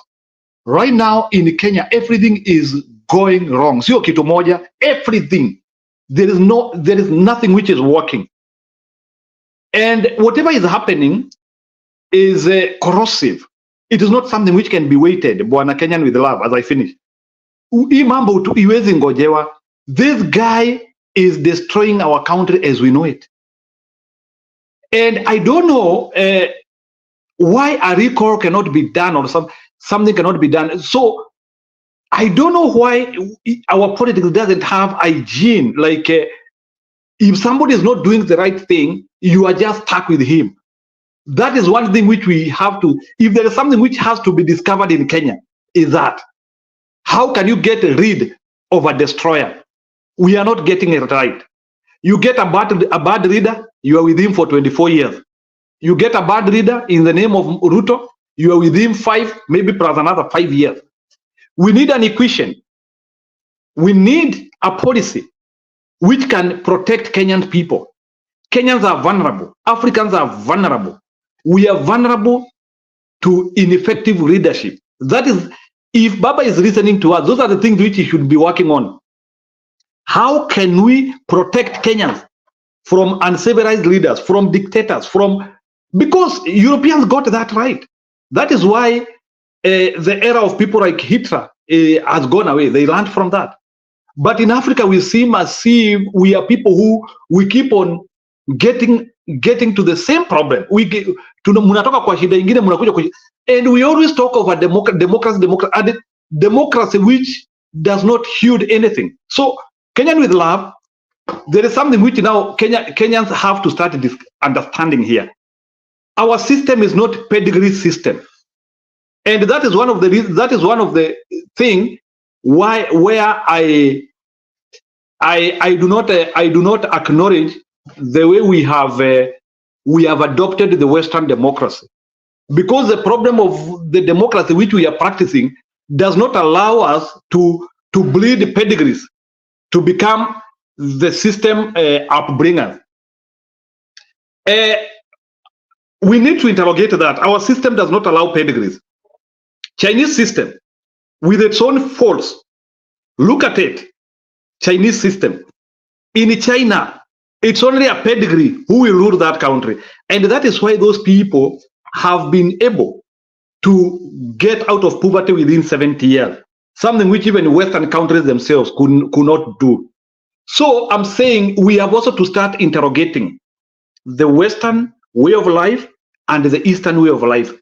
And we adopt a system which can allow our pedigrees. Pedigrees are good, adored, intelligent people who can run our system. But the problem of this democracy which we are running, it's a system which can be hijacked, including the people from the West. You cannot control democracy. That is the problem. That system gets hijacked. And what happens is that the Western democracy, as we practice it now, the only people who become presidents, they are thieves, guys who are not good. That is the problem. People have to come up with a system. But I can tell you, hata sisi wa Afrika hapa tukianzia kuongea tu democracy, we will be. That is why presidency has become a club of thieves. Presidency has become a club of thieves because they have allowed a system which can be. Xi Jinping, Chinese president, used to be a provincial commissioner, 1985. A very small man, but with big brains. So the system was able to see this guy, and the system was able to build him as a pedigree. As we are stuck with thieves, liars, and patriotic people, because of this, and this is something which I want to say here. In Africa, democracy will never work. We have to rethink, because the problem of democracy, it is hijacked. It can be hijacked. It is porous. Thieves will combine there and they come and wanakuja wanaanza kusema ni kura tunaomba hapa, mnaweka hapo. We have to think of a pedigree system. So what I'm trying to say is that hata saa hii, there is nothing we are solving here. We will not solve anything, because our system will be munatoa huyu mwizi munamweka mwingine. So that is the challenge. So Bwana Kenyan with love, we have a much bigger challenge than this challenge which we are discussing here. We have a bigger problem, and our problem is about understanding our architecture as a people. Why is it that when we used to have senior chiefs, we used to have good people leading us? I read the history of Africa, and we used to have chiefs, good people are leading us. But now it's a waste of time. Thank you.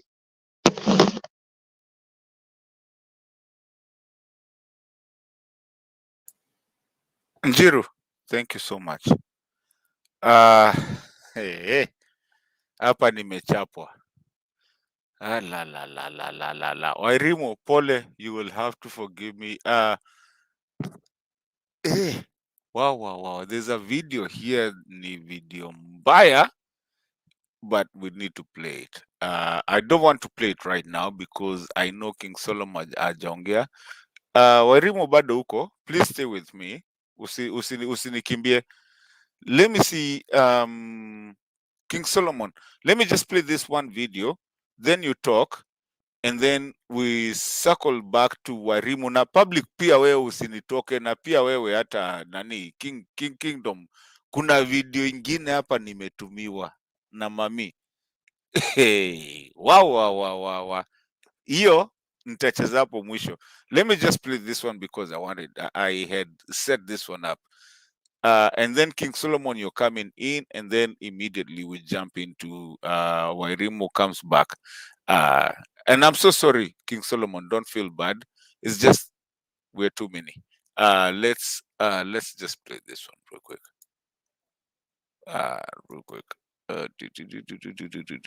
Present. Wow, there's a video nimetumiwa hapa bwana. Wewe. Yeah. But not this one. This is not it. Hiyo ingine nitawapatia hapo mwisho.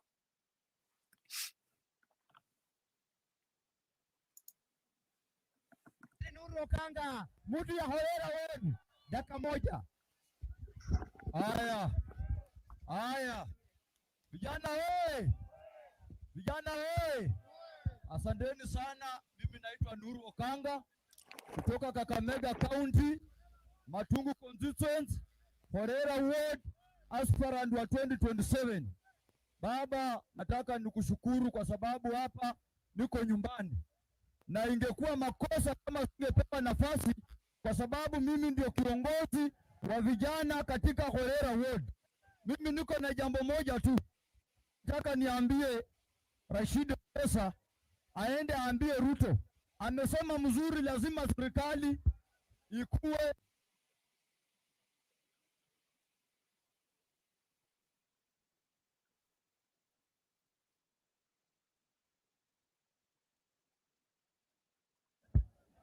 ai.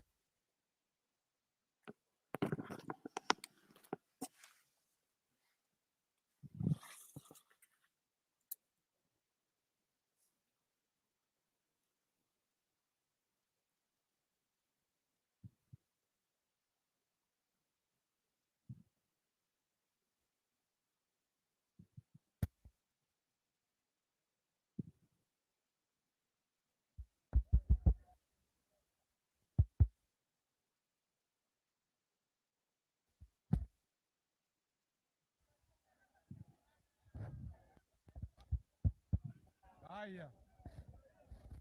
Ona mnaona hapo, tamani tumebutu kidogo tafadhali.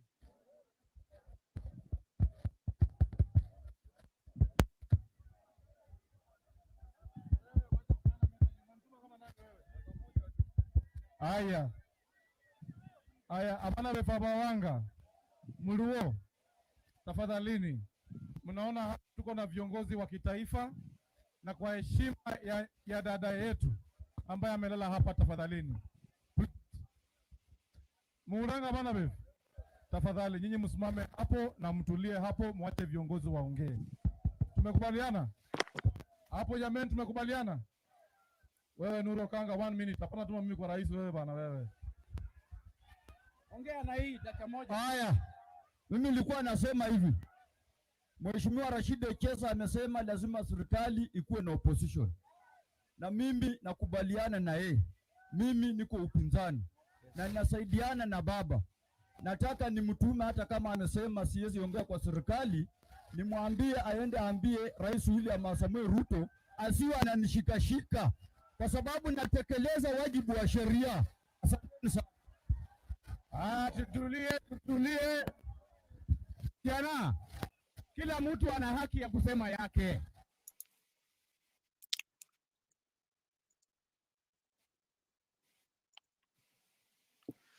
Now, let me ask you, ladies and gentlemen, why did I play that video? Kwa heshima. Who's Rashid Echesa in this current government? Who is it to talk about the government? Which position does he hold? At least we know Alishikwa, he was going into Ruto's office in Arambe Annex. Lishikiwoko, when he was trying to do guns deal and everything in Ruto's whatever.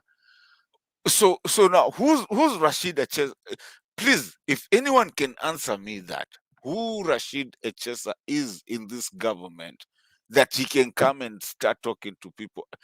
Yeah, given I don't care, Nuru Okanga can be who he is, he can speak whatever he is, but who is Rashid Echesa? What position does he hold in the government? It's just a question that I'm asking. King Solomon, you've been quiet, please.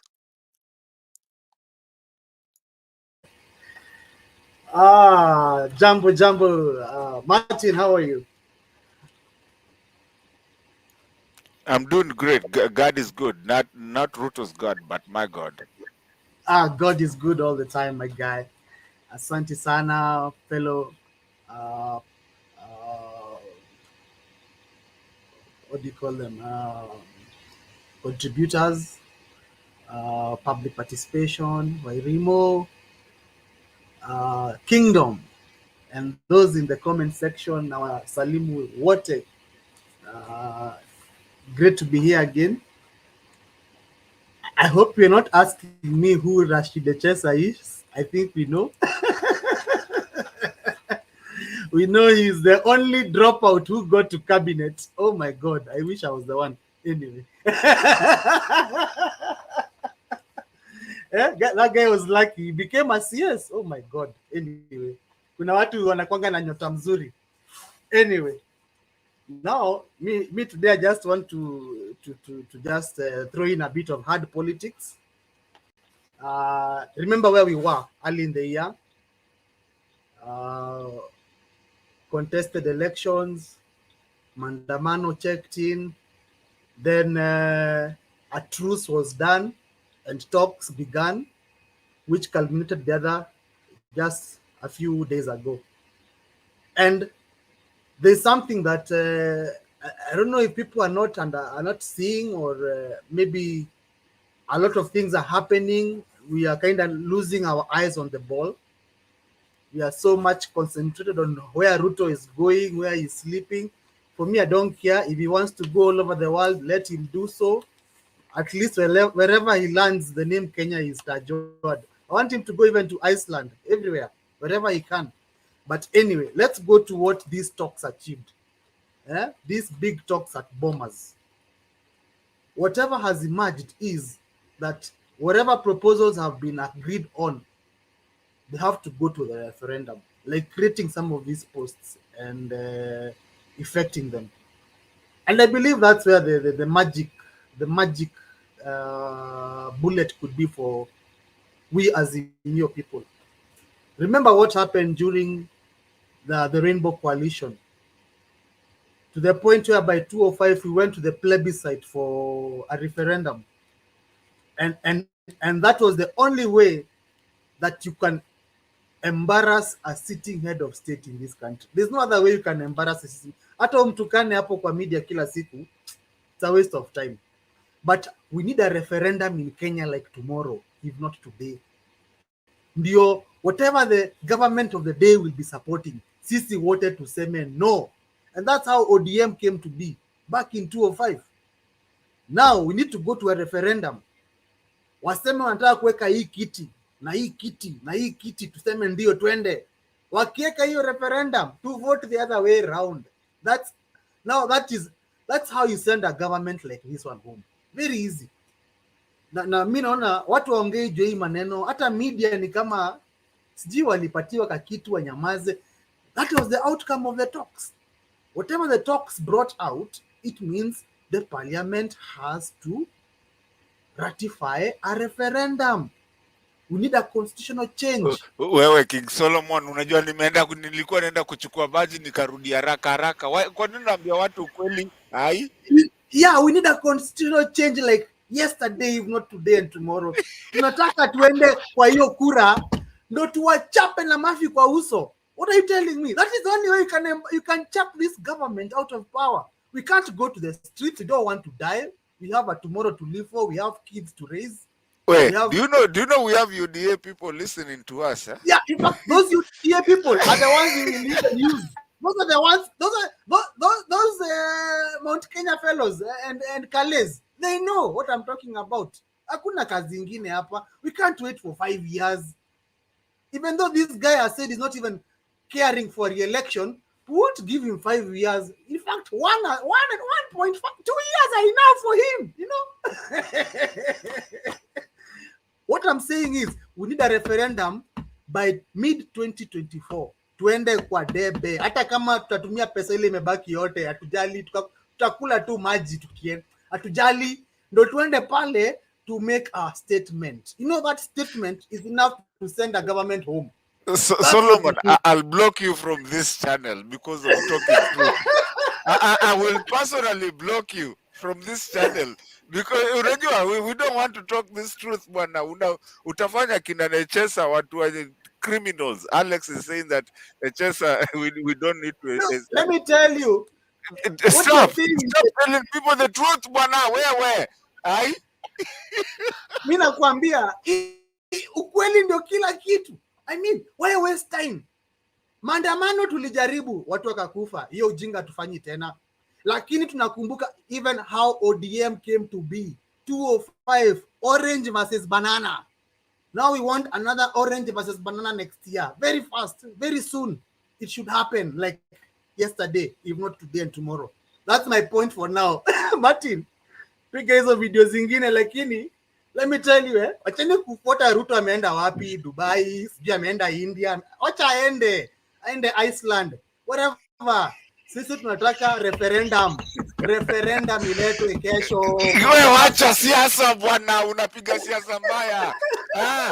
Nini?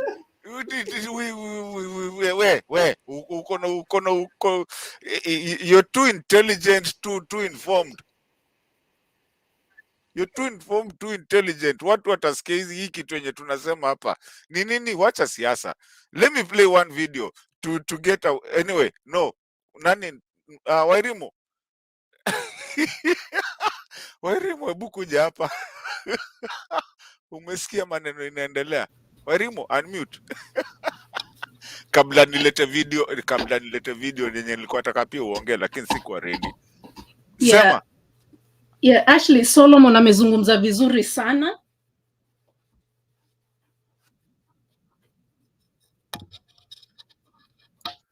Ubaya ni venye anamwaga mtama kwa kuku wengi. Anyway, lakini endelea. Wairimu, it's your floor. Yeah, and that's the main thing. Hii katiba tuko nayo, if we have a way to just make it work and hold people accountable, that's what we need to do.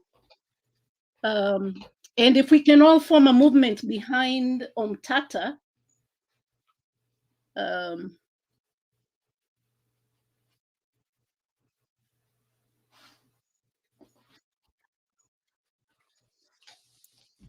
Continue, Wairimu. We are hearing you. Yeah, so ndio nasema hivyo. Solomon amesema, just to reiterate, you know, I agree with him 100%, but referendums, we have to have somebody leading it, and we have to have people buying into it from a point of information. So what wanna need to informed about read your katiba, everybody, just read, and that way you realize that what we've let these people get away with, we have ways of stopping it through the constitution that we have, even without changing it, if they just followed it, because even parliament is not following the constitution as written. So we need to fight using what we have right now, and I know it can happen. Lakini nitasema kwa heri right there. I do have to leave. Asanteni. It's been really, really wonderful. And, you know, I always watch in the back. Singiangi, but I'm always watching. Wairimu, don't leave yet, tafadhali. Let's close to pamoja, tafadhali. Don't go anywhere. It's good to see you. Actually, it's good for you. Na kuonanga uko kwa comment section. I really appreciate you so much, and you should be coming here more often. Hapa juu kukuagi hakuna mtu, but I would really ask you not to leave, because I also want you to talk about this, if you don't mind. Can I play a video then, Wairimu, you start with that, and then tuanze closing, tufunge sisi wote pamoja. Solomon naye ameanza kora ingine hapa hivi. Solomon, don't go anywhere. Tafadhali, ladies and gentlemen, Wairimu, are we on agreement that you're gonna stay with us? Okay. Thank you. I really do appreciate you taking that time. Asanteni, everybody on the comment section, tunawashukuru. Angela Wamboi, asanti. Nani mwingine nimeona hapa hivi? George Mugambi kama kawa. Alex, ebu kuja hapa hivi utushambulie, please. Man, I miss your contribution. Alex, if you can come, I'm gonna put, actually, Alex, let me put that invite here. Please just come in. And stop being uko nje bwana. We need you. Come here. Kuja. Please, Alex, come and say whatever you have to say. I think I still have enough time. I just can't go past 5 hours because we played some music thing here, and we don't want to be tutaki kuitwa. Alex, you know the rules. But okay, so here goes. I want to play this video, then I'll let Wairimu go for it, and then kila mtu achangie on what we are as we're doing our closing remarks, because I think I don't have much time left. So once I play this video, we'll do Wairimu tukai kidogo. With my calculation, tukai for 2 minutes, kila mtu whatever he's doing, Mimi, I don't have to do anything. Public participation, asante sana. Thank you for saying. Saa zingine inakuanga ngumu to coordinate these things. But let me just play one video hapa hivi. You guys tell me what you think about it as you're doing your closing remarks. Here we go. Present. Yes. Let's watch this. Okay.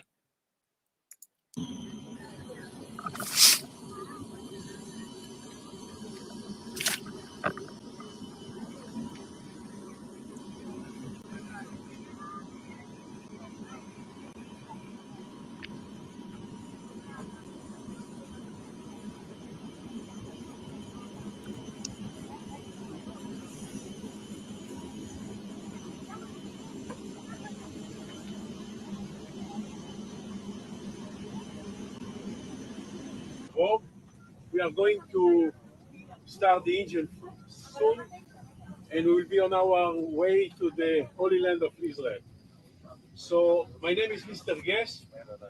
I am the consul of Malawi in Israel.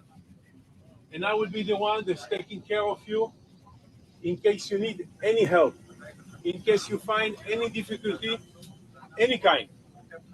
You should have my phone number, my personal phone number, and you can call me at any time, and I will make sure that as much as we can help you so you don't feel completely disconnected from home. So I will be, for the next 5 years, I will be your home. If you need anything, I will be your father, your mother, your aunt, your grandfather, anything you need. I really want to, thank you. Thank you very much. I really want to welcome you to Israel. I just came this morning from Israel. The country needs you. What you are doing is not simple. What you are doing have a big say to the people of Israel. You are coming at this difficult time to help us to work on the agriculture. You know, Israel is a country where very important for us, agriculture. And I feel a lot of similarity with Malawi. That's why the first country in Africa that got the possibility to bring workers to Israel, and for 5 years, not for 1, not for 2, and not for 3, for 5 years, it's Malawi. I hope that test and that first airplane will bring much, much, much more in the future. Because the idea is to have few thousand of workers in Israel, where we exchange not only money between working and an employee, but also culture, also knowledge. I want you to take the maximum you can for that beautiful time you're going to have in Israel to study, to learn. And then when you come back home, you do your own little business with the knowledge of Israel. And that's the goal, because it's not only, I don't see it only as a mission of work. I see also as a mission of discovery of things that can help you in the future. I want to take the Minister of Finance. I want to take the Minister of Homeland Security. And above all of that, I want to take the President, that he is the one that encouraged us to go and to make it happen. So our trip today, it's not only because it's a commercial activity. No, there is a lot of political activity behind that, and that's a success. That's a success. So when people will see it, and they will see you coming to Israel, and they will understand that it's possible. We can do. Yes, we can do. Let's do it all together. Let's enjoy that time that we're all going to do together. And I really wish all of you and your family, because I know I'm a father and I'm a grandfather. I know how your parents will miss you. Now, ladies and gentlemen, this is obviously it's not Kenya, but what century are we in? Are we going to be called to go to other places? And this is what yours lovely president, whoever president rule. That is what they want us to do. So let me do our closing remarks. Public participation, I think she's around. Thank you. But let me do this. King Solomon, do you think that I cut you short because ulikuwa unasema ukweli? Do you want to go before public participation? Yeah, thank you again, fellow contributors, as you are doing your submissions. It's good to realize that in this platform, the people who come to watch, like while peeping, like you're watching a thing through the window, are actually the top politicians in this country, both from government side and opposition side. And let me tell you one thing today, if there's one thing the UDA brigade KK do not want to hear, is the word referendum. So let me tell you today, you guys, tunataka referendum leo kama sio kesho. That is my message. Let's say we want change, real change. We want to change our katiba, but it has to happen through a referendum. And then we can show truly why the people are supreme in that constitution. We, the people, we will make our voices heard. And if we say it in the way that it should be, in fact, even this government will just go home. Trust you me, it will be so bloodless. Everyone, in fact, we won't even follow people to Sugoi. Tutawaambia endeni, hata hatuwafukuzi. You go eat what you took. Just go. Where to end at home? Tutaki story yenyu. Endeni. That's what we will do with this referendum. And I've realized Kenya has matured in terms of politics to a level now. Game imekuwa ni chess. Hii mambo ya makuu, using military, wasting our hardware, bombing each other, it's a waste of time. Tutumie akili sasa. Tuko na akili mingi sana. Let's use our brains to do things now. Because mwenye nguvu tuliambiwa tumpishe. Sawa. We are gonna use brains. No more brawn anymore. Hii nguvu ingine iende mahali ingine. Sasa tutumie akili. Hii akili iko very sharpened. And Baba is still a sound guy when he talks, and I like him. So if you're looking for a champion for this referendum, we have a guy who has done it before, back in 2005, and it worked. A whole cabinet was sacked because of that referendum. Let me tell you, it is a very powerful statement. Yeah. So mi hapo ndio niko. Hata sasa kuongea story ingine, sijui Ruto ametembea ameenda wapi, wacha atembee. Hata kitaka kuchukua plane aende Mars. Bora amebeba bendera ya Kenya, ni yangu, ni yetu, si yake. Lakini hapa mtaani Kenya tunataka referendum. Watafute Chebukati mwingine tuwaonyeshe game. Thank you very much Mato. Sina ingine ya kuongezea. Cheers. Bwana yako ni kutoboa siri. Hebu kaa tu hapo usiende mahali. By the way, shida yako. Haki seriously Solomon. Seriously? Okay, ni sawa.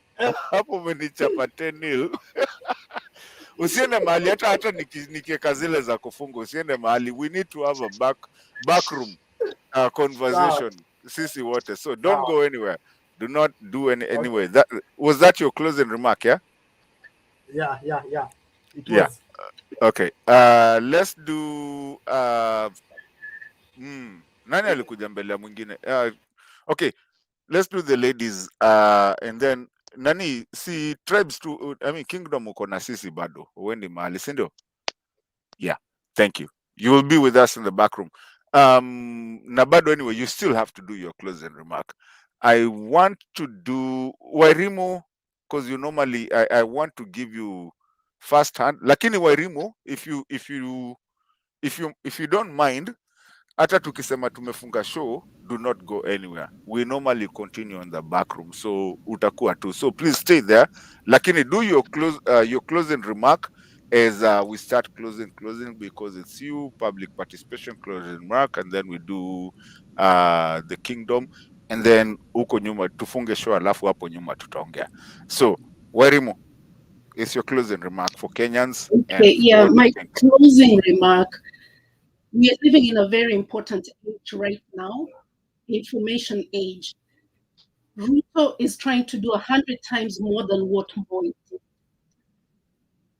And for those of you who, were old enough to understand what Moi did, he was able to do everything that he did because information was not moving as quickly as it's moving today. Lakini right now, kila mtu hata nyanya mzee ana information mkononi on their phone. So let's make use of this information and try to send him home. Tukingoja 2027, and I don't know, I'm not sure right now how we'll do this. But if we wait until 2027, they are ready to rig, like you've never seen. I mean, they rigged their way in this time. Next time they'll do worse. So tutumie hii information tuko nayo. Kuna watu wametulead, and let's just pick up the baton and move on. Raila, I mean, there's not anything we can say. I mean, he really has given it all. Okia on Tata, and let's be followers of those great people and do the right thing. So that's all, warafiki, wadada na wandugu. Have a good day. Thank you. Don't go anywhere. Stay there. Hata nikianza kucheza za kufunga, don't go anywhere. Kuna kuaga na back room. Nani? Aya, kwani public ametoka. Kingdom. Oh, okay. Public amerudi. Sijui nini inamsumbua. Public nini nakusumbua? Hold on. She's back. Public, 2 minutes. Closing remark. Na usipotee na usiende mahali. We are going in the back. Thank you, Kenyan with love.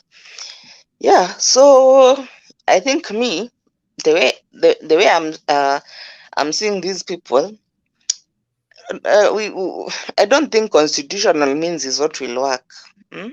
I don't think so. I think we now need to think like people who are dealing with terrorists. These are economic terrorists. They are religious terrorists. So we cannot deal with them in the normal kind of way, Otherwise, if we try that route of dealing with them the normal way, they always know how to exploit the loopholes. They know how to corrupt the system. So these are people, and for me, I'm all for radicalizing Kenyans, that let's get radical about getting Zakayo to get off the tree or to come down the tree. So we will not keep on shouting hakia tu shuka kwa mti. We cut down the damn tree and get rid of this guy. This is a ruthless person. You see what he did to his ICC witnesses. He will not let go of this seat without a fight. We have to come up with strategies, and I'm all for extrajudicial means, or whichever, by all means necessary. All and any means necessary. This is a thug. We have to deal with him the way people deal with thugs, because he doesn't respect the constitution. The constitution is like tissue paper to him. He mocks it. He's ruining the economy. He's selling parastatals. He wants to live when he's completely destroyed this country. We cannot allow that. We now need, as Azimio, to come up with ways to deal with these terrorists that has taken over the leadership of our country, because within a very short time, you can see Kenyans are completely dismayed. They are desperate. They are economically finished. Even the Christmas mood which used to be there, now there's nothing. It's like tumefiwa. We cannot continue like this. We need to. So Azimio, let's organize how we can deal with this guy by any means possible. Me, I'm not even thinking of constitutional means. Whichever means will be able to check him, because this is a devil who is out to destroy this country. Thank you. Back to you, Mato. Thank you, public participation. Asante sana. Kingdom, 2 minutes tukifunganga, and then na hakuna mtu asijaribu kufanya leave hapa hivi. We are going to the back after we close the show. Tuende tumalize sasa story. Kingdom, come in. Your 2 minutes. Yeah. Thank you. Nimeshukuru kwa wote. We come here to sharpen each other. and to also show each other that we are in solidarity, we are in this together. We cannot bow, no matter what is happening to us. Nations are built by tears. Yeah, there is no easy country. Hata zile nchi ambazo tuna admire, they have been built by tears and blood. It's only unfortunate if you are the person who is fighting for the country, if it is your generation which is fighting for that country. That's where the unfortunate part comes. But the truth of the matter is that somebody has to take the lead and fight for the country for the betterment. Hakuna nchi inajengwa just from the without a concept. You have to sit down. So even Zakayo is one of the many building blocks we need to shape that country. And I can assure you that once we are done with Zakayo, it is something which we cannot repeat. It is the worst lesson to do. We are running from experience, but the truth of the matter is that we are shaping that country, and it is part of our history, and it is part of the things which we will be saying. Out of this thing, this is one of the things which we will not want to return back to. So we should not grow weary. The most important thing is we hold on the philosophy. We agree on what is happening. We agree that no one is happy, things are not working. The problem would be after agreeing, not doing anything. So we have to realign. Whatever can bring this elephant down has to be utilized. If it is what King Solomon is saying, we have to optimize that. So the concept actually is looking for the best channels to exhaust this government, and we optimize them. And that is why we need God's wisdom, and we also need to involve clever people. Tusikue sisi ni wale watu ambao hatutumii watu wako na maarifa. We look for people who can be able to look at the best and the best case scenarios so that we can be able to channel the right path. Hakuna kitu ambayo inafanya kazi sahihi. Our children cannot wait for long. Bwana Kenyan with love. They cannot wait for long. It's too bad. So even as we want things to work, our children are waiting. Wanauliza. Hata wangu wananiulizanga nini munafanyanga? No, I'm just trying to say this. Even our children are asking. They know what is happening. They are no longer happy. Watoto, like, they feel we have power. We have power. Kuna mtoto mwingine alikuwa ananiuliza siku ingine juzi, just a small kid. Mbona usitutole? I don't know why kids think that we have so much power, but anyway, mbona usitutole huyu jamaa? Ni mtoto ananiuliza, so because kids think we have a lot of power, and I think we have to exhaust. Anyway, all in all, let's keep being here, and we do the best. That's all I would say. Let's just do the best, and we support our leaders. We have no room to build other new leaders now. Let's work with what we have. We can be able to work more quickly. We can bring others into the fold, but we have also to be careful we do not incorporate criminals. That is the only worry I have.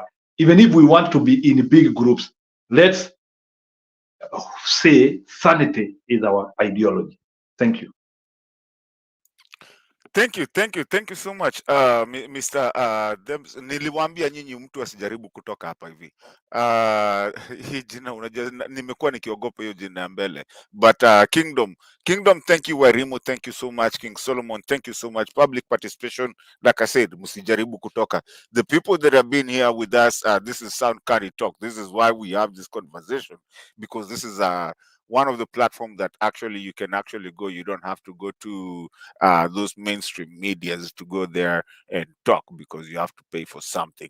This is somewhere where you come and actually have your conversation, and everybody is listening to you, the world, and even Kenyans is diaspora, and some people who are not even Kenyans, they actually come and listen to you. Because why? We always say we gotta keep on talking. Let me just shout out to a couple of people on the comment section as we go. I don't have much time. I'm running out of time. Douglas Kibogon. I hope I said it. I hope I didn't butcher that one. Thank you so much. Engineer Karaoke, I don't know where you disappeared today. Wewe ni wetu kabisa.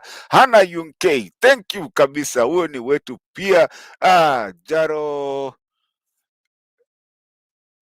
Jarango 12 sijui ni 1221 ama ni 12. Okay, Asili tu TV, huyo ni wetu, asanteni sana. Tunashukuru kabisa. Comment section, bado nyinyi ni part of all this that we do around here. Just J kama kawaida. Angela Wamboi kama kawaida. Hana UK, asanteni sana. Tumeni hizo vitu saa hizi haraka haraka tukifunganga cause tumechapwa na wakati ikikuchapa inakuwacha. Hey, Alex Media kama kawa, that's one of our biggest person here. Asante sana. We do appreciate due diligence. We used to tell us you have to come here with a working mind and a working gadget. Nani wengine sasa kina public sijui ameenda wapi. They should have stayed. Nani usiende mahali King Solomon. Okay, public, thank you so much. I wish nani anazarudi because yeah, we'll be on the side. Santeni sana. Everybody, kuna super solo 8 something. Kuna phrases Odie War Okello. Thank you much. Thank you so much. We appreciate. We are here for you. We are here to have a conversation, and we are here as Sound Candy Talk to really have a conversation, because you know what? We always say, if we stop talking, guess what we're going to do? We're going to start fighting, and we don't want to fight. We want to have a Kenyan conversation and a Kenya that works for our kids and everybody. Ladies and gentlemen, it's been Sound Candy Talk, the evening talk. Asanteni sana. Tupatane mali tutapatana. Inshallah. Mungu awabariki. Tuonaneni. It's been your host, Mato, or Kenyan with love, however you want to say it. Wengine, kaeni tu hapo. We'll meet in the backstage.